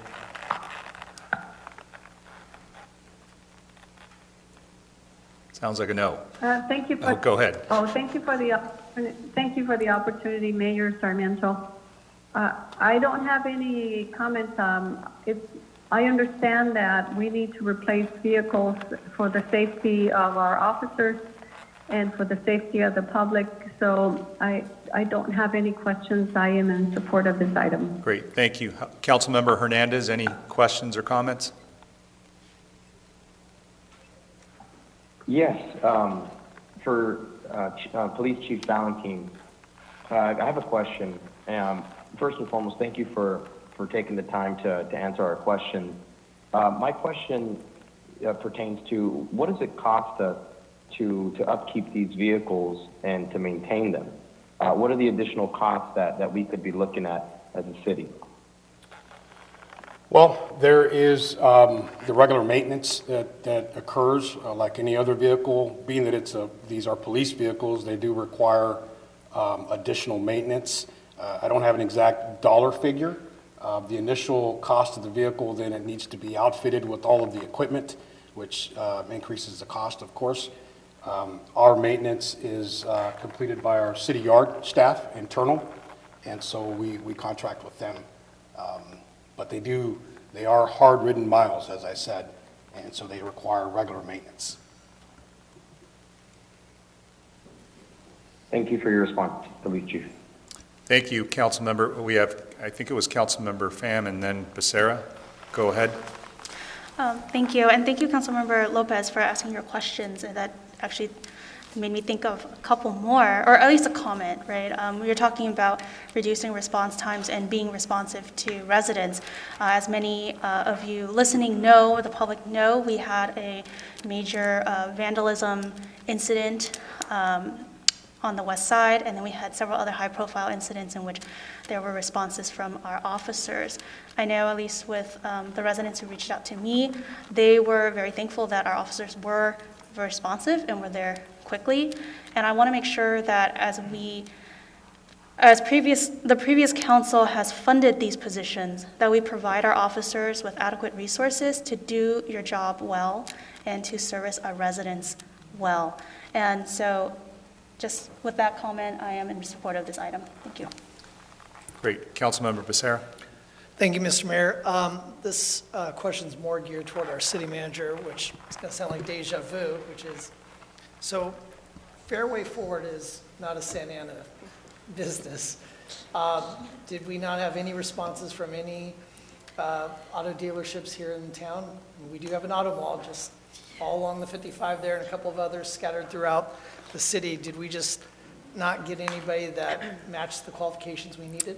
So 16 Santa Ana vendors were notified, and this is a purchase that's being done off of a competitive process that was done in January of 2020. Okay. So I don't have all the details of the number responded and where they were located. We have taken to heart a lot of your feedback on trying to reach out and get more Santa Ana vendors to submit bids on this. So I can't tell you if a number actually did reply, but they were definitely contacted back in January 2020. The one deal that we did receive, which was exceptional, is under the 2020 purchase, the dealer is honoring 2020 model prices for 2021 vehicles. So we did receive a very good deal. Okay. I don't think there was a second on the item, so with that, I'll go ahead and second the motion. I was about to say that, but Mr. Mayor? Okay, we have a motion and a second. Madam Clerk, if you'll please call roll. Councilmember Becerra? Yes. Councilmember Hernandez? Yes. Councilmember Lopez? Yes. Councilmember Mendoza? Yes. Councilmember Fan? Yes. Mayor Pro Tem Peñalosa? Yes. Mayor Sarmiento? Yes. Thank you. Moving along to the next item, I believe it was 55B as in boy. I have 25E pulled by Mayor Pro Tem. I'm sorry, go ahead. You're right. Thank you, Mr. Mayor and Madam City Clerk. I pulled 25E, approval of second agreement with Evolve Software Corporation for the purchase and implementation of Project Docs, electronic plan submittal software. Again, thank you, staff, for moving forward in this direction. I know that the staff report says, due to COVID, the current COVID-19 safety precautions, the city purchased and implemented a 6-month pilot program for an electronic review system. This is one of those silver linings that came from this, is that businesses, private and public, had to adapt quickly and streamline their processes. So thank you. I just want to make sure that we advertise the upgrades we're doing on the ground floor to invite people to do business in our city. I know that there's a lot of businesses citywide that are reluctant to do changes or upgrades to their facilities due to knowing that it's going to be a lot of time spent at City Hall that they probably don't need to moving forward as we implement these systems and upgrades. A month or two ago, I met with the folks over at the observatory, and they giving me a tour of the future changes that they plan on doing, and they said, it would be nice if we could submit these plans, through electronically, and the comments, like, I'm very familiar with City Hall. I spend too much time there, more than I need to, and it's the truth. Whether it's a resident trying to pay their bill or a applicant trying to build a Starbucks or a 7-Eleven, it shouldn't take the amount of time it takes. So very supportive of these items. I would like to continue seeing more of them, and thank staff for this. But with that said, I'll move item 25E. I'll second that. I have a quick comment. Yes, go ahead, Councilmember Lopez. Thank you. I just really want to state that this digital infrastructure investment, I do believe that it's going to add long-term investment to the agency, and I really just want to applaud planning and building agency, public works, and IT. Thanks. That sounds like a second. Is that a second? That's a second. Great. So we have a motion and a second. Any other comments? Councilmember Fan? I just want to thank Councilmember Peñalosa for being the constant millennial and always bringing up infrastructure and IT upgrades in the city. It is incredibly important that cities, public agencies upgrade our IT, not only to bring it into the current century, but also to protect us against, whether it's hacking or any other type of attacks on our city. And I think this will really help our businesses. I had businesses reach out to me who during COVID couldn't make an appointment to go down to City Hall to submit their plans, or it was just really difficult, or we're half-staffed. And this way, I think we can get a lot in, get a lot done, and do it efficiently, and make sure the city is greener than before. So thank you. Great, thanks. Well, I should say even boomers like technology and improvement, so let's not, don't leave us out just because there's no age limit or requirement for liking speed and efficiency. You're not that old, Mr. Mayor. Yeah, right. Gen right. X. Council members, any other comments? Seeing none, go ahead. Really quick, just because Councilwoman Fan did mention that we should advertise this more. And one of the things that I realized about 2 months ago, I went on our city website and I had no idea that we could make appointments now to do things on the ground floor. So that's kind of what I mean with advertising and letting the residents know that these services are available and the capabilities that they could do from their home. That would be great. Great. And that's it. Thank you for that. Hearing and seeing no other comments, we have a motion and a second. Madam Clerk? Councilmember Becerra? Yes. Councilmember Hernandez? Yes. Councilmember Lopez? Yes. Councilmember Mendoza? Yes. Councilmember Fan? Yes. Mayor Pro Tem Peñalosa? Yes. Mayor Sarmiento? Yes. What's the next item, Madam Clerk? I have 855B pulled by Mayor Pro Tem Peñalosa.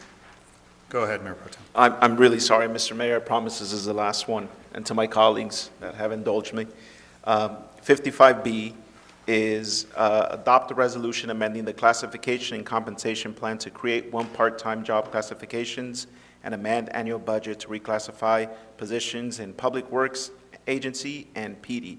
Madam City Manager, and shame on me for not asking about this sooner, but I just have a simple question about the staff report process, and I happen to notice it in this item. I'm not sure if it exists in other items or what we've done in the past, but should the HR Executive Director, Mr. Pham, be mentioned as well as the Chief of Police on page 4? I know that in the past when we've had staff reports that include numerous departments, if I recall, we have all the departments that, had a part in this listed on page 4. I'm not on the last page. I'm not sure if this is an oversight or if this is just if Mr. Nabil Saba took the lead on this.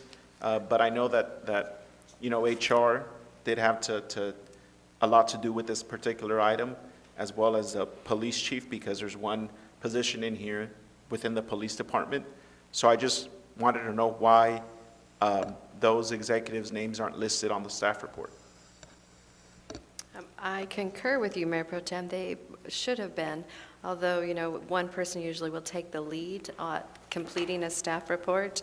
It does impact both the police department and the public works department, and is in the area of human resources. So they should be reflected on that page. Thank you. Okay, just, and again, I should have caught this sooner, but I didn't get a chance to, but in the future, just make sure that we're all, and I know we do a great job. I don't want to be that guy that's picking on typos now, but, well, now I am. So with that said, I'll move the item for approval. Great, we have a motion. Is there a second? I'll second. We have a motion and a second. Any other comments or questions from council members? Hearing none, seeing none. Madam Clerk, if you'll please call roll. Councilmember Becerra? Yes. Councilmember Hernandez? Yes. Councilmember Lopez? Yes. Councilmember Mendoza? Yes. Councilmember Fan? Yes. Mayor Pro Tem Peñalosa? Yes. Mayor Sarmiento? Yes. Thank you, council. So we concluded the consent calendar. Brings us to the business calendar items. item 65A, which is the approval of the annual calendar for council meetings for 2021. Is there a staff presentation? It's pretty self-explanatory. That basically says that we would be going dark, I believe, January 5th of next year and August 3rd of next year as well. Any questions from the council or comments? I'll be happy to move the item. Okay, we have a motion, and I believe Mayor Pro Tem? do you have- Yeah, Mr. Mayor, I had a question, and I wanted to see if my colleagues would agree with me. It was more of I was looking over the council meeting calendar for next year, and I noticed that the dark meeting that we choose in August is August 3rd. I know that in July, July 5th, which is a Monday, is a holiday and City Hall is closed because of the 4th of July holiday, which is on Sunday. I would suggest that we go dark on that first meeting in July, just so that, we don't have staff that's off for 4 or 5 days, I believe it is, if you continue from, I'm sorry, I lost track of this. Yeah, because they're off on Monday, and then to come back to have a council meeting, I feel like it would make more sense for everybody. Just my personal opinion. If my colleagues don't agree, that's fine. I don't care what day we go dark on. But is there a reason why the 3rd was chosen, Madam City Clerk? Yes, there is. So typically, the council will consider the budget during that period, and so if it gets delayed to the next meeting, as it has traditionally the last meetings, the first meeting of August has been the one that has consistently stayed canceled. That would make sense, and seeing that's something that I didn't initially think about. So, because we would usually approve the budget in June, and sometimes I believe this year went to that first meeting in July for a second reading. So that makes sense. So ignore me unless my colleagues have other comments. I'll shut up now, and I'll second that item. I'll give you a second, yeah. Great. Yeah. So we have a motion and a second. Thank you for the comment, Madam Clerk. I think that was helpful. That I would have probably followed your lead because, yeah, you're right. We're probably going to have a very difficult, torturous process for the budget this year. But Councilmember Fan, did you have a comment? I just wanted to make a comment that I too had the desire to have that first July meeting off because it's my anniversary on the 2nd, and then July 4th is a big holiday since we're a military family. But again, I knew the budget was a big issue, and we'll probably have several meetings, so August it is. Great. Thank you for that comment. Any other comments from the council or questions? And we'll take note of your anniversary when it comes up. So thank you for telling us all. Madam Clerk, if you'll please call roll. Councilmember Becerra. Yes. Councilmember Hernandez. Yes. Councilmember Lopez. Yes. Councilmember Mendoza. Yes. Councilmember Fan. Yes. Mayor Pro Tem Peñalosa. Yes. Mayor Sarmiento. Yes. Thank you. Moving along to 65B, the review and appointment for the regional board representatives. And do we have a presentation from staff? Is that you, Madam Clerk? Yes, so there's no presentation, but in the staff report, it does make mention of every council member who was interested in serving. So if it's best or easiest, maybe we can go from one board at a time to see how council members want to vote on it, because there are some specific boards, regional boards, where multiple council members are interested. Great. Just one suggestion. No, thank you for that. And I know in the past what we've done is, sometimes these take time. So we, look at it the first meeting, then we come back and revisit it on the second, and then in between we kind of make our decisions. But you've all done your homework, and you've all, shared your preferences with the clerk in advance. So thank you for, doing that and kind of giving us a good description. So for all of you new council members, you guys did great work in doing your homework. So why don't we start with the first one and see if anybody is interested. We already have somebody who is interested in that one, unless somebody else is. So that is the Metropolitan Water District, and I believe Councilmember Fan has expressed an interest to serve. So, Point of clarification, Mr. Mayor? yes. Are we going to be voting on each board one by one, or? Is that, That's my recommendation, so that way we can go ahead and jot down the motion for each and every regional board. Well, Some of them That's okay with the require council. resolutions, don't they? I'm sorry? Don't some of these appointments, I thought I read in here that some of them require an actual resolution? Only one requires a resolution, that's the Orange County Fire Authority. Well, so I'll make a motion, unless my colleagues feel otherwise, to, or anyone else is interested, to appoint Councilwoman Fan to the Metropolitan Water District. I'll second it. great, we have a motion and a second for Councilmember Fan to represent us at the Metropolitan Water District. Any questions or comments from the council? Hearing none, seeing none, why don't we go ahead and take that to a vote?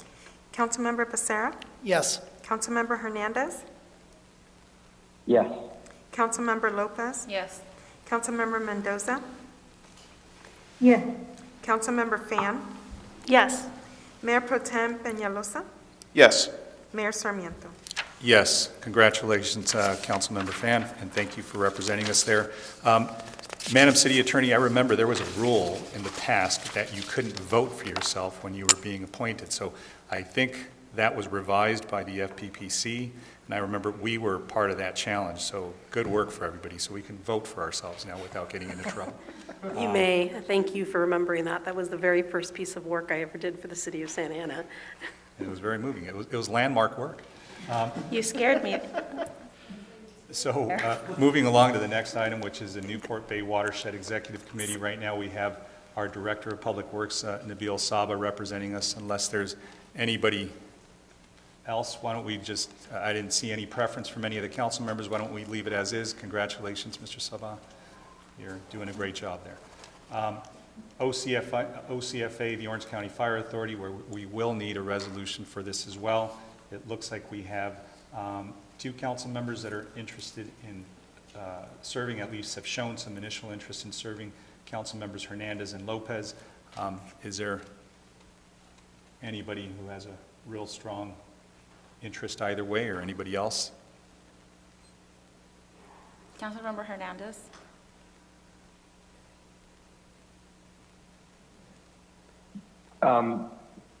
For the Orange County Fire Authority, if Councilmember Lopez would like to serve on that board, she will have my support.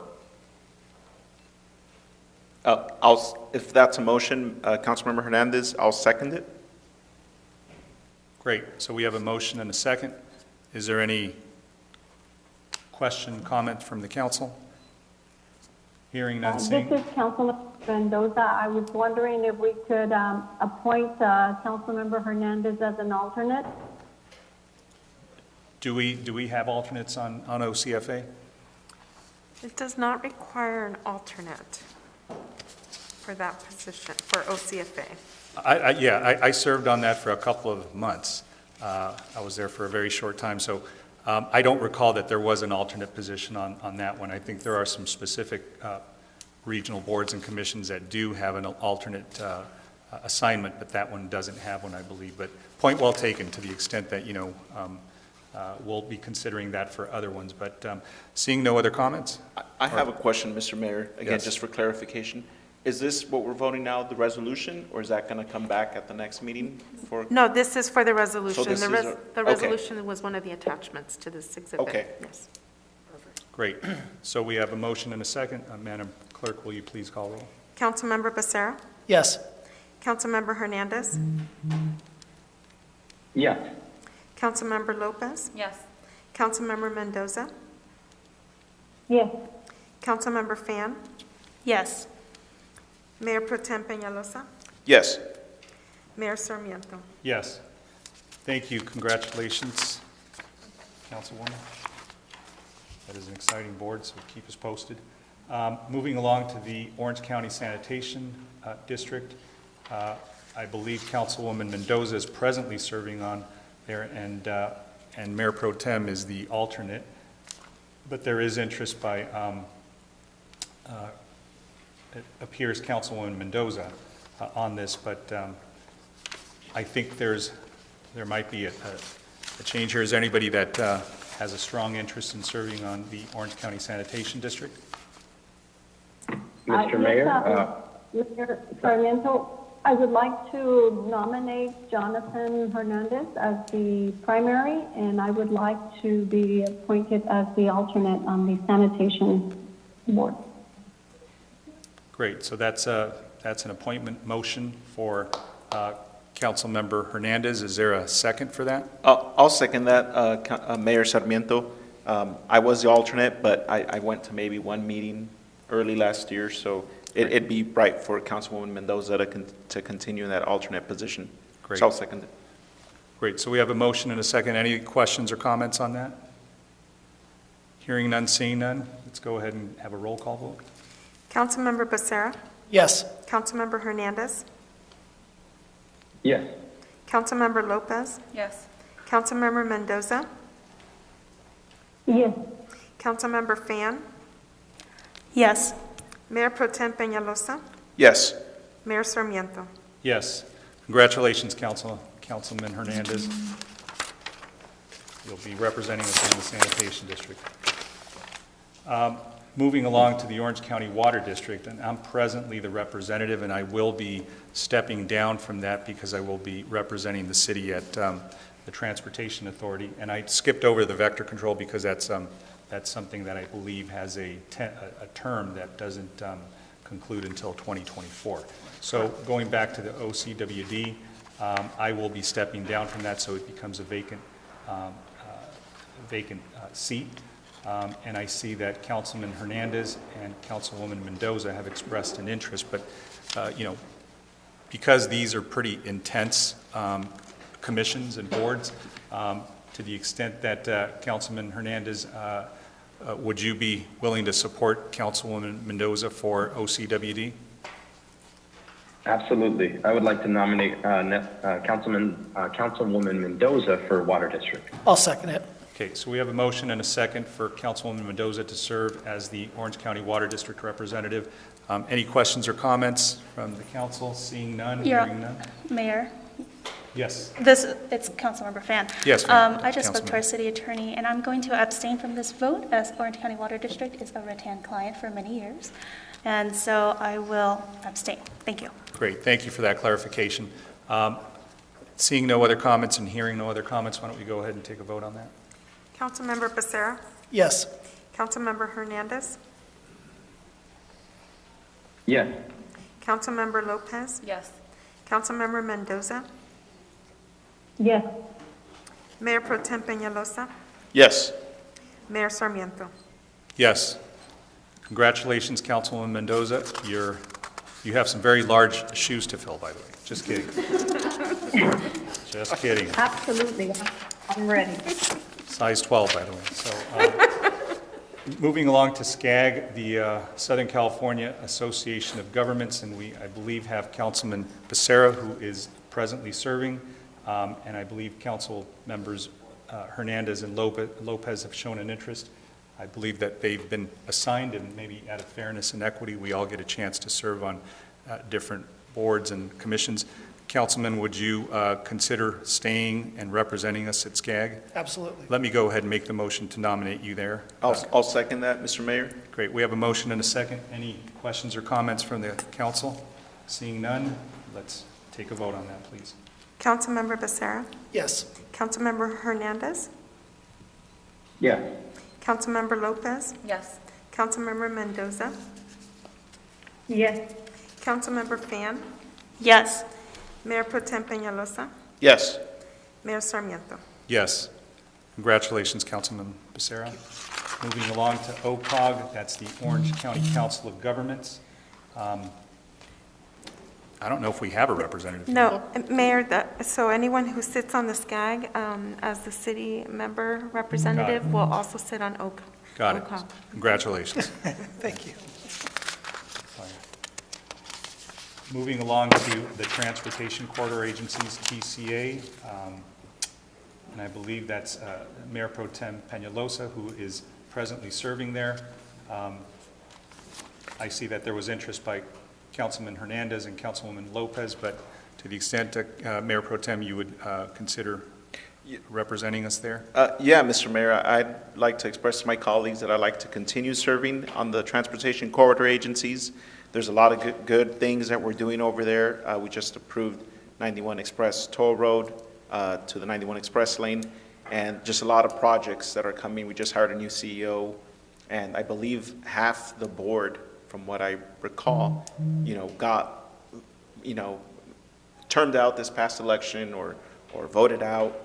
And so there's going to be a lot of change at that agency. So I'd like to remain for some consistency. Mayor, I'll move to nominate Pro Tem Pelosi to continue to serve. And I'll second.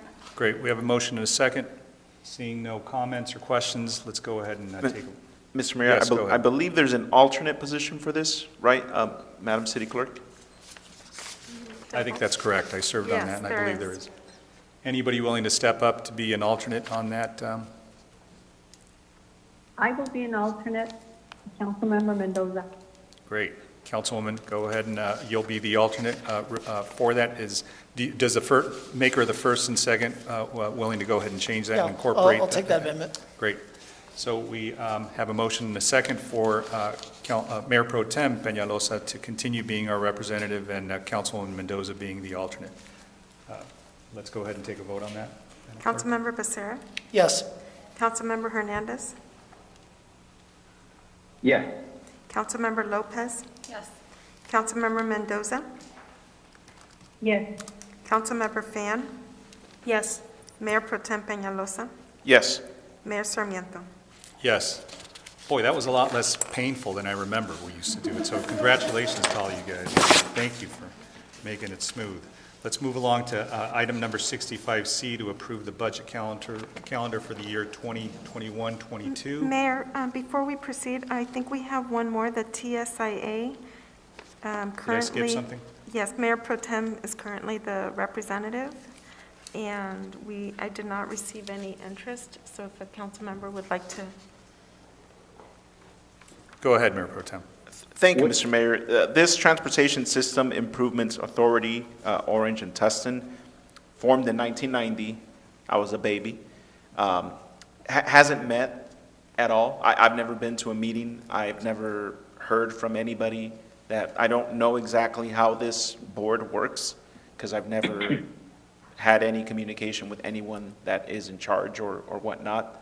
So if we could find out when was the last time they met and what, because I haven't, maybe somebody would have some history over it. I believe, Madam City Manager, you knew a little bit about it in the past? So I believe both of the JPAs were formed at the time that the neighboring cities were doing construction, and it was to better coordinate between the two. If it is still an active joint powers authority, we certainly would need to have an assigned board member for it.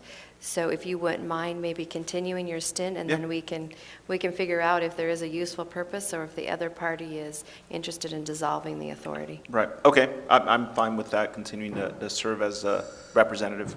Great. I'll go ahead and move that recommendation. Is there a second? I'll second. Okay, we have a motion and a second.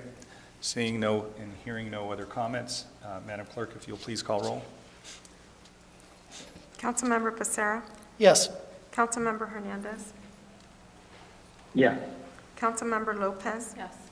Councilmember Mendoza? Yes. Councilmember Fan? Yes. Mayor Pro Tem Peñalosa? Yes. Mayor Sarmiento? Yes. Okay, now we can move along to item 65C to approve the budget calendar for fiscal year 2021-22. Is there any questions or comments from the council? I'll make a motion to approve, Mr. Mayor. I just wanted to thank staff for the nicely detailed calendar, very visually appealing. So thank you, whoever did that. But I'll move the item. Great. I'll second. We have a motion and a second. Any questions or comments from the council? Seeing none, Madam Clerk, if you'll please call roll. Councilmember Becerra? Yes. Councilmember Hernandez? Yes. Councilmember Lopez? Yes. Councilmember Mendoza? Yes. Councilmember Fan? Yes. Mayor Pro Tem Peñalosa? Yes. Mayor Sarmiento? Yes. Thank you. Moving along to 65D, This is the informational item relating to the police oversight body. Is there a presentation from staff on this? Yes, Honorable Mayor, Mayor Pro Tem, and council members. The item before you is to accept an informational report, and certainly if you want to provide any further direction to us. We've had this item before you and we received a lot of direction on things to explore and research. So Daniel Soto of the City Manager's Office, he did a lot of the work on it and he has prepared a presentation to provide to you. Thank you. Good evening, Mayor and City Council. I'd like to follow up on an informational report that staff provided to the City Council on September 15th.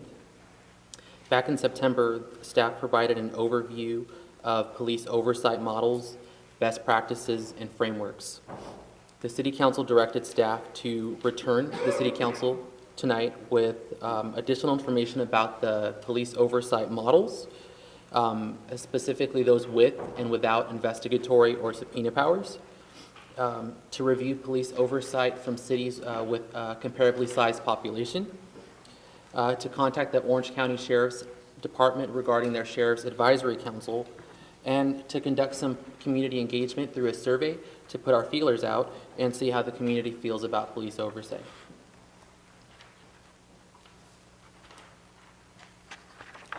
In addition, the staff report provides information about the National Association of Civilian Oversight of Law Enforcement, also known as NACOL, and some of the resources that they provide for local governments exploring police oversight.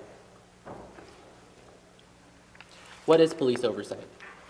Police oversight, also referred to as civilian oversight, is a form of external oversight of law enforcement and officer conduct, whose purpose is to improve law enforcement performance and accountability. Some examples of police oversight mechanisms, if we're looking at more simple mechanisms, usually include a board or commission that reviews the findings of investigations of police officer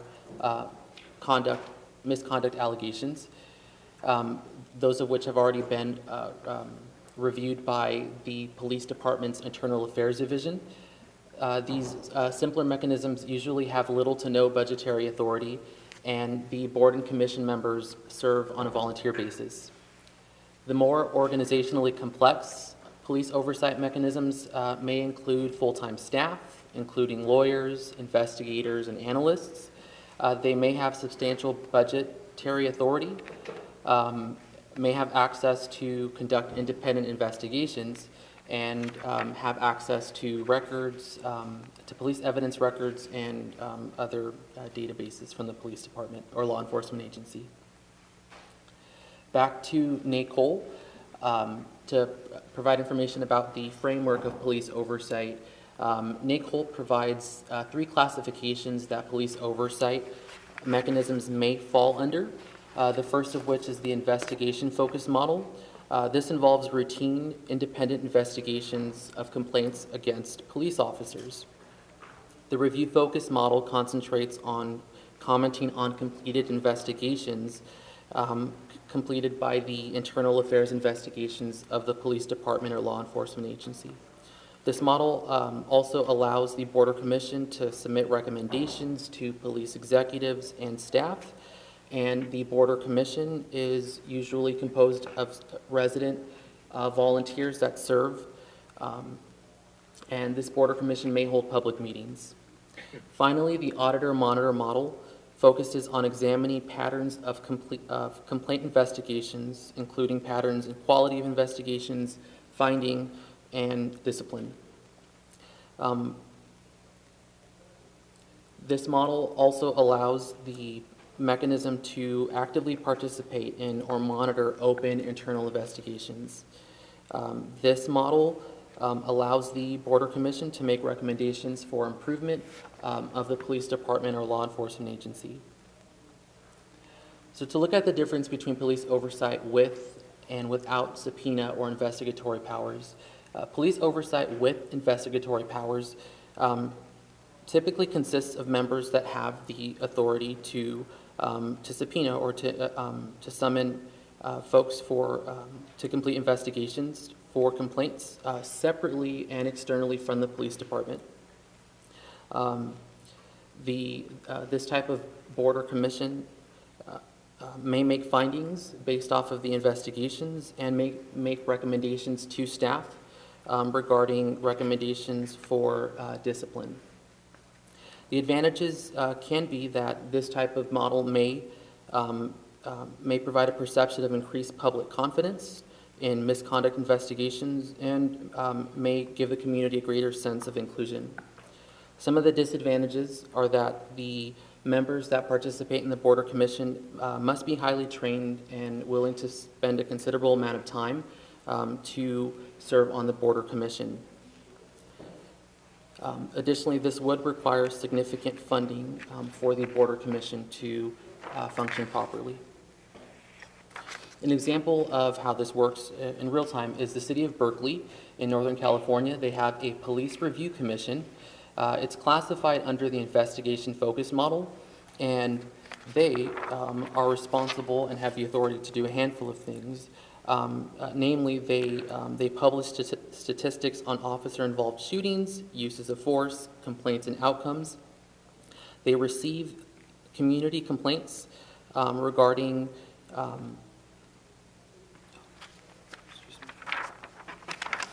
I apologize.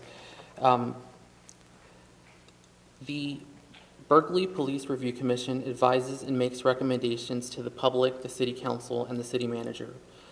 They review policies, practices, written and unwritten, and procedures relating to the Berkeley Police Department, and they also receive complaints. They have the ability to exercise the power of subpoena, and for their membership, 9 residents from the City of Berkeley are appointed by the mayor and the council members, one for each district of the city and one that serves at large. There are 3 full-time employees that staff the Berkeley Police Review Commission, a Police Review Commission officer, an investigator, and an office specialist. And their budget for the current fiscal year is approximately $768,000.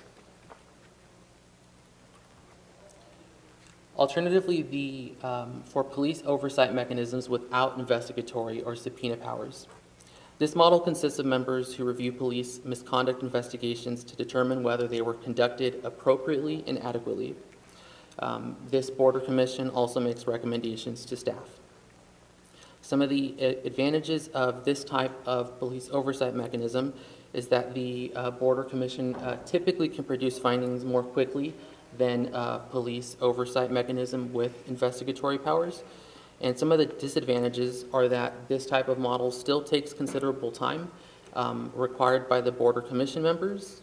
The members must have knowledge and training on how to conduct investigations relating to police misconduct. And there may be some limitations to the evidence that would be provided to the police oversight mechanism, that of which would be provided by the Internal Affairs Division of that law enforcement agency. An example of this is the City of Anaheim. They have a police review board. It is a hybrid model, primarily a review-focused model and an auditor-monitor model. They have an independent external auditor.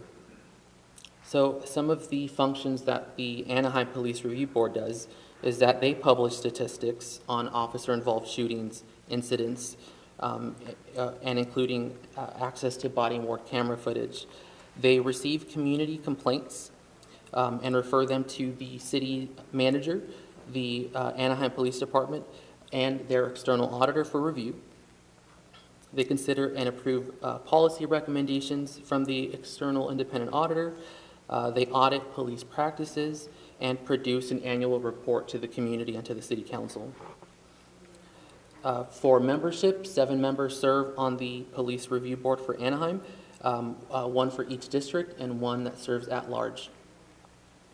There are 2 staff liaisons that support the Anaheim Police Review Board, 1 staff member from the Anaheim City Manager's Office and 1 from the Anaheim Police Department who works in the Internal Affairs Division. Their annual budget is approximately $125,000 and funds the professional services agreement with their external independent auditor. To examine a city with a similar population, staff took a look at the city of Riverside, which has a population of approximately 330,000. Riverside has a Community Police Review Commission, which falls under the investigation-focused model. Some of their functions include advising the mayor and city council on police and community relations issues. They serve as a vehicle for police-community relations to improve collaboration and communication through conducting public outreach. They also receive and review complaints from the community. They conduct hearings into allegations of misconduct. They do have subpoena power. They also review and advise the police department on their policies and practices. They submit written findings to the city manager and the police chief. They review and investigate deaths of individuals arising out of or in connection with any actions of a sworn police officer. They recommend any staffing necessary to carry out the duties of the Community Police Review Commission. They also advise those staff members' performance, and they are required to submit an annual report to report on their activities for the calendar year. Their membership consists of 9 individuals, 7 of which are appointed according to the city's 7 districts, and 2 members that serve at large. And there is staffing from the city attorney's office, city manager's office, and the Riverside Police Department that support the activities of the Community Police Review Commission. Their annual budget for this fiscal year, is approximately $265,000. Staff took a look at the Orange County Sheriff's Department, and we found that the Orange County Sheriff's Department currently does not have a police oversight mechanism that they use. Their Sheriff's Advisory Council is a nonprofit that seeks public and private funding to fund items such as tools and equipment, as well as to provide financial assistance for law enforcement officers and their families, families of law enforcement officers who have been killed in the line of duty. Another component of the staff report tonight is a community engagement survey that staff completed over the last couple of months. The survey collected includes responses from 597 respondents. This data is preliminary and is what could be the beginning of a community engagement initiative with the community that would focus on maintaining a feedback loop between the city and our residents.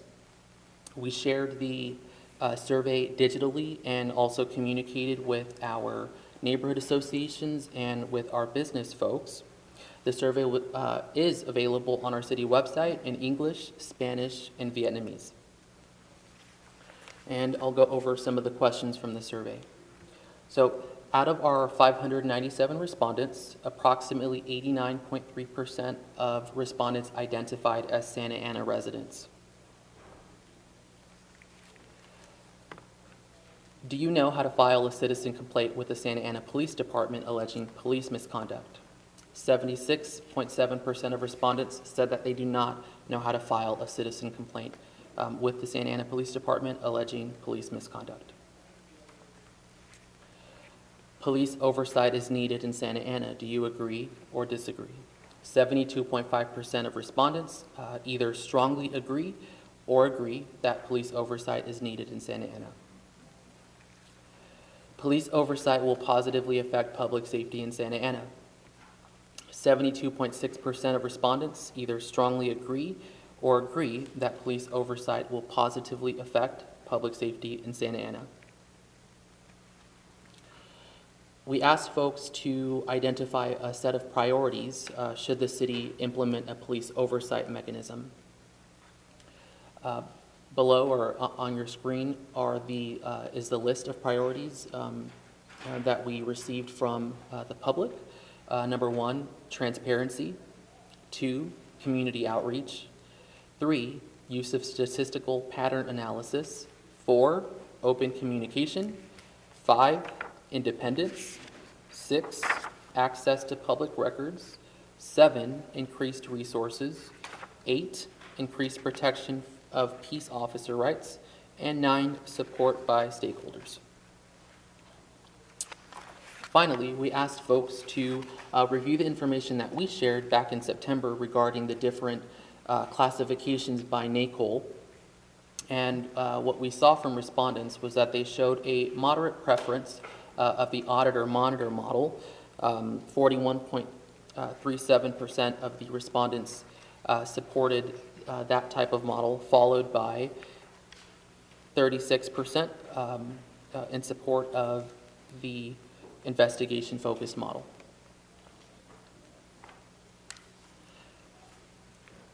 The National Association of Civilian Oversight of Law Enforcement, NACOL, is one of many organizations that provides assistance or guidance to local governments that are considering implementing or establishing police oversight, or maybe revitalizing their existing police oversight board or commission. Attached to the staff report is a guidebook that was produced in 2016 in collaboration with the U.S. Department of State, which includes information such as the basic philosophy, principles, and objectives of law enforcement oversight, methodologies, models of evaluation and assessment, and strategies and approaches to ensuring constitutional policing. So tonight, the City Council has the following options related to this matter. 1, direct staff to evaluate one or more of the presented police oversight mechanisms and return to the City Council with additional information. 2, direct staff to conduct additional research on police oversight topics and return to the City Council with additional information. Or 3, take no action. Staff recommends that the City Council accept the informational report and provide direction. I'm available if you have any questions. Great, thank you for that presentation, Daniel. Let me go ahead and bring it back to the council for comments and questions. I just want to say thank you to staff, because I know that this was, this was something that the council had asked for before the end of the year, and for the benefit of the new council members, I think there was certainly a detailed, presentation so they could get up to speed with what we had seen in the past. And I think I may be the only council member that saw the iteration that came before us back in 2015, and this is helpful to augment for that with that. So I think it was council members Peñalosa and Becerra who brought this up as an 85A, so we could take this up now. So thank you both, and let me bring it back to all of you to comment and give some direction on this. Councilman Becerra. Thank you, Mr. Mayor. I just want to start off with a question. So, well, actually, first a compliment. Thank you, Daniel, for all the work that you put into this, because from the time that myself and my colleagues brought this up as an item for consideration, I know you've been putting in a lot of the legwork to provide us the information. So thank you for that. And it's a lot to digest. With that, one thing I noticed was in your presentation, you had mentioned that Riverside, with their Community Police Review Commission, had subpoena powers, and their budget was $264,000. And I think Berkeley, which also has investigatory powers, they were looking at a budget more in the range of $700,000. So I don't know if you know, but do you have a guess why their budget is so much lower? Because I also saw that in the pros and cons of each model, one with investigatory powers, and I think this is something that'll probably be limiting for us here, would be the cost of engaging in that model. That's not to say that we wouldn't want to see something that provides that oversight that the community is asking for, but again, depending on the cost, we might have to tailor that model. But so again, the question being, $264,000, are they just using some real, I would say, cost-cutting attorneys, or what's going on over there? Well, thank you, Councilmember Becerra. The scholars and practitioners in this field do note that there is significant variability among the different classifications and the different oversight models, and we see that here. For example, in response to your question, the Riverside Police Department uses their $264,000 budget to fund one full-time secretary position. In contrast, the Berkeley Police Department the Berkeley Police Review Commission funds 3 full-time staff members with their budget, and a significant portion of Berkeley's budget is used for their staffing costs. Okay. I know a peer of mine over there on the Riverside City Council, and she had informed me that this commission came about because of some incidents over in Riverside, and they seem to like their version. And I know Anaheim's came about because of incidences over there. And I want to reiterate something that I've said at previous meetings, which is that our department has not risen to a level of widespread problems that other cities may have exhibited at one point in time. And so the way I've always viewed this is that, I had the opportunity to serve on our city's planning commission for over 5.5 years. And now the planning commission definitely does not take in or expend the resources that our public safety folks do. And I think it's fair to have civilian oversight in the sense of ensuring that we continue to be a police department that's on the cutting edge. I mean, we've always been progressive in many of the policies that we've had, and I want to continue to have that. I think we had an incident recently at 17th and Bristol regarding a protest. And the one thing that, after our chief responded to the community, to just inform them, update them. I mean, we don't, unless the chief has something else to say about it, I believe at this point we haven't concluded, the full scope of what's happening with that, or what happened with that incident. But I think a lot of folks expressed appreciation that the chief was forthcoming and letting the community know what's going on. And I think that this is an opportunity to formalize this sort of engagement with our community and this transparency, because I think there's a lot of times where, we're privy on this council to a lot of the good things that our police department does, and the community does not always know that. And I think it's important to have a body that allows the community to understand that. I know that even with my background in planning, being on the planning commission really helped me see the wonderful work that our staff does here, and as a resident, be able to give back and be a part of the process. So I right now at this point, in looking at what Daniel's presented to us, I think that something that kind of blends that review focused auditor monitor model might be something to look at. I think there's, before we get to a point where our council could, say that we're going to give a thumbs up or down on a model, I think there's going to be a lot of work that goes into it. And I would hope that my colleagues will support that once we get to a point where we have a proposal, that we will also go back and engage the community. And I think that Daniel's done a great job in helping do that on behalf of the city, and that we would continue to do that. And those are my comments right now, Mr. Mayor. Great, thank you for those comments. Any other comments from the council? Councilwoman Lopez? Yeah, I do. I have initial questions, and I don't know if Madam City Manager or if Daniel, who exactly wants to take lead on those. But before that, I really just want to thank our community members that filled out that participated in the survey. And they have been guiding this conversation for a very long time. This is something that they have been asking for years, and finally we are able to have a public discussion about it. And so thank you, Daniel, for presenting this to us. And so I wanted to know can you let me know how we decided to examine Riverside, Anaheim, and Berkeley? Thank you, council member. I selected Berkeley because their local government was one of the first in California to deploy police oversight, and their city fell under the investigatory or subpoena power model. Mm-hmm. I selected Anaheim because of their proximity to the city, because of the similarity in population, and because their city's police review or police oversight mechanism fell under the non-investigatory model. Mm-hmm. And I selected Riverside because the city of Riverside is directly behind Santa Ana in terms of their population, and our police department also engaged the Riverside Police Department to discuss their experiences with police oversight. Okay, thank you.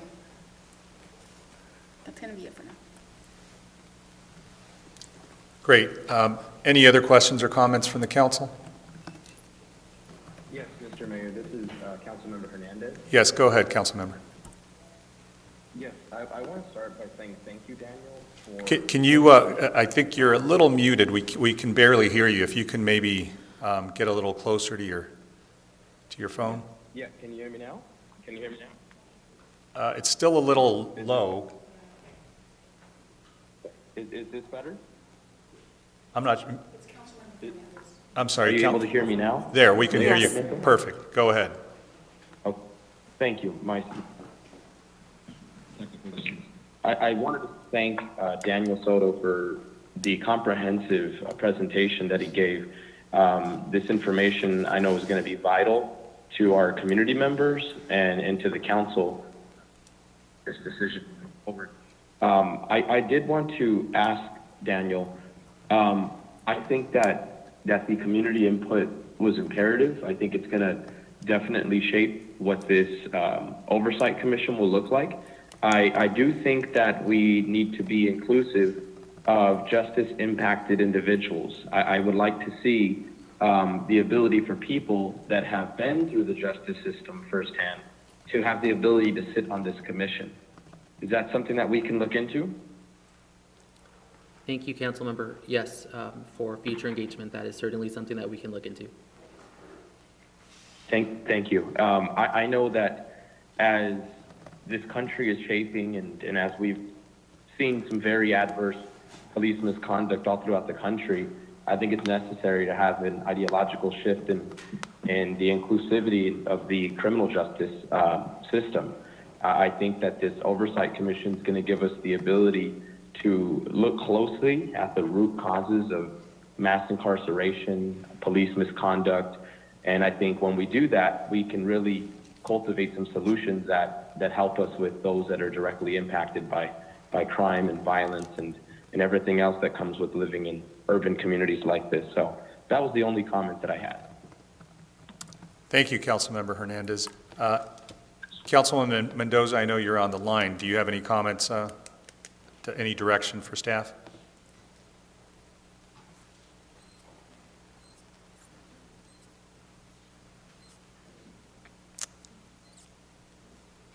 Well, let me go ahead and get back to Councilwoman. If you do have anything, just get my attention. Councilwoman Pham? Yes, thank you, staff. Thank you, Daniel, for this. It was actually really great to see how all these different cities were implementing different models. So I do have a few questions. Obviously, the cost of any of these models would be highly dependent on exactly how we structure it, but do you have any estimates, or is it just really looking at trying to compare what these other cities currently have and just ballparking it for us? Thank you, Councilmember. In our preliminary research, we do see that the budgets for these different police oversight mechanisms vary significantly from one jurisdiction to another.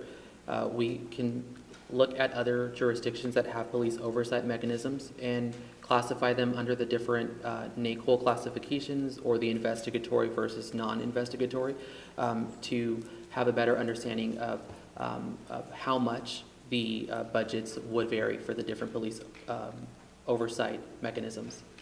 Thank you. And so I read the Anaheim model in the staff report, and they do mention OIR, which is I guess a law firm, a police investigatory firm. And have you talked to them? Has staff talked? Has this been internal completely so far? I've spoken with the city manager's office senior administrative analyst, who's one of the primary staff liaisons to their police oversight or their police review board. The city has a $125,000 annual contract with the OIR group, their external auditor, and they work with them periodically, and the staff workload varies from week to week depending on the police oversight activities. Okay, and I only bring that up because in reviewing their recommendations to the city of Anaheim, they did go through all the policies and then gave recommendations on what to update and what to amend. So I would like for us to potentially explore that option because You know, we're civilians up here. I don't think any of us have been police officers, but, or, you know, fully been immersed in that kind of work. And so I'd like to see some outside eyes. No one likes an audit, but in that way we can take a look at what policies potentially can be updated or be at the forefront of what is effective and useful to implement here in the city. So that's one thing. Another thing is there have been a lot of comments regarding independence of the Oversight Commission. In reading these different models, it seems like the commissioners, or you know, the folks on the overview commissions, all seem to have been appointed by the mayor and city council in one form or another. Is that correct? For the three that we looked at, yes. And then I guess Anaheim selected by lottery, and so I guess it's application and then picked at random? The selection process for the board or commission members for the different cities does vary. Some organizations do provide recommendations for how the selection process could work, who could or would be involved in appointing, and how those appointments would be finalized. But the scholars note that we do see a variation in how those best practices are applied. Thank you, because I did see a lot of comments regarding independence, saying away from elected officials, away from, you know, big dollar donors, or et cetera. And we really get into a bit of a catch-22, because if you're not appointed by the city council and the mayor, then you essentially would have to run some type of election, right? Who picks the commissioners? And so in light of that concern, I'd like for us to explore a situation in which the council may appoint one for each member, including the mayor, but have a commission that is rotating on any particular item.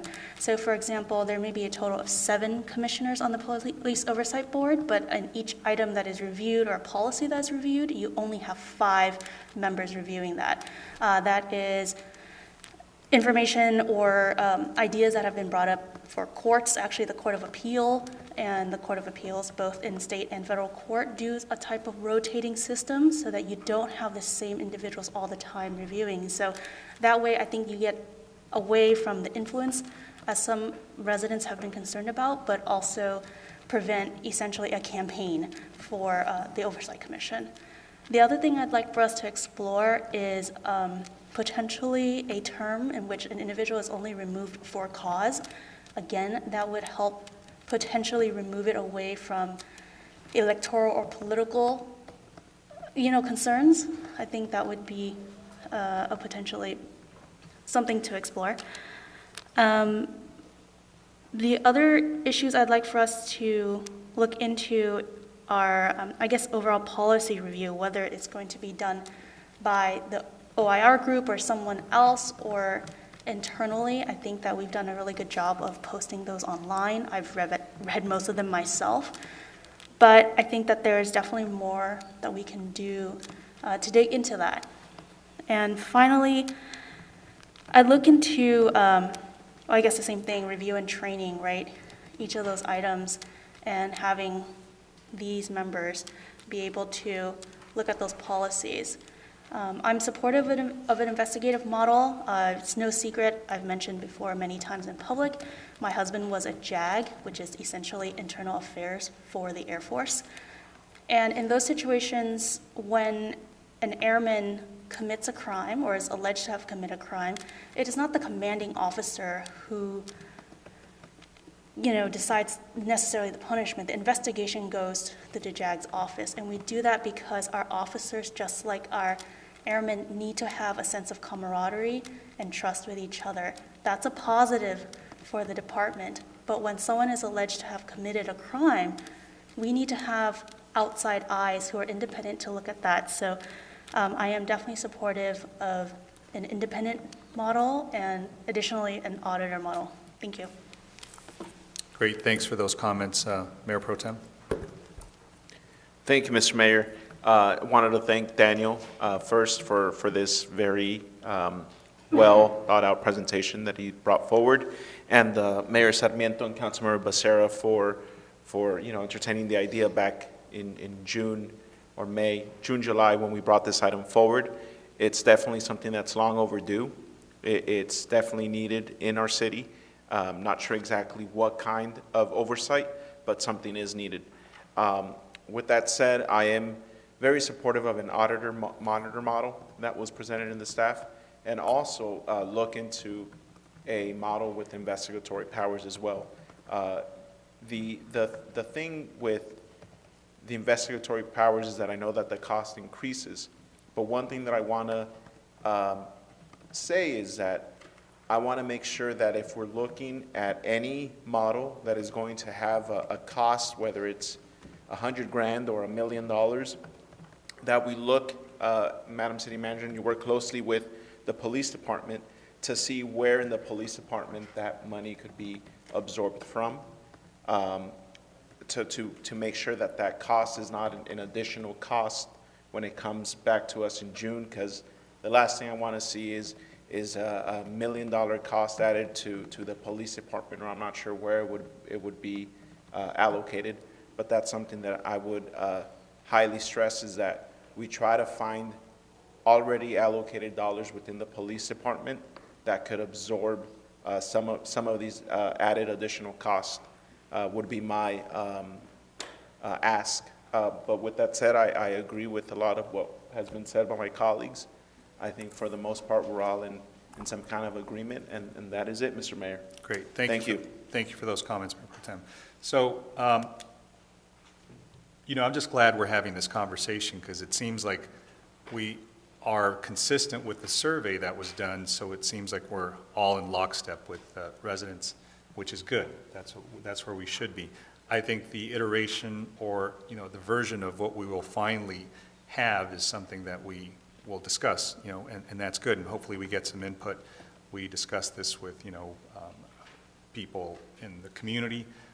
Staff hopefully will guide us along this, but I think that's what this whole exercise was about. And to the extent that we have 3 new council members that really haven't been able to dig in and haven't had the background that we've had on this, it's important that we maybe digest this and give good comments. And all the comments that I've heard tonight were really instructive. I know, I think it was only Madam City Attorney and I who were left here, and maybe the chief was here as well, when we talked about this. How long ago? Was it about 5 years ago? Maybe 5 or 6 years ago? So, it's good to be at this point, because, one of the things I've always wanted to say is that, this isn't meant to be, punitive or oppressive on any one department in our city. If anything, public safety is so important to us that we dedicate almost 60% of our general fund to it. So we should have a standing board or commission, very much like we have one for planning, for Parks and Rec. We have, a commission for arts and culture. Those are all important, but this is extremely important, obviously, as evidenced by the results of the survey. So I want to thank the residents as well for, making themselves available to comment on this and feel so strongly about this as well. So, I do think there's a lot of value in a commission, whether it's investigatory and or auditor monitor. I think that's where, I would be leaning towards. I like the Riverside model from what I see just at first glance, because it seems like it's a blend, right? I think the one from Berkeley, and no offense to Berkeley because I love that town, I think that there's just, we want to be also cost effective, so I think we can do and accomplish maybe some of the goals that they've tried, but doing it in a much leaner way. And maybe that's where, Madam City Attorney, you can work with, the chief and the city manager staff to come up with something that's cost effective, but yet has some teeth. Because And by teeth, it's, again, not meant to be onerous, but I think it's meant to be autonomous, right? There has to be some objectivity in whatever board we comprise. And it's simply to make sure that, some people, other cities react, like maybe Anaheim had an incident and they, decided let's have a board, an oversight board.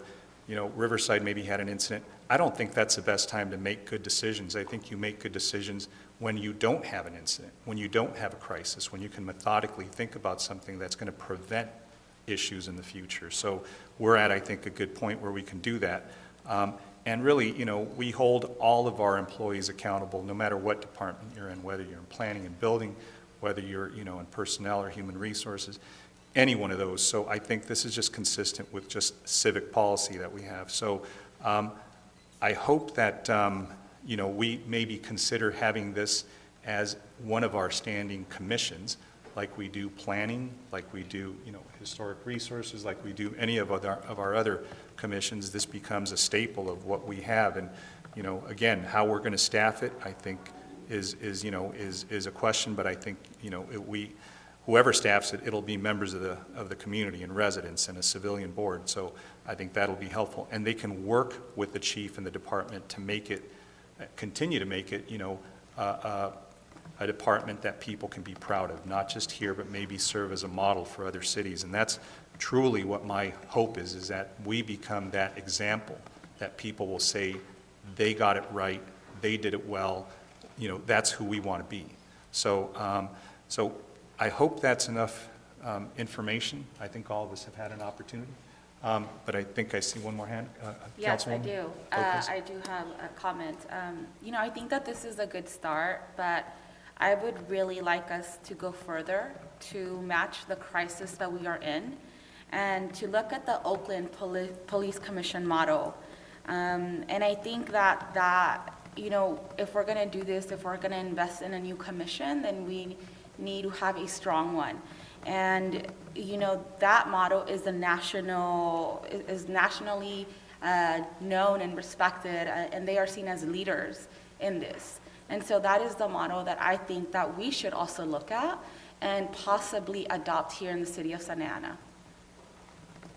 I'm sorry, Councilmember, which model were you referring to? The Oakland Police Commission model?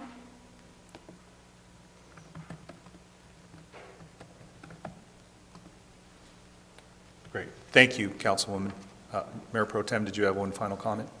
Yeah, just one final comment. When it comes to whatever type of board or commission we ultimately decide on, when it comes to the commissioners, I would also like to see a good vetting process and, some kind of term limits. I know that right now our boards and commissions don't have term limits, and that's another conversation that we should have as a council, is term limits on our appointed boards and commissioners, because you'll have commissioners that serve forever and ever, and that's something that we also don't want to see on any board. I've been very vocal about even reducing the third term for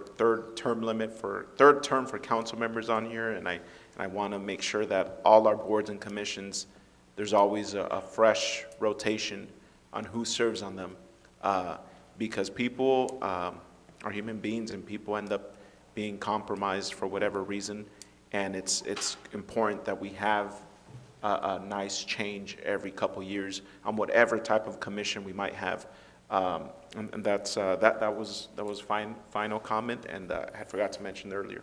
Thank you. Great, thank you, Mayor Pro Tem. So hopefully staff has sufficient comments and direction. Thank you, Daniel, for all the hard work and for presenting that to us.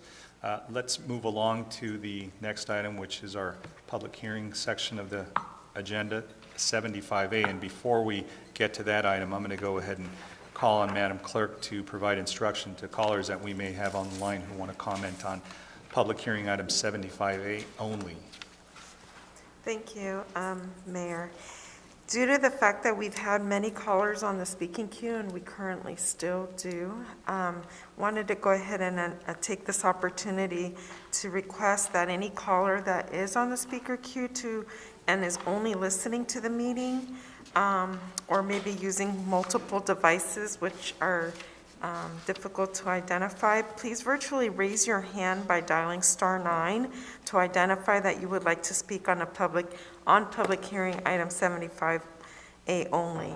And just in case any of them are Spanish speakers, I did ask our translator to please interpret the statement, so that way those callers that are on the call can dial *9 so that they can virtually raise their hand and indicate that they would like to speak on item 75A.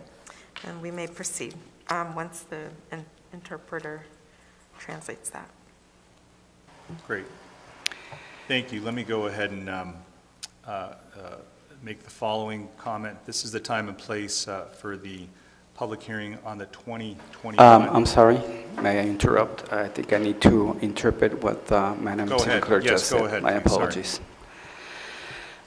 Debido al hecho que tenemos muchas llamadas y todavía tenemos más, y entonces voy a tener esta oportunidad de solicitar a cualquier persona que está en la llamada esperando y solo está escuchando esta junta o solo está utilizando un dispositivo múltiples que es difícil de identificar, por favor, virtualmente levante su mano al marcar estrella 9 en la audiencia pública 75A.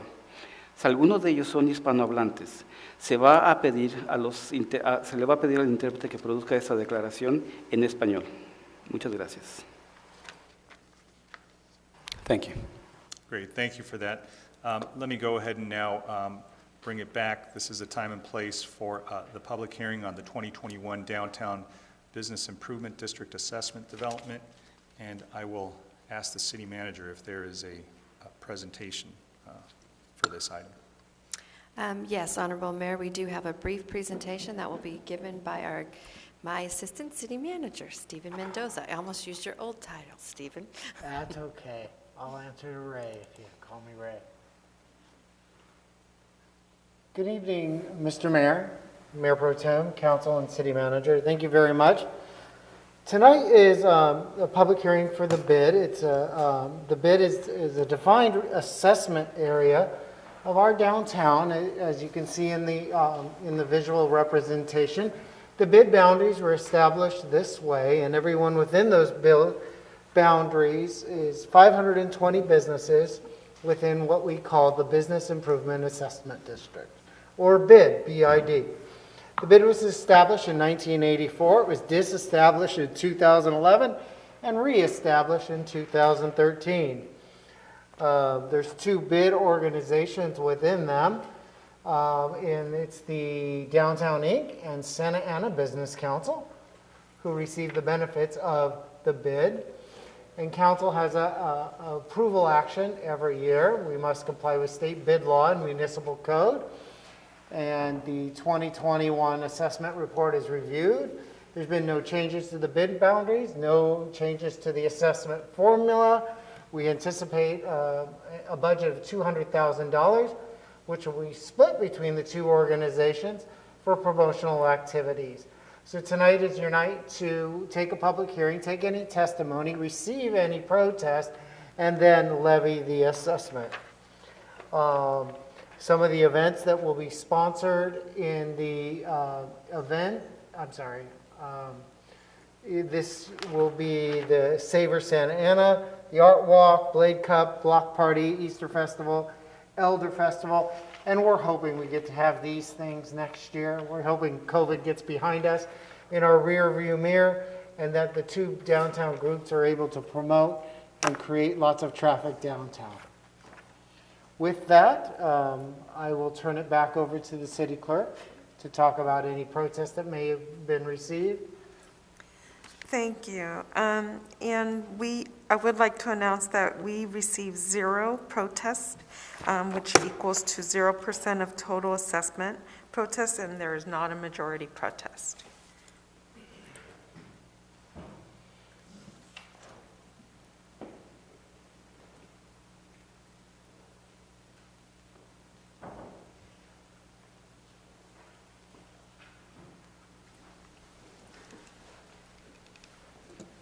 Thank you, Stephen. That was a lot shorter and more brief than I expected. So let me go ahead and open up the public hearing for members of the public. And Madam Clerk, do you have a speaker queue there? Thank you, Mayor. We do not have any members of the public that would like to speak on this item.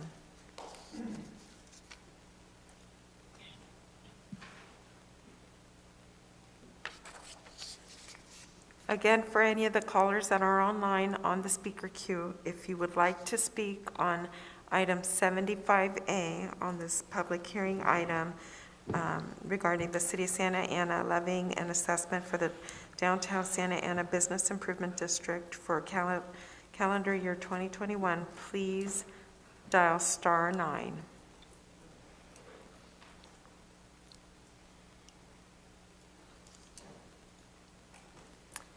Thank you. We did have one person virtually raise their hand. Caller with the last three numbers, 924. If you would please dial *6 to unmute your call and speak on public hearing item 75A only. Thank you. You may proceed. Good evening. This is Ryan Smolar from Downtown Inc. We're a diverse group of downtown businesses, residents, and property owners who help manage the downtown business district. I just wanted to support item 75A tonight. Downtown has had a really tough year. The pandemic, civil unrest, fires, smoke, wind, boarded up businesses, vandalism, constant construction. When we were back in the purple tier, our businesses were pretty much on average earning 75% less income than they're used to. And with the current closure, some businesses are earning as little as 2% of what they're used to making. And despite this, I really want to give a huge shout out to our small business community downtown because they've proven to be so resilient. Some of them have been able to pivot and do other things, you know, bridal shops turning into mask making shops, gyms taking it outdoors into public spaces, and working so hard to stay open every day any way they can to keep as many employees retained and to continue to serve local residents. So I really applaud and have been amazed by their grit to face so many challenges and so much uncertainty and to keep ponying up and coming in and trying to figure this out. And on top of that, the partnership with the city this year has been wonderful. We've never seen actions and responses and adaptations so quickly, so intelligently done, so fairly executed. When we saw people were starting to go outdoors with their businesses, the city quickly did research and created best practices, and we handheld businesses through that process. And when it was takeout only, 35 parking spaces were converted into takeout. So it's just been incredible partnership. I think we need to continue to work close because we saw, with items earlier tonight, some of our core partnerships all need to, I think, really stay in place right now, and we need to continue to work to make sure downtown continues to thrive through this period and reposition itself in the future. But just want to say thank you, and it's an honor to be a part of the organization that makes up downtown and helps receive these funds and takes input from the city, works with the city, takes input from our stakeholders, our members, our board members, and works really closely with the community in a lot of ways. So thank you so much. 15 seconds. Thank you. Mayor, that is all the callers I have. Great, thank you for that, Madam Clerk. Did we receive, prior to the public comment, or maybe you might have announced it, did we receive any written protest? Thank you for that, Mayor. Yes, we did.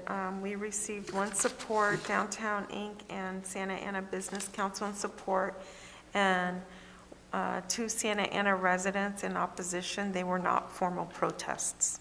Great, thank you for that. So let me go ahead and close the public hearing now, and I'll bring it back to the council for questions or comments. Council members, any questions or comments? Councilman Becerra. Thank you, Mr. Mayor. One of the great things with this bid is the collaboration that we see between Downtown Inc. and the Santa Ana Business Council and all the work that they do, especially during non-pandemic times, the diverse programming that both of those organizations put on throughout the downtown.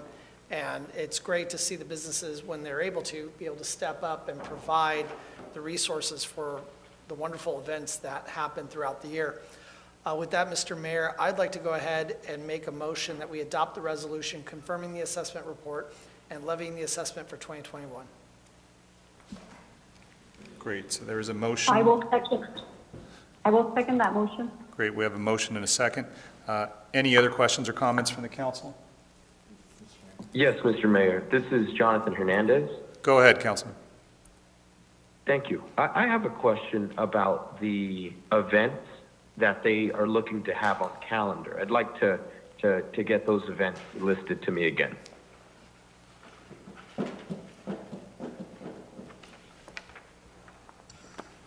Councilmember Hernandez, we have listed for the next year is Boca de Oro, the Orange County Arts and Literature Festival, Savor Santa Ana 2021, Art Walk, which is monthly, Blade Cup, Block Party, Easter Festival, Elder Adults Festival, which is at the Senior Center, Patches and Pins, and that's it. I'd like to learn about what the process is for the selection of these different events. I would like to see more community involvement, and that's something that I would like to recommend. Is I'd like to see more community involvement when it comes to the events that we have here in downtown Santa Ana. I think that a lot of these events are great, but I do think we need to diversify some of the events that we have. And that's something that I think is going to be imperative for the downtown district, because for a number of years we've had events very similar. I think the Savor Santa Ana event is great. I think the Art Walk and Block Party is great. But I'd like to see some of these events diversified, and I'd like to see us introduce something new. I was thinking, maybe we could start to see an educational, community event, a reading event, something related to education and youth in partnership with their school district. I want to see us diversify our events in downtown.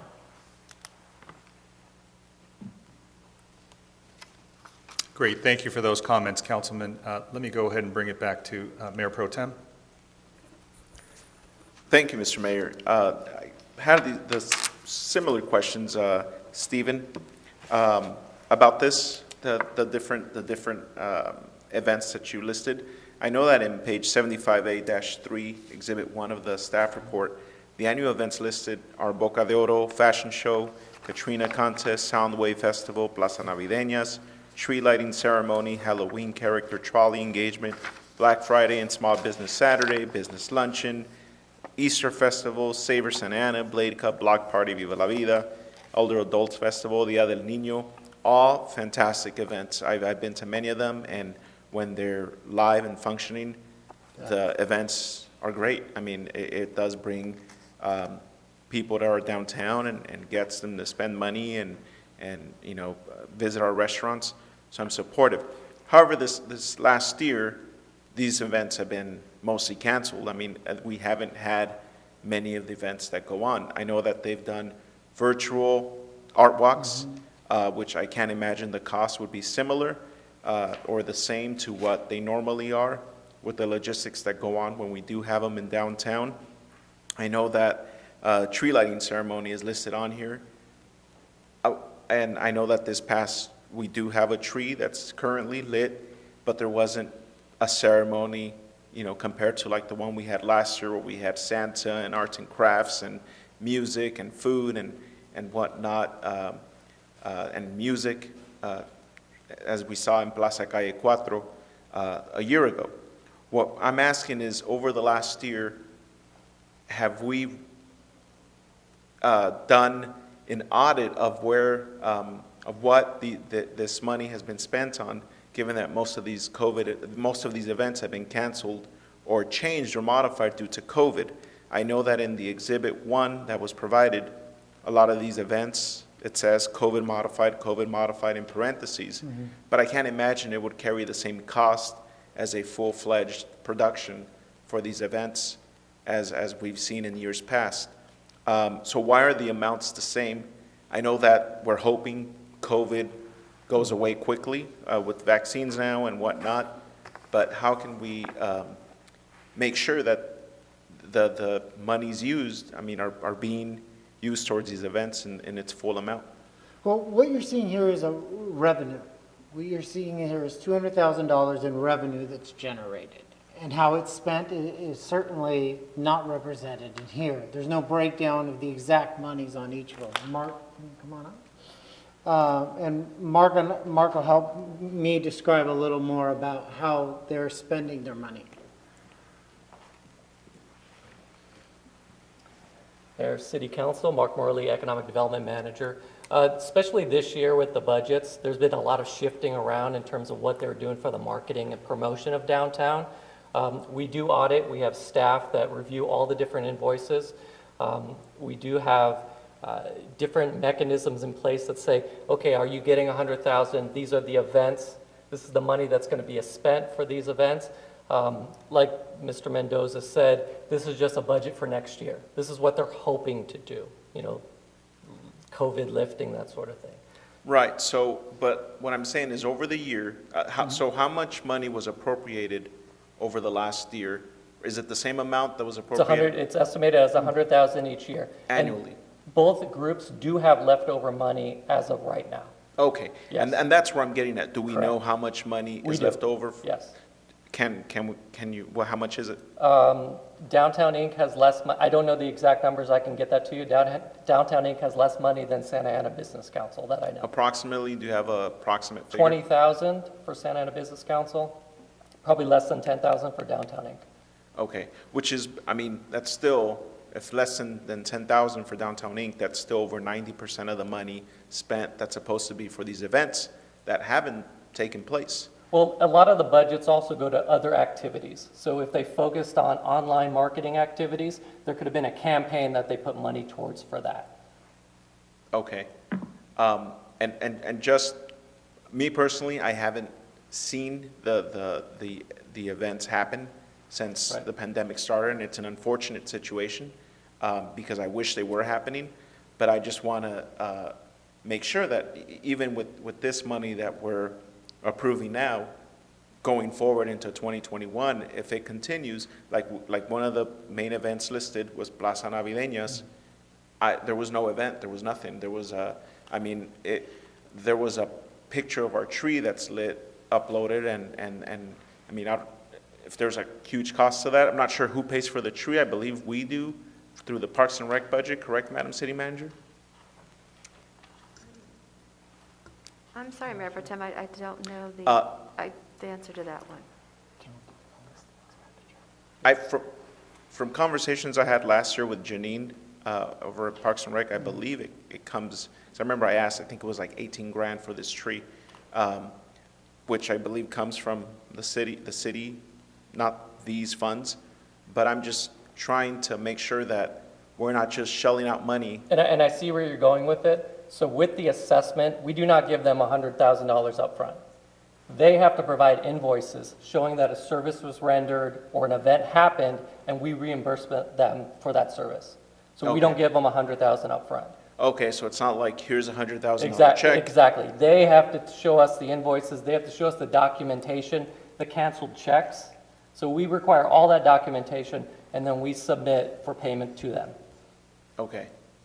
Because it's something that we got to watch closely moving forward, and not just with downtown, it's with many groups across the city that receive public funds, is how has the expenditure of these monies changed due to COVID-19, and is it the same? And it shouldn't be the same if they're increasing, if they're buying PPE or investing into their outdoor dining.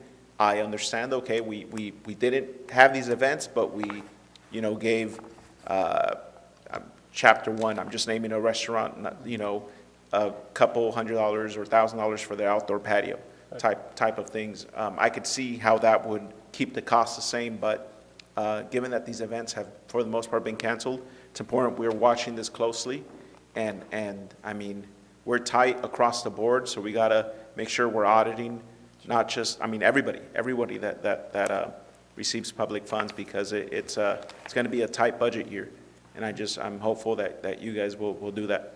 And the difference with this is a bid assessment from the businesses, so it is not public funding. We are just the pass-through agency.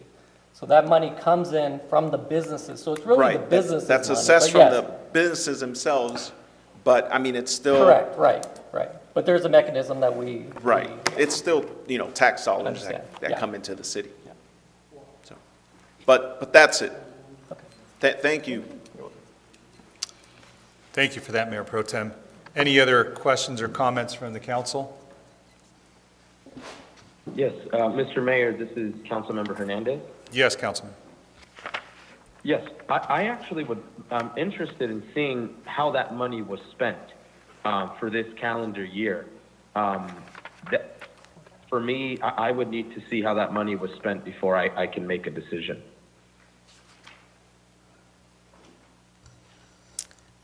Councilmember Hernandez, we certainly can get that information to you. Once again, the item that is before you is just to confirm the assessment report and levy the assessment.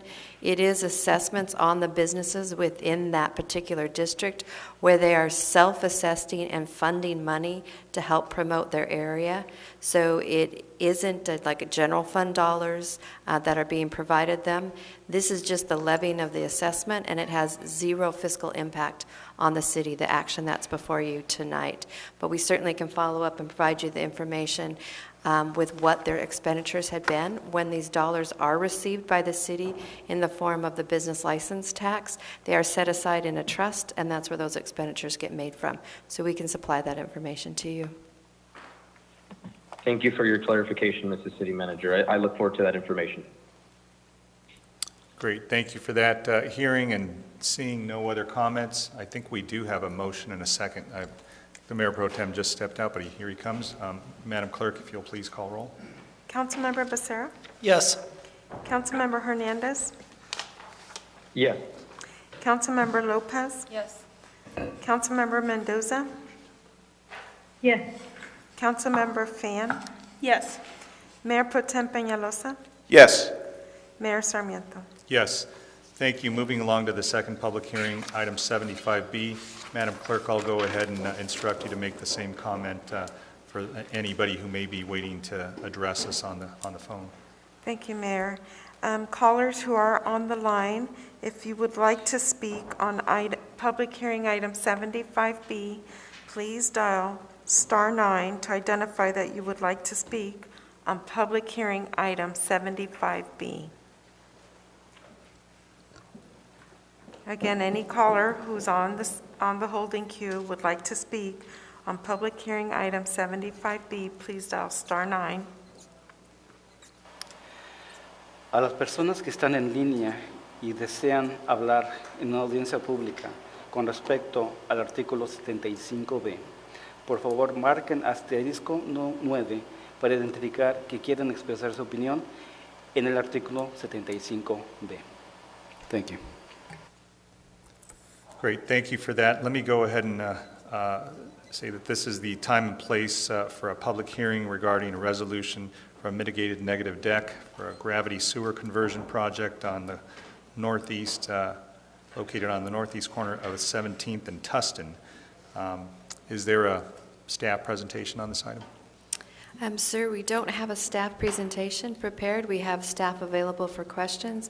The item is simply a public hearing to adopt a resolution, to adopt a mitigated negative declaration, and the project is a city project. It's not an outside developer project.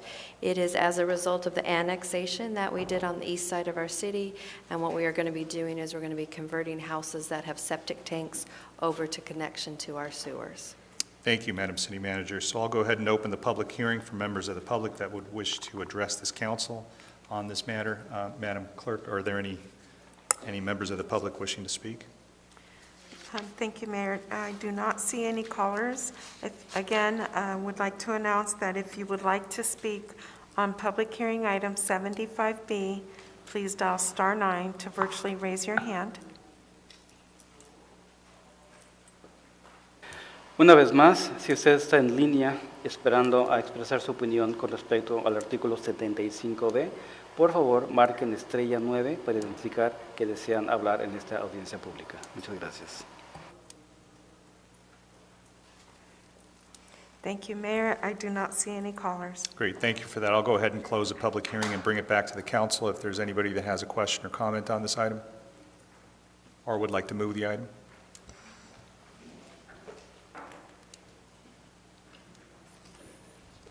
I will make a motion to approve. Thank you, Councilwoman. Is there a second? Second. We have a motion and a second.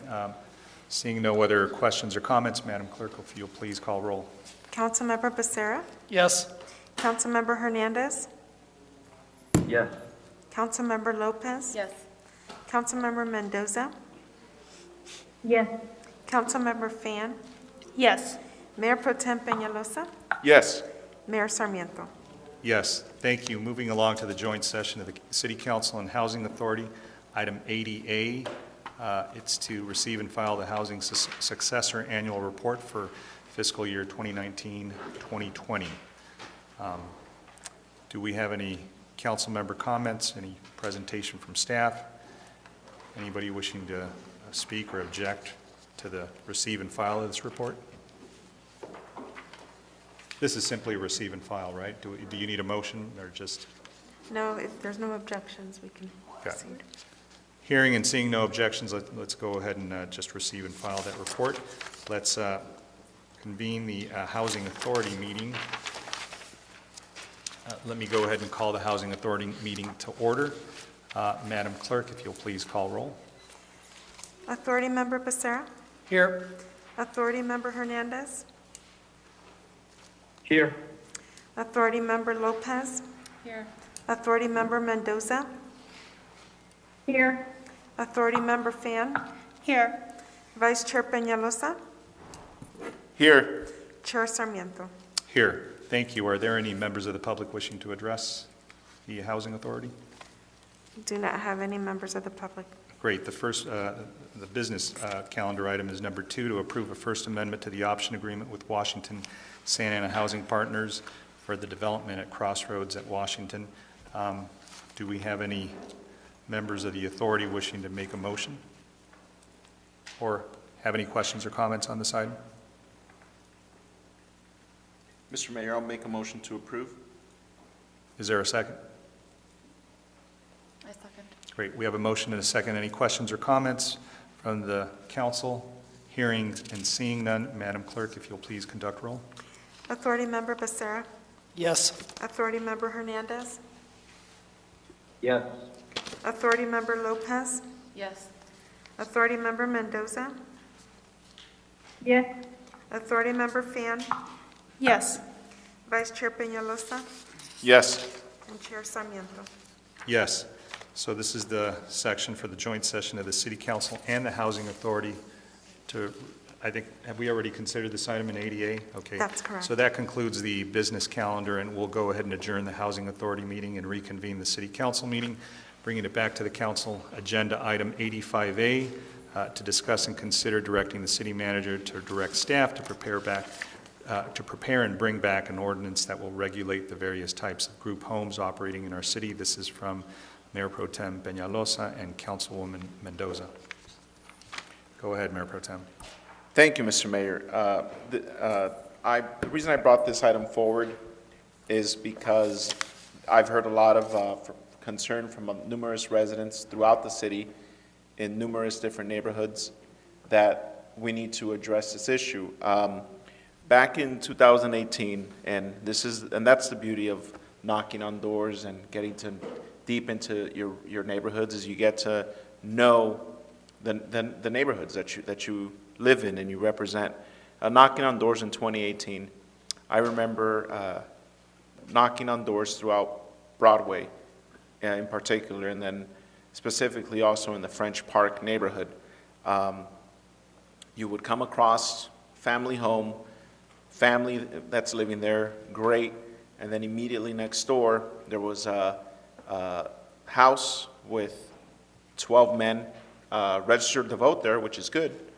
They're voters, but it was all different last names. So I was like, interesting. So you start to see how different it looked just from the just upkeeping of the house alone, which is not their fault, but it's the companies that buy these properties and whatnot. And so they cause the neighborhoods to start looking bad. I mean, you have kids playing outside next to a bunch of men that have been, either are addicted to drugs or released from prison and are trying to rehabilitate, which is good. There's a lot of good actors that that operate decent group homes and do it right. There's a lot of bad actors that don't care about rehabilitating and just care about draining insurance companies for money until their insurance stops paying it, and then they kick them out on the streets, further continuing the problem that they're trying to fix.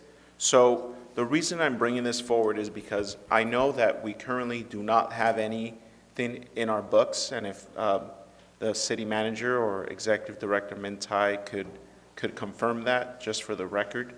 Do we have anything currently in the books that would regulate or oversee the permitting that comes with any type of group home in our city? I will actually defer to the city attorney on this one. One of the things that the state has done is they have really limited what local jurisdictions can do in order to control group homes, particularly those of 7 or less. So I will let the city attorney speak on that. I am not currently aware of any separate regulatory permits that we require. It is a position that some other cities like Newport Beach and Costa Mesa have taken. They do regulate in that area that is not preempted by the state or federal laws. They have to do so carefully. If that's something that you'd want to consider, we can research. I did prepare a draft ordinance for the city about 7 years ago on this topic, but it did precede the litigation that we've seen in Newport and Costa Mesa.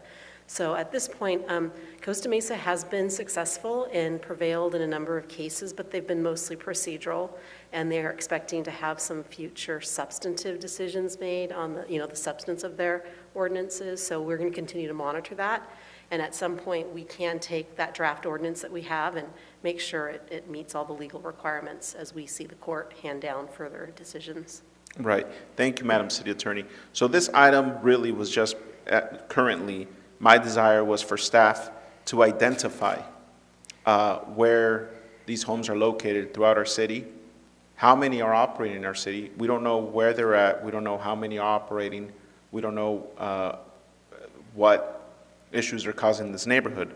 I know that in one of the correspondence that we received, they basically say, we own the historic home that was built in 1909 on North Bush Street.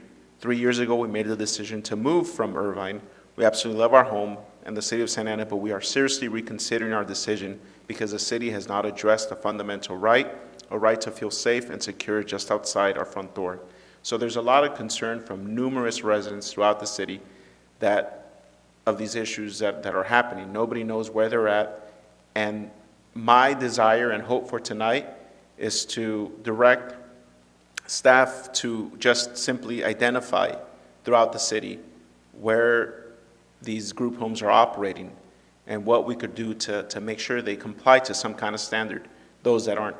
And that was basically my desire.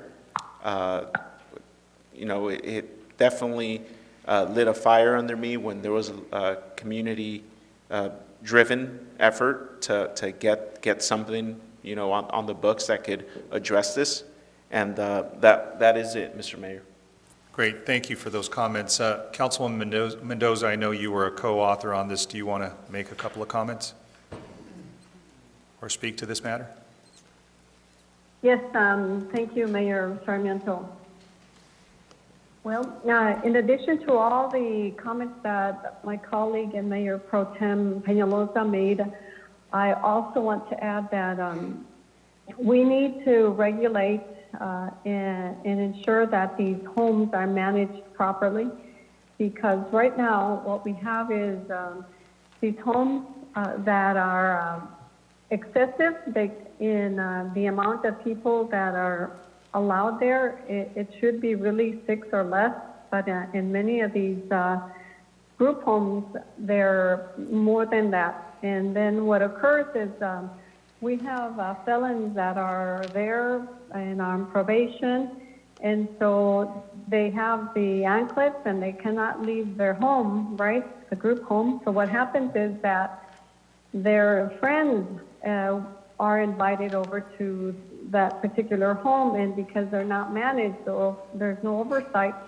other gang members, other ex-felons come to the neighborhood, causing disruption, causing public safety concerns, And in that particular neighborhood in French Park, there's been several shootings in the past few months because of the rival gangs that are in the area. And so the city of Santa Ana needs to regulate and ensure that these homes are not in close proximity to residential areas, and to ensure that these insurance companies or the management companies are making sure that these are safe and that the people who are there are complying, and that there is no outside visitors, no violations, because it's a violation to have other felons in this rehabilitation home. And so we need to keep our promise to make sure that our public is safe and to provide high quality life for our residents, and that includes by monitoring these group homes. So I am asking for my colleagues to support Mayor Pro Tem Peñalosa and I in this very important issue to continue to provide a safe and quiet enjoyment for our residents. Great, thank you for those comments. Councilwoman Fan? Hi, thank you, Mayor. Thank you, Mayor Pro Tem Peñalosa and Councilmember Mendoza for bringing this forward. I definitely understand the concern for, quiet enjoyment of your home. I don't live in a single-family home, so it's a little bit different, but I do understand that and the concerns for safety. However, I do want to caution us in either moving forward with an ordinance or looking at an ordinance, given that this area of the law is incredibly fraught with concerns regarding the 14th Amendment, the 14th Amendment, the 8th Amendment, particularly if there are individuals who are formerly incarcerated and continuing to have additional oversight, or folks who are working on rehabilitation who have, whether it's use issues or anything like that. So, I do appreciate that the city attorney has a draft ordinance from before, but I think that in paying attention to what I've actually read the Newport Beach case regarding regulating group homes, and I have began to follow the Costa Mesa case, and they are hundreds of thousands of dollars in on litigation. We do not have the money to do that. Currently, the city of Santa Ana is still short on code enforcement officers, and we need to make sure that, these issues, that individual, that family has access to a code enforcement officer who may go see if there are, in fact, overcrowding issues. But, 6 people to a home is not uncommon. Any multi-generational household, that's very common, and we can't discriminate on the basis of family or familial relationships and whatnot. So I just do want to caution us there. I think that we can provide resources to community members to contact, whether it's a licensing authority or a state board that does in fact permit or regulate these types of boarding homes, management companies and whatnot, who may be able to actually dig into this and revoke their license or revoke their permit on the state level, which doesn't require the city of Santa Ana to specifically expend additional dollars to go after bad actors. So for me, I'm not going to support an ordinance or additional expenditures for our team to specifically go out and look for these homes, particularly as it may be quite invasive. As a candidate, you knock on doors and you go to every door and it takes months. But for city staff that is already, wearing thin with COVID and everything that's going on, I think that would be an incredibly heavy lift under this, these circumstances. And I guess I'll conclude my comments there. Thank you. Great. Thank you, Councilwoman. Those are very good comments. I know the Mayor Pro Tem has another comment. Is there anybody else who hasn't spoken that would like to speak? Yes, Mayor Sarmiento, this is Councilmember Hernandez. Yes. And I just wanted to comment on this, not so much a question, but I actually have a number of different encounters with many of the group homes here in Santa Ana, specifically in Ward 5. Before I worked in the field of mental health, I worked in the field of reentry and gang prevention. And I worked with youth 18 to 24, and part of my job was helping them find homes. And I know that a lot of people that have been through the justice system, when they come home, this is their only outlet that they have.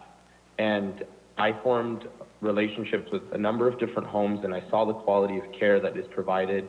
I've also seen some bad cases, but I think that we can really leverage these relationships. I think if we can connect and build some bridges with them, they'll be very compliant. I think that it's just a matter of dialogue, and I think that if that dialogue is had, we won't continue to see these issues.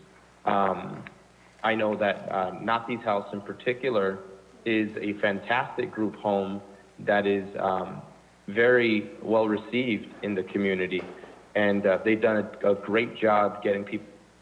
So I just wanted to offer the other side of the spectrum that these homes can be regulated. I think we can do that through dialogue and through having a stronger relationship with them. Great. Thank you for those comments, Councilman. Mayor Pro Tem, you have one more comment?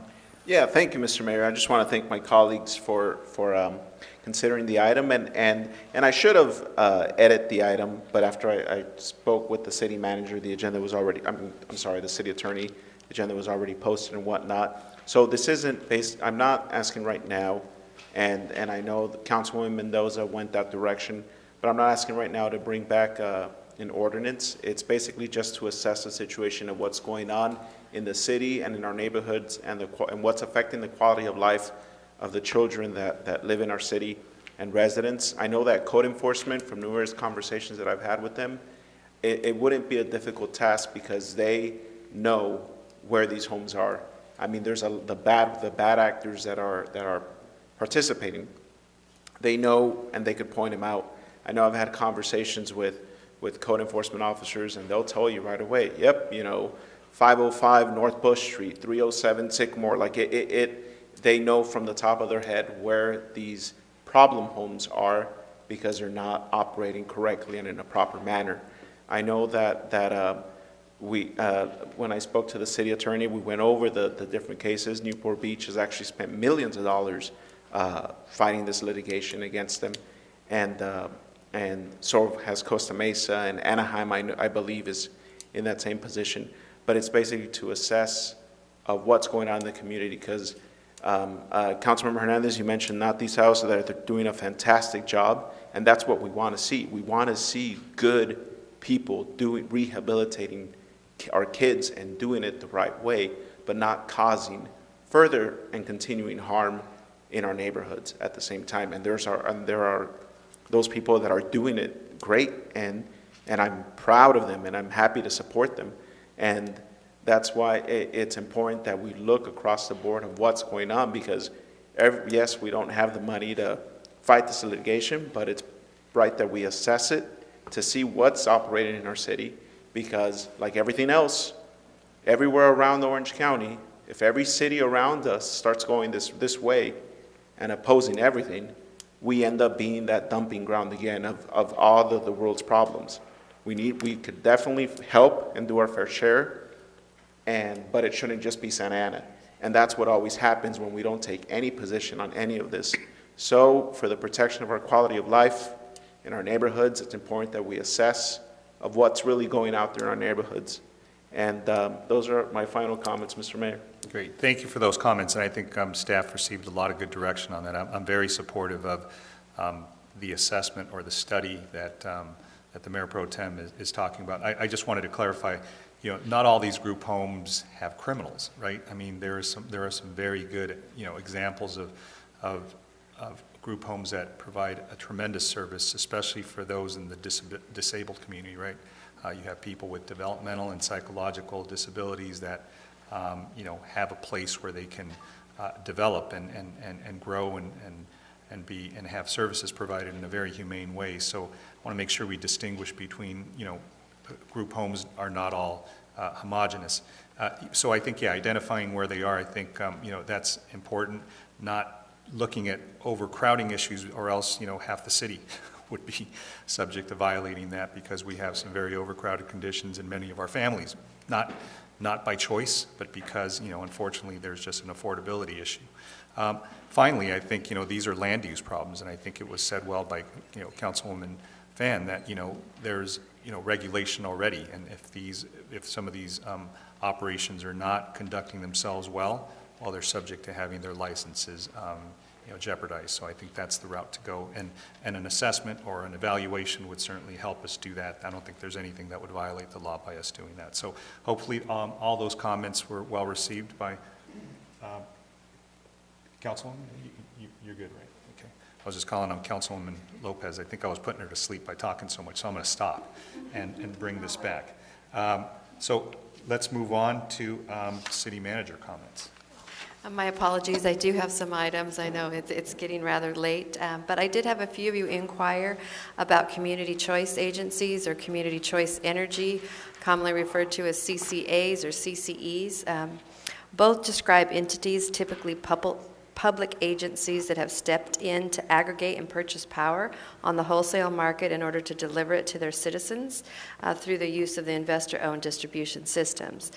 These types of entities were first authorized back in 2002, but recently there has been a significant push locally in certain communities to start up CCAs, and at the request of our council, our Public Works agency several months ago engaged a consultant to evaluate the advantages and the disadvantages for our community. The consultant is nearly complete with his analysis and will provide a presentation at your council meeting in January. While our consultant was already engaging in performing this assignment, we were contacted by the City of Irvine requesting we consider forming a joint powers authority, as they wanted to kick off a CCA before the end of the calendar year. We were able to have our consultant engage with their consultants and learn about their proposals, and so the aspects of that JPA will be covered in the report that you're going to receive next month. As of now, Irvine has formed a JPA. It just took one other public entity, and the cities of Huntington Beach and Fullerton have become members. Tonight, I believe Lake Forest and Buena Park had the item on their agenda for consideration. I don't know what the status of those discussions have been, but we look forward to providing you a comprehensive presentation next month. And then a milestone was reached with the OC streetcar. I know we don't like it tearing up our streets, but a very important step was taken. The first rail was laid down at Santa Ana Boulevard and Bristol Street, and the crews are continuing working to place rail westbound towards Raitt Street. And in celebration of this movement on the streetcar construction, there's going to be a virtual community open house on the project that's scheduled from 5:30 to 6:30 on Thursday, December 17th, and we'll certainly have more information on the city's website under events. And then lastly, just to inform you, under the authority that you granted me with COVID and under the emergency order, I do plan on issuing an executive order effective tomorrow to do a moratorium on street sweeping citations to get us through the holidays. We've received a number of complaints. A lot of people are home in their house. A lot of people are negatively impacted by COVID. The moratorium will run all the way through January 3rd unless the governor extends his stay-at-home order, and then it would further lengthen to the same time that the governor's order does. And that's all I have. Thank you.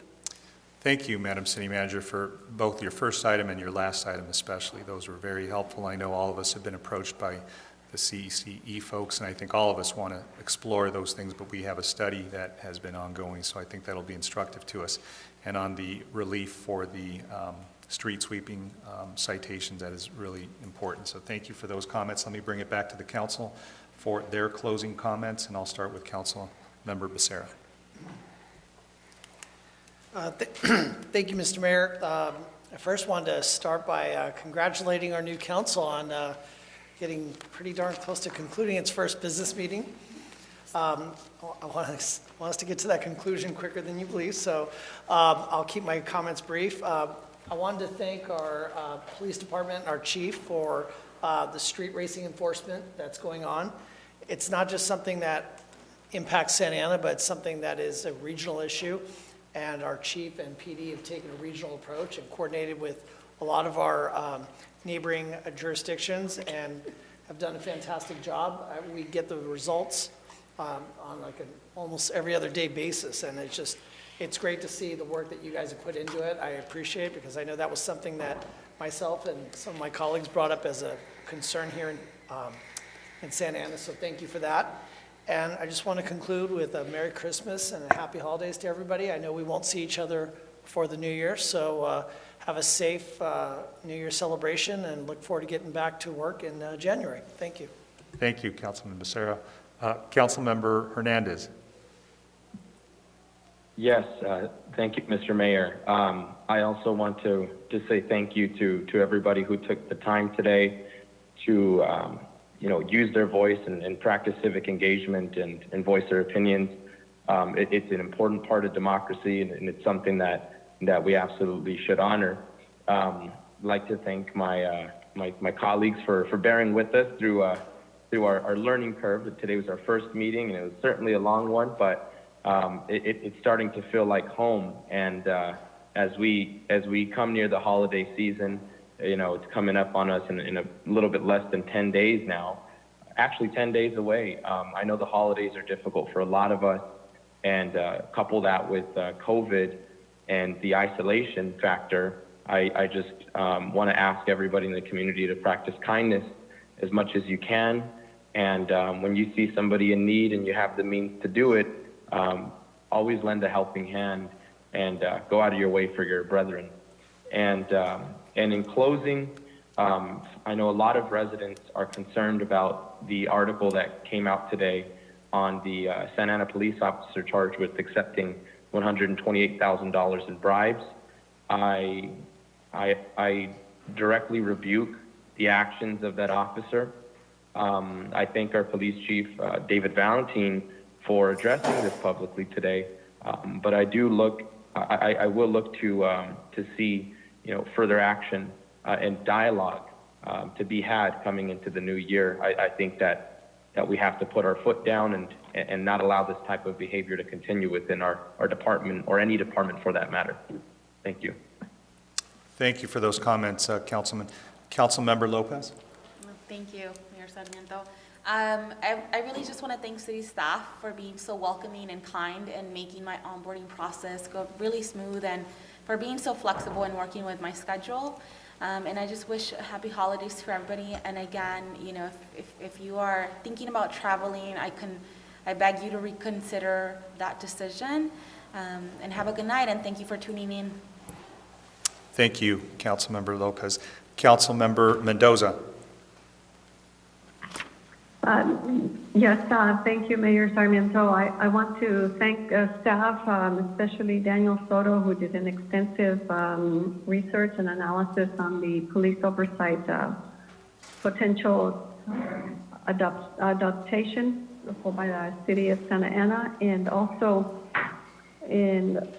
I want to inform you that yesterday I was in Sacramento, in our state capital, as the representative for the 46th Congressional District in casting the electoral ballot for the president and vice president. So it was quite an honor, and I will bring you some photos for commemoration purposes. So, and happy holidays to everyone, and have a very safe and enjoyable Christmas, and be Great. Thank you, Councilwoman. Councilmember Pham.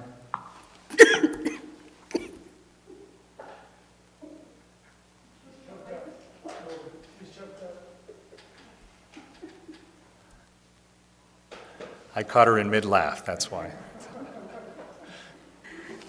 I was literally going to say, it's officially tomorrow, which is definitely a interesting and long council meeting, but I do want to thank everybody, and especially staff. There was a pretty heavy agenda, or maybe it's just heavy because we always pull agenda items from consent calendar, but I really do appreciate it. We ask a lot of questions, and I'm just so thankful that you're all here, ready, prepared to answer them. I do want to reiterate Councilmember Lopez's comments about staying home and being safe. I live 10 minutes away from my mom, and I haven't hugged her since February because she was actually abroad when COVID hit. I haven't kissed her, and it's horrible, but she's a senior. She has pre-existing conditions, and I want to make sure she's safe, that when the vaccines are available for everybody, she gets one of those doses or two of those doses. And today, or maybe it was yesterday, ICU bed capacity in Orange County is effectively 0.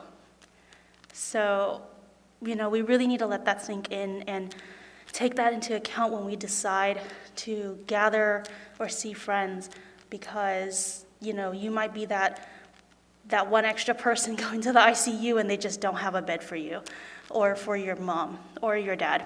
So please take that into account. Please be kind to each other. It's really stressful and difficult every holiday season, and I think this year more so. So have a happy holidays, Merry Christmas, Jungwen Yangsin for everybody, and I will see you in the new year. Thank you, Councilwoman. Mayor Pro Tem Peñalosa.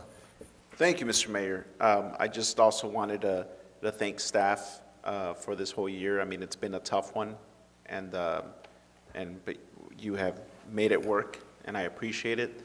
And I wanted to wish our residents a very Merry Christmas, Feliz Navidad, Happy New Year, Feliz Año Nuevo. Hopefully this the coming year is a lot better than this one. Madam City Manager, I just thank you for that executive order on a moratorium on parking citations for street sweepers. I would suggest that with the messaging that goes out with this, we remind the public that if they can move their car, to move it so that there's street sweeping done. I know there's tons of residents that really can't, and it's a stressful situation dealing with parking, but there's a lot of, when we first did it back in March, I remember hearing from a lot of people and seeing on social media how they were just asking, do I have to move it? Okay, I don't care, about moving my car, and there were other residents that were concerned about the cleanliness that was going on in their neighborhood.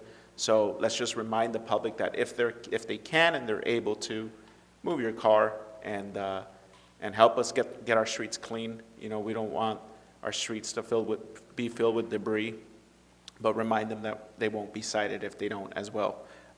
With that said, thank you, and see you guys next year.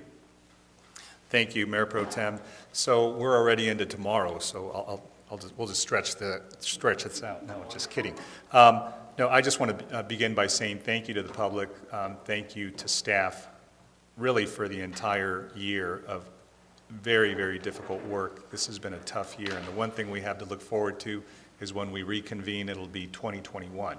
So hopefully it brings us a whole new horizon of hope. And I think with vaccines coming in, I think all of us are really hopeful.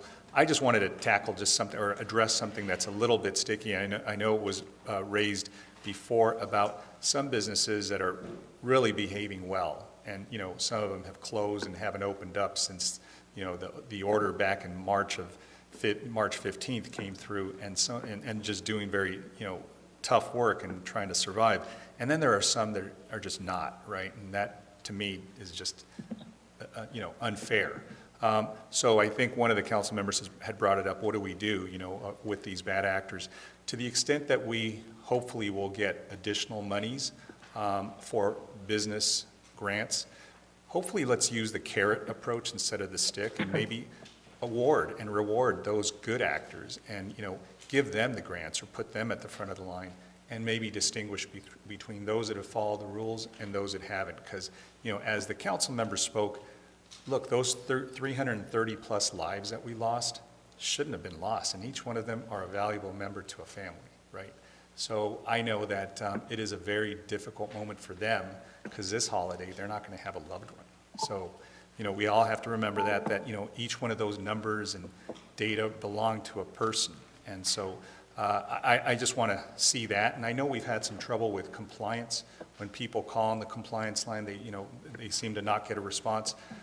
And I know this has been a heavy burden for us because we didn't impose these state orders, so we don't want to be punitive on these on businesses.